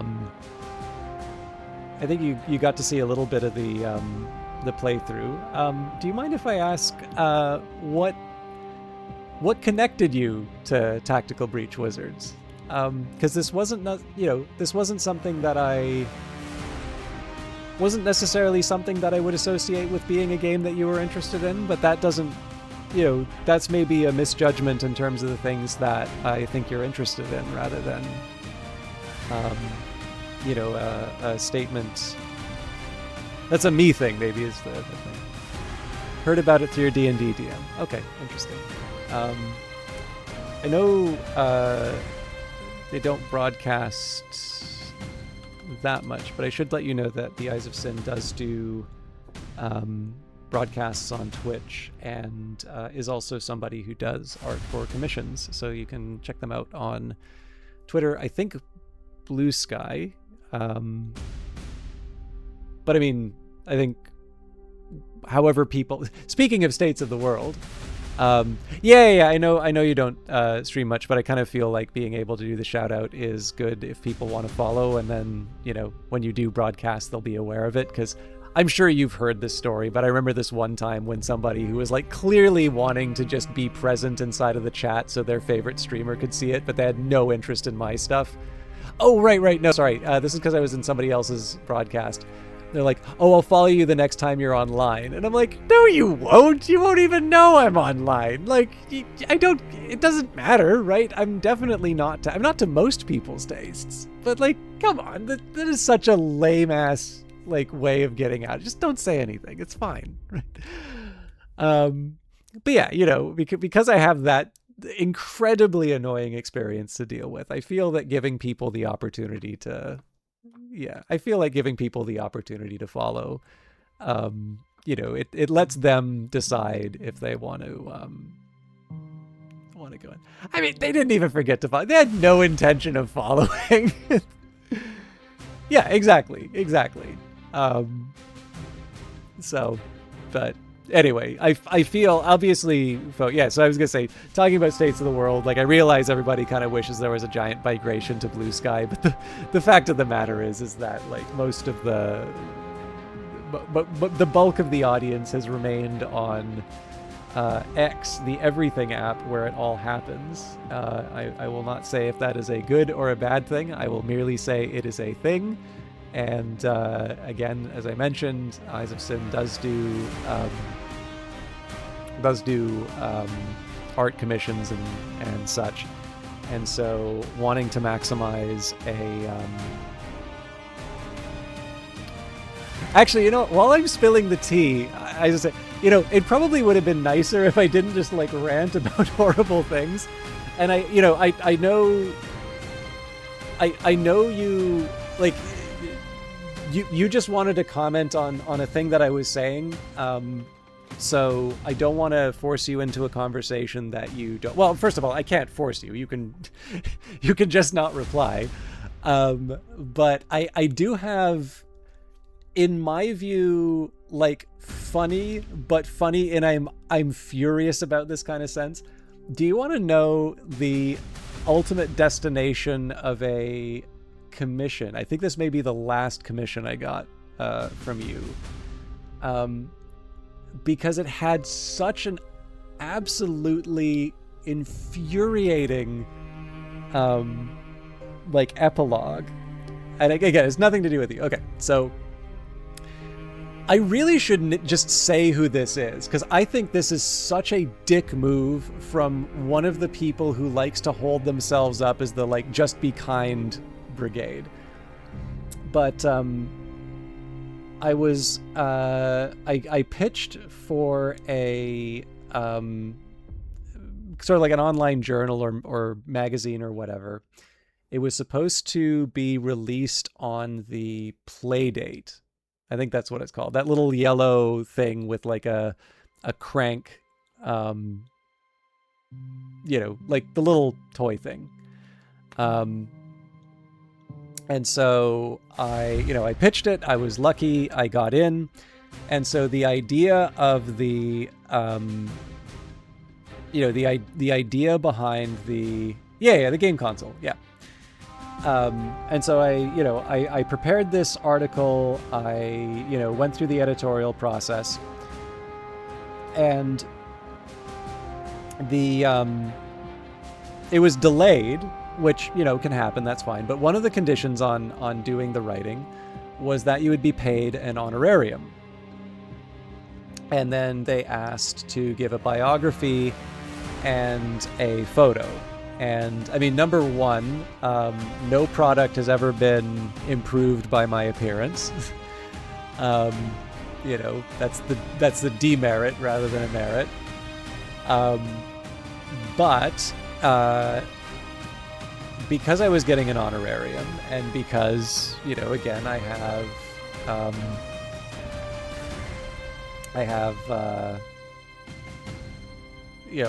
a day job, and I like the fact, okay, I have a day job, right? Like people maintain families on day job wages. I am single. I mean, there's obviously a lot of labor that's involved, and I probably order in too many things because of the, you know, the time scarcity, but you know, I have some disposable income. And in light of that, if there is an opportunity that comes up, you know, to me, being able to have my writing published in something and sort of have that external validation, that is a nice thing. And I don't want to sound like a martyr, but one of the ways I like to try and do take something like that is if there's like a monetary component, I try to use some component to support people I want to see supported. So, you know, like the honorarium wasn't much, but, you know, wouldn't it be a nice thing to be able to take that and commission something? So, you know, because I'm not going to put my actual appearance on it. I don't think this is like breaching any confidence or that, but I hired Eyes of Sin to do a pixel art representation for the publication, and overpaid because, you know, I can't remember what it was. It was like I think it was like 80% of the honorarium or something like that. So it's like I keep a token amount for myself, and that's a way that I can pass it off. So yeah, so that was supposed to be for this publication. So, I mean, basically a year went by and this thing still hasn't been published. And the only thing that I'm hearing from this publication is that we won't pay out the honorarium until the thing is published. And I'm like, well, you know, I have done the work and you have my writing, right? And more importantly, you have commissioned something which has now cost me money. And like, they just stopped sending emails at a certain point. But this is actually someone who I knew and was part of the community. So I'm carrying on, and there is a share your work thing. And on the basis, there's a recommendation that a game developer, this is, I don't know how many of you know about,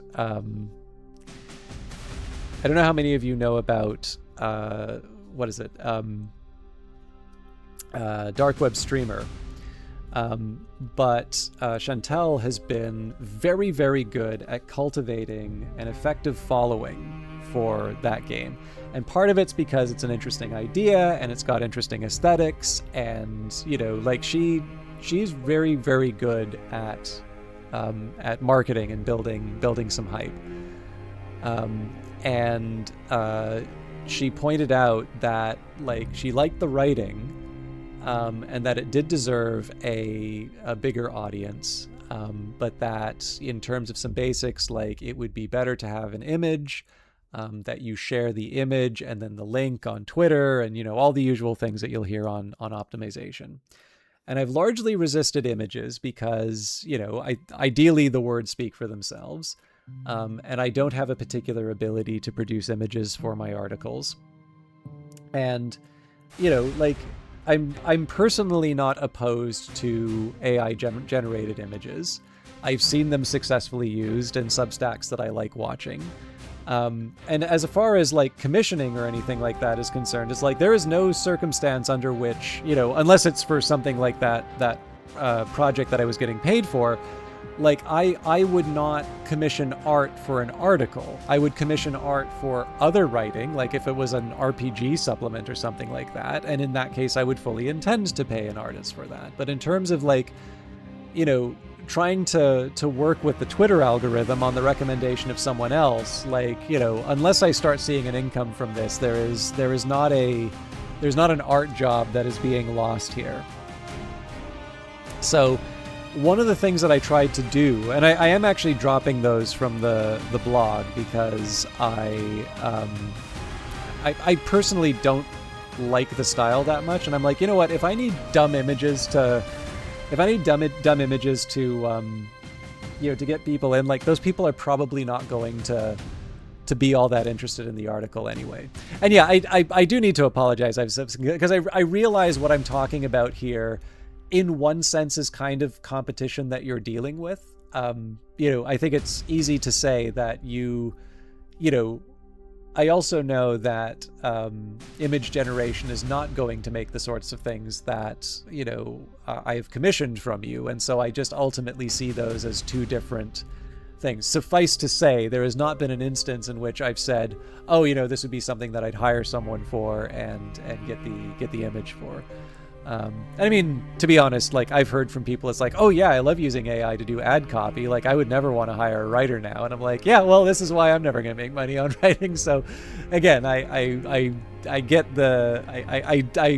I'm sympathetic to how this feels like opportunities are closed for people. But in fairness, BuzzFeed already closed off any hope I might have had about making money writing. I'm digressing though. So one of the ways I wanted to try and like respect the contract in terms of like the idea of putting an image is that I figure because people are going to be a bit touchy about AI generated art or whatever, I thought, why not make it as conspicuously AI generated and as silly as as like over the top as possible. And maybe that's an equilibrium that we can reach there. So in the community, right? This is the community that is led by the person who has commissioned a article by me, which I have delivered, taken through editing, imposed a personal cost to myself, which again, the artist is in the chat. So to be clear, I was glad to do so. It was a way that I could share an admittedly small windfall with someone who I felt would, like the work, like the validation of having their work seen in something, and, an opportunity for me to try and, help support the work. I post it, and that one in particular, it was some like AI generated image. It was like a necromancer sort of thing that I like put corny labels like pointing discourse and like raising dead discourse from the dead. Like it was like those ham-fisted political cartoons that you see. Like this was really intended to be as obviously corny as could be, and it is a dog pile. And nobody even bothers to engage with the article. It's all about AI generated art. And like what I want to say to these people is like, nothing gets past you, does it? Like, it's like, could you just chill out? Like nobody's pulling the wool over their eyes. And the most infuriating thing happens where like there is no rule against any of those images or whatever, right? What is shared is the capsule image on an article that I've written.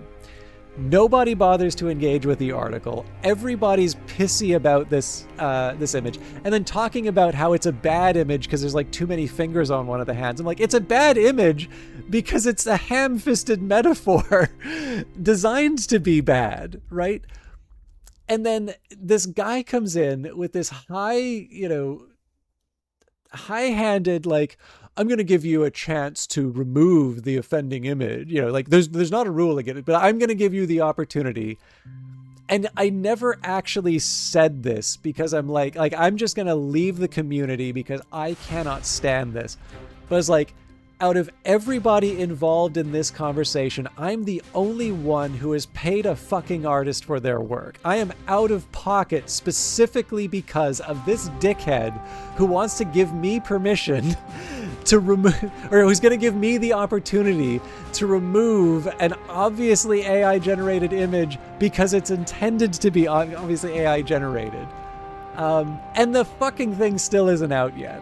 And like there's really a side of me that wanted to make a big deal about it, but I mean at that point it's just going to be like they're going to ban a toxic element from their community or something like that. But anyways, that was so really what all this is to say, Isaacson, is that I realized that the amount paid probably did not do anything. It maybe bought you a milkshake at one point, but I like to feel the token amount that I gave you for that. Sorry, did not give you. I paid you for the commission. What that did was that bought me a few seconds of the moral high ground against this sanctimonious prick who still has not published the goddamn article.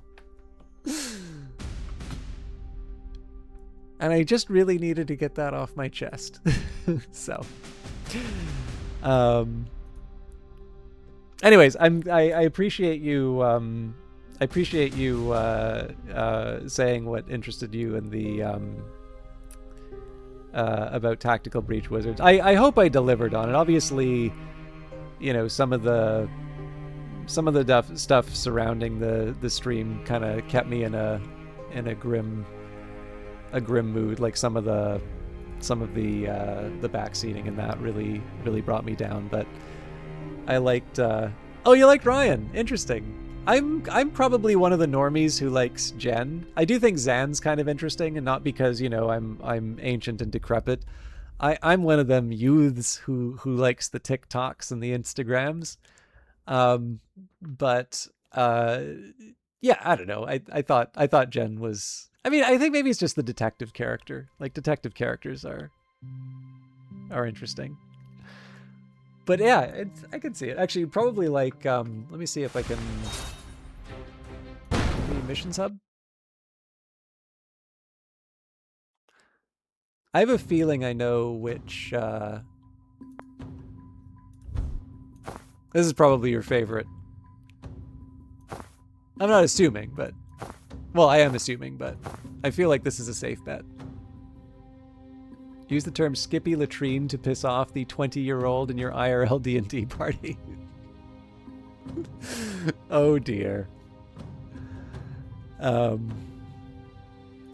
wait a minute. Now I know why you like it's the druid, of course. The exotic herbs and the plants and the fruit. Okay, for those of you who don't understand why it's now very obvious to me why the Eyes of Sin likes Ryan, you do need to check out her stuff. The fruits and plants and various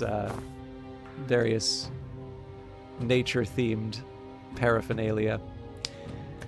But yeah, sorry, I know I've kind of gone off the topic of Tactical Breach Wizards. Like I said, I liked the game quite a bit. It's a bit different from what I was expecting. And in my case, sometimes I don't want to say to the negative, but maybe it was a delivery below what I was expecting, but not so much that I like turned against the game, let's say. My intention is to sort of do, I mean, you know, get the star. As you can see, you can kind of see the point where I gave up on trying to get the stars. I'll probably go back and go through it. And then I feel like getting the dreams, you know, these are things I can kind of do on my own time. But I think that will be it for streaming Tactical Breach Wizards. I also think that's it for me because I'm now, like, I think it's been an hour since I finished the game. So just while I'm here, I will find somebody to host. Oh, by the way, I did,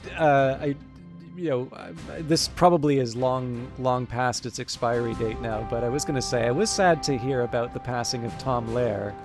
And I suspect you don't have an Economist subscription to Eisen, but I did share a podcast that had an obituary for Tom Lehrer in it. But I can try and see if I can share that again if that's something that you wanted.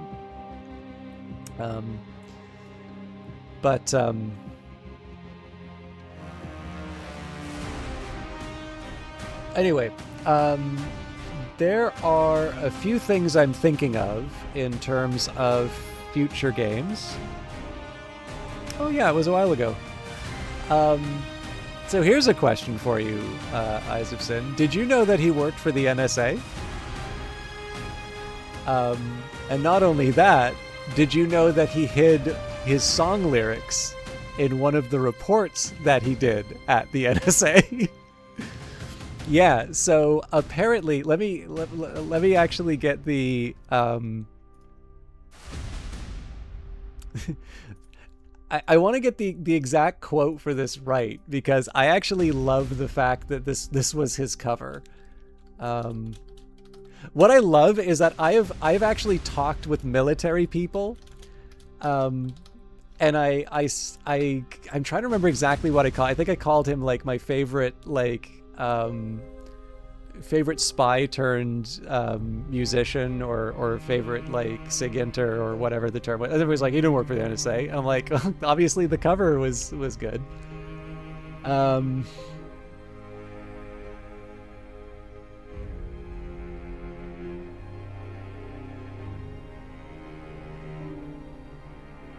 Yeah, here we go. Okay. So this is his academic and military career. I'll just, this is Wikipedia. I'll actually, we can bring this on the big screen. Academic and military career. Lair graduated from Harvard with a Bachelor of Arts in Mathematics, magna cum laude, in 1946. At Harvard, he was the roommate of Canadian theologian Robert Krauss. He received his MA degree the next year and was inducted into Phi Beta Kappa. He later taught mathematics and other classes at MIT, Harvard, Wellesley, and the University of California, Santa Cruz. Lair remained in Harvard's doctoral program for several years, taking time also for his musical career. Quote, I spent many, many years satisfying all the requirements, as many years as possible, and I started on the thesis, quote, he once said, quote, but I just wanted to be a grad student. It's a wonderful life. That's what I wanted to be, and unfortunately you can't be a PhD and a grad student at the same time, end quote. Lair worked briefly as a researcher with Stan Ulam at the Los Alamos Scientific Laboratory for 2 months in 1952. In 1953, Lair left Harvard to work for Baird Atomic, which made scientific and industrial instruments, including radiation detection and spectroscopy. Lair was drafted into the U.S. Army in 1955. He served until 1957, working at the National Security Agency. Lair once stated that he invented the Jell-O shot during this time as a means of circumventing the base's ban on alcoholic beverages. Despite holding a master's degree in an era when American conscripts often lacked high school diplomas, Lair served as an enlisted soldier, achieving the rank of Specialist Third Class, which he described as being a corporal without portfolio. These experiences became fodder for songs such as The Wild West is Where I Want to Be, and It Makes a Fellow Proud to Be a Soldier. So this is the quote that I wanted to get here. In 2020, Lair publicly revealed that he had been assigned to the NSA, since the mere fact of the NSA's existence was classified at the time. Lair found himself in the position of implicitly using nuclear weapons work as a cover story for something more sensitive. I don't think the Wikipedia article mentions the hiding lyrics in...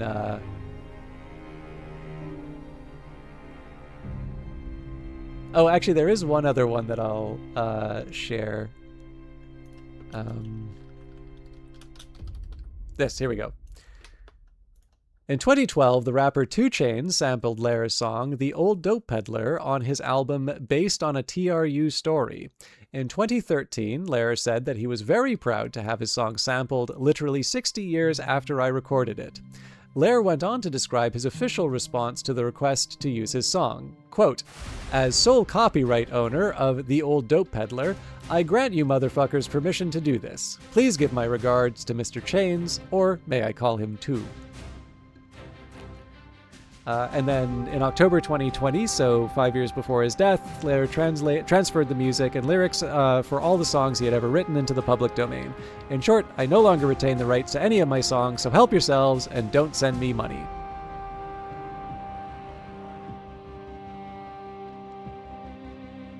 So let me see if I can find the...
I think I found it. I just need to find the lyrics.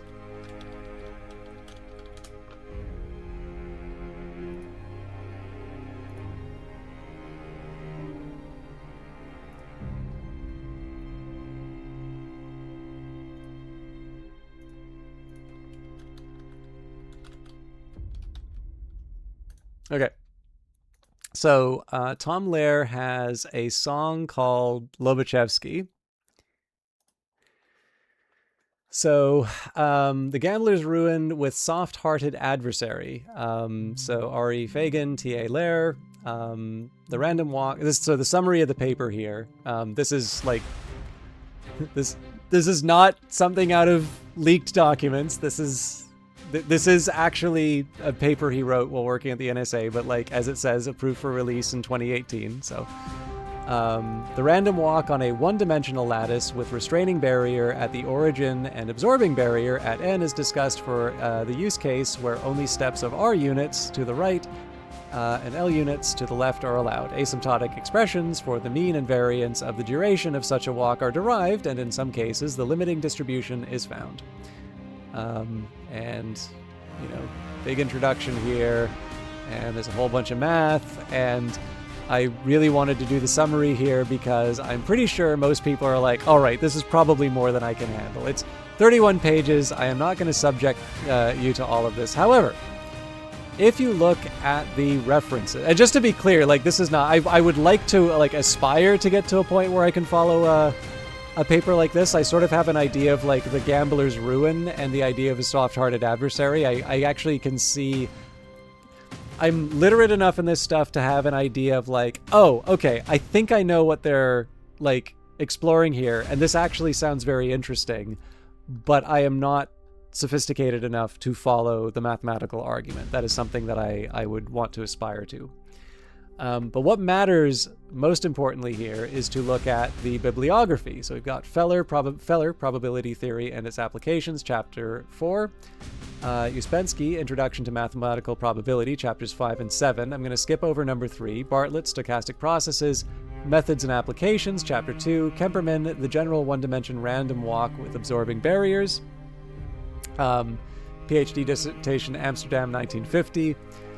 Do you know I have never actually played any of the first-person Fallout games, or actually any of the Fallout games, but I have them. Ardelia Magnus, Oberhediger and Takomi, Tables of Integral Transforms, Volume 1 of Bateman Manuscript Project. So, why did I skip 3? Lobachevsky, Analytic and Algebraic Topology of Locally Euclidean Metrizations of Infinitely Differentiable Riemann Manifolds, unpublished. So the interlude of the song Lobachevsky. I'll never forget the day I am given the first original paper to write. It was on analytic and algebraic topology of locally Euclidean metrizations of infinitely differentiable Riemann manifolds. So, his invented mathematician for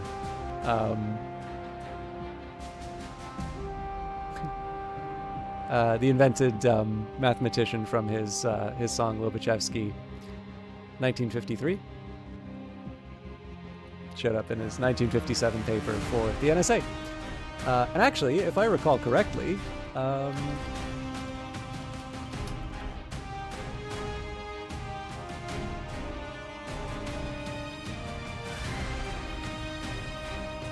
it's all public domain. So let's finish by listening to... An error occurred. Okay, let me fix this.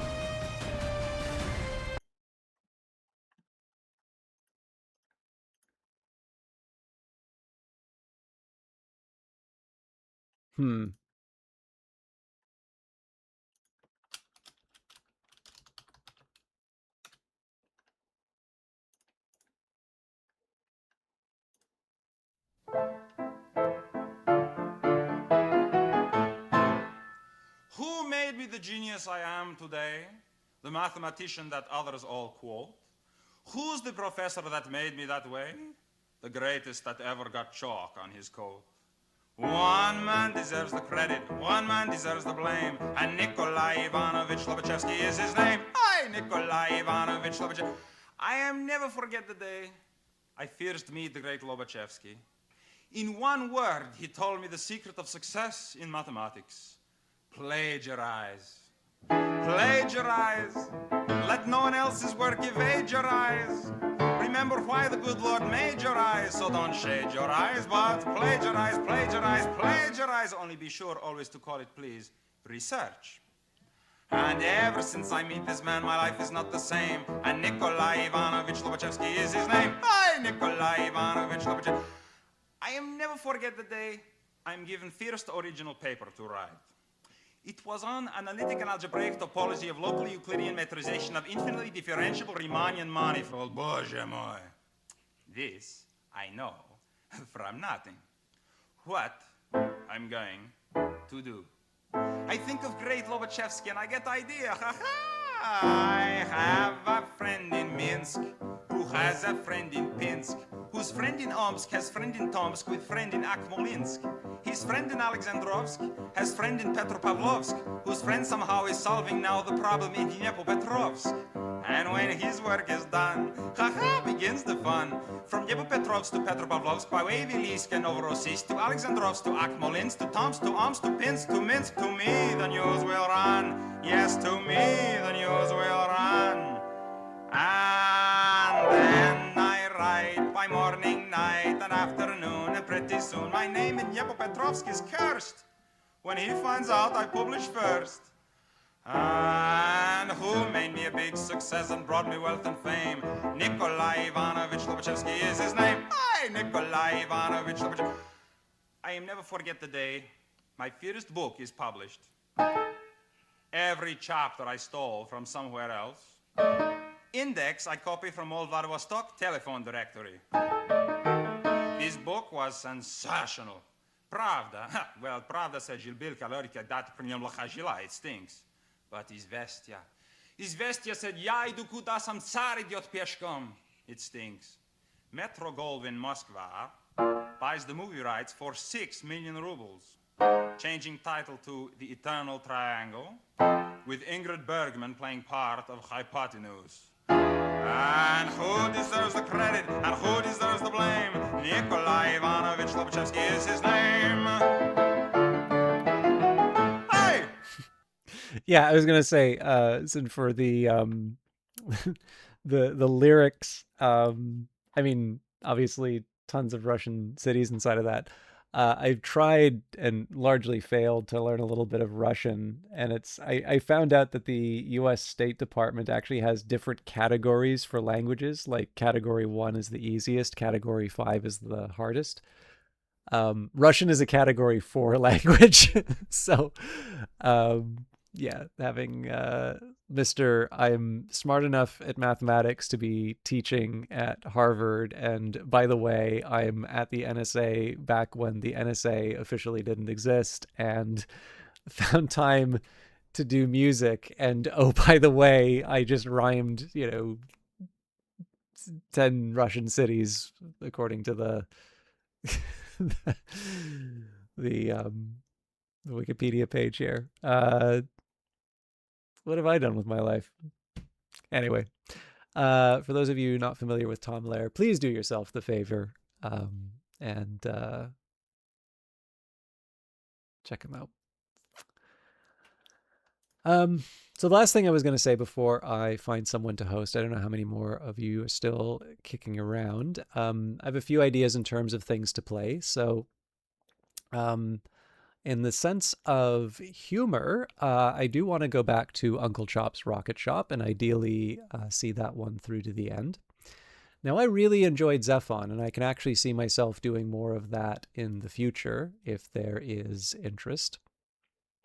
Actually, let me just see if I used to have a notepad on some of the games that I was going to play, so let me just take a quick look here. If there is interest in Zephon, I will also say that I liked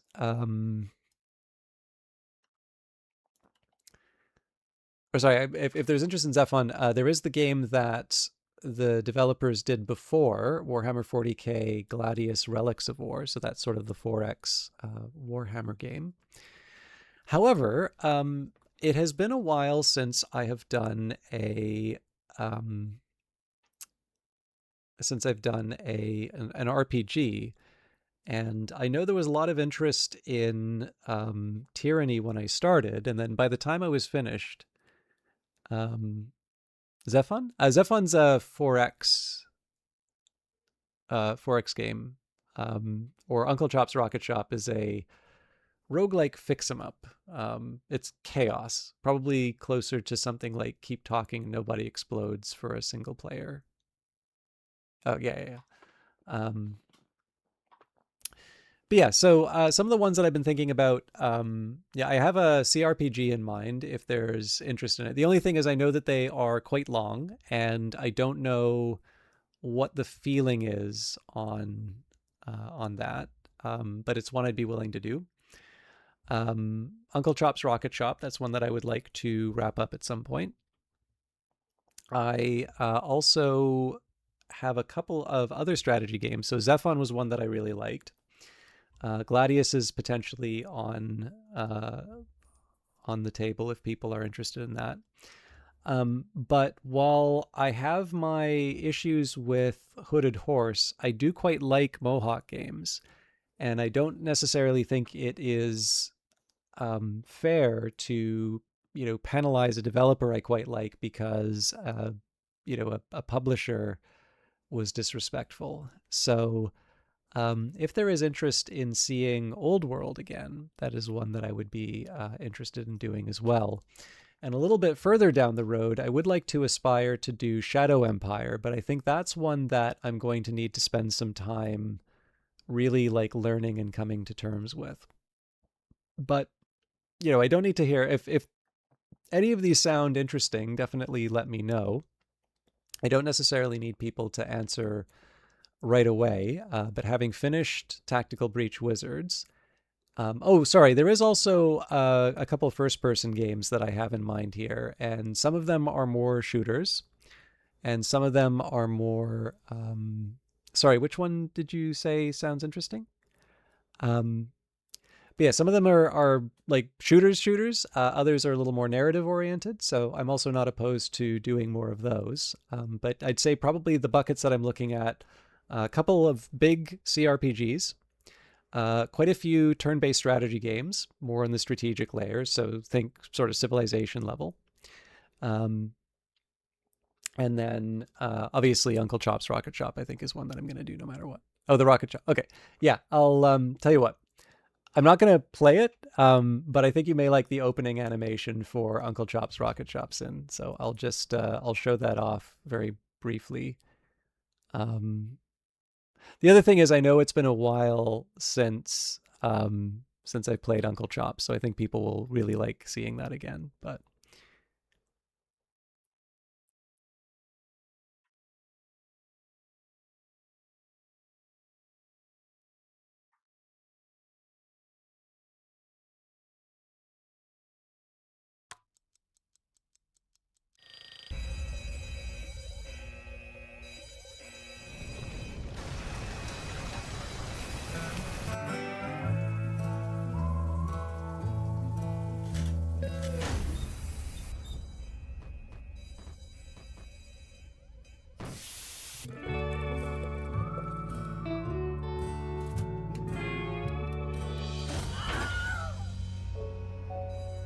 I feel like the image is a little out of sync, but...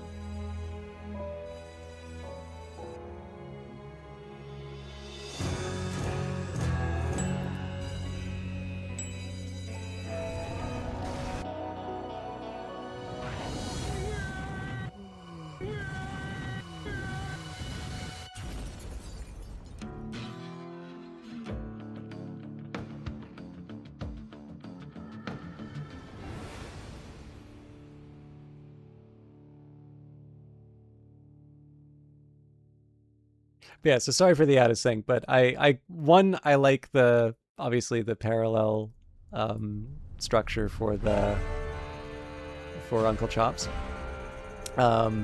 I think it does a good job of sort of setting the tone for the game. So again, I do need to go to bed, but I wanted to give people a chance to sort of see what's on deck, and any of those that sound interesting to those of you that want to come in for a future stream.